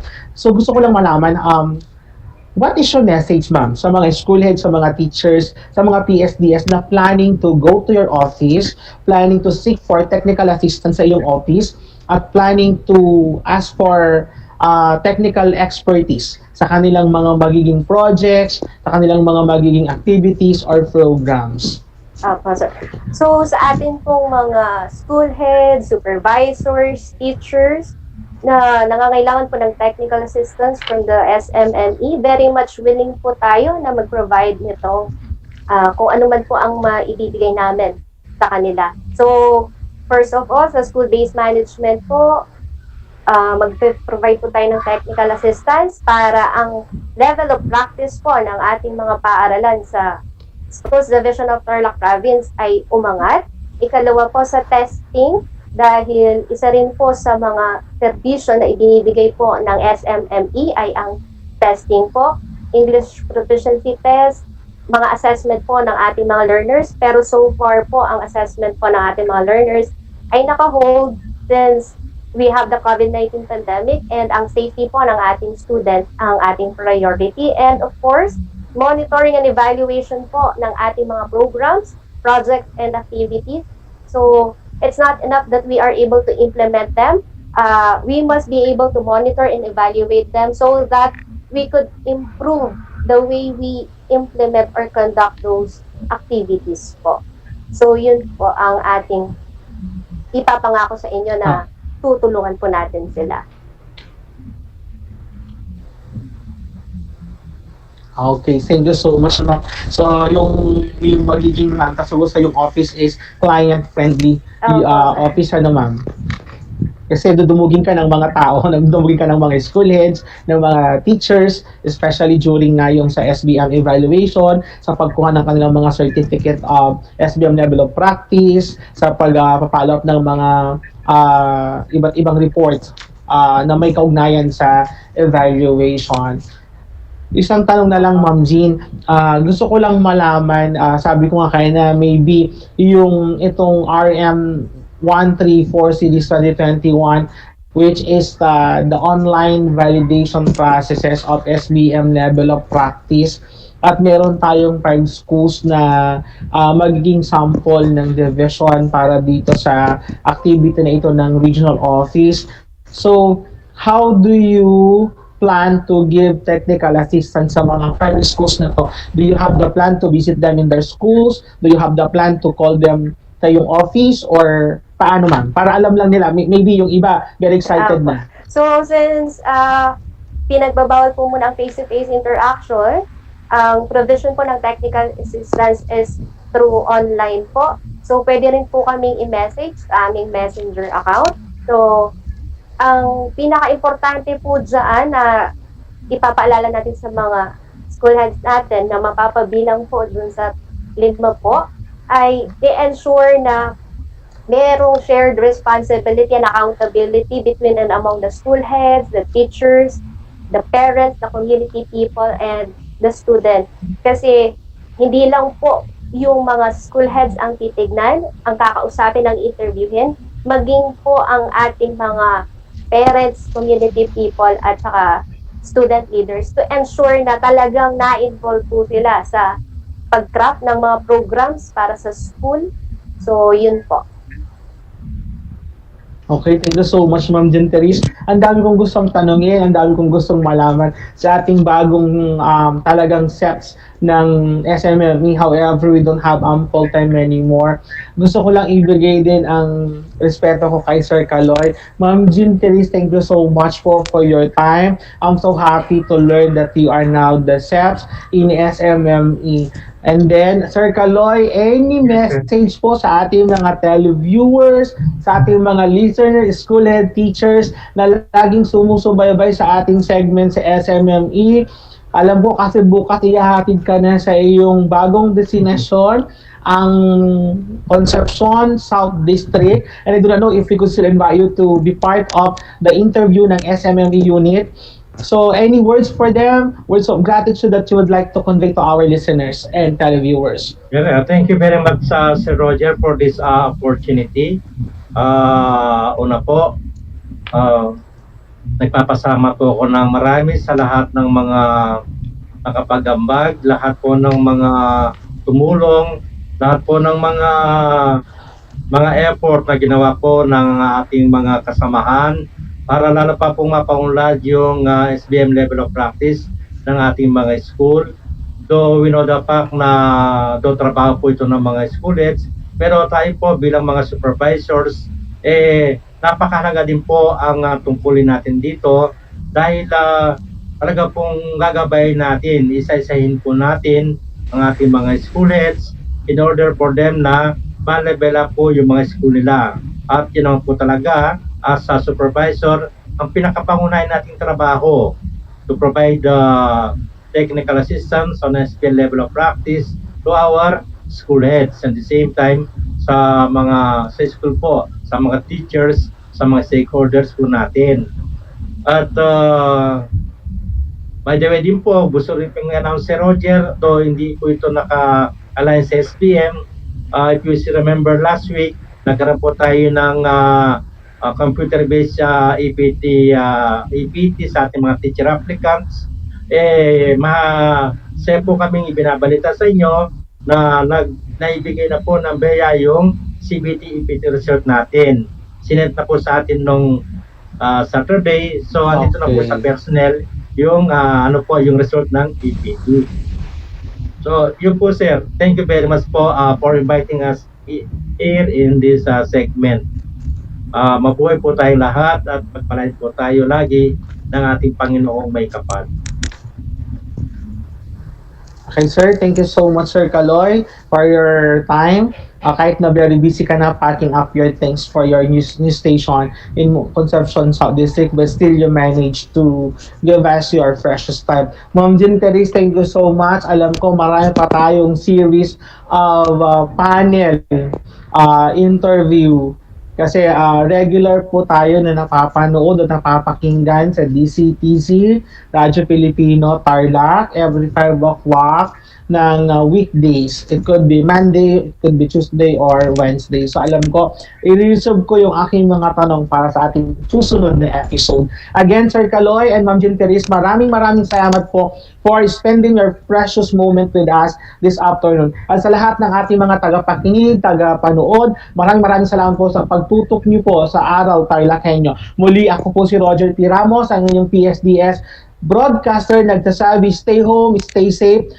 Mag-ingat po tayong lahat. God bless you all and good afternoon.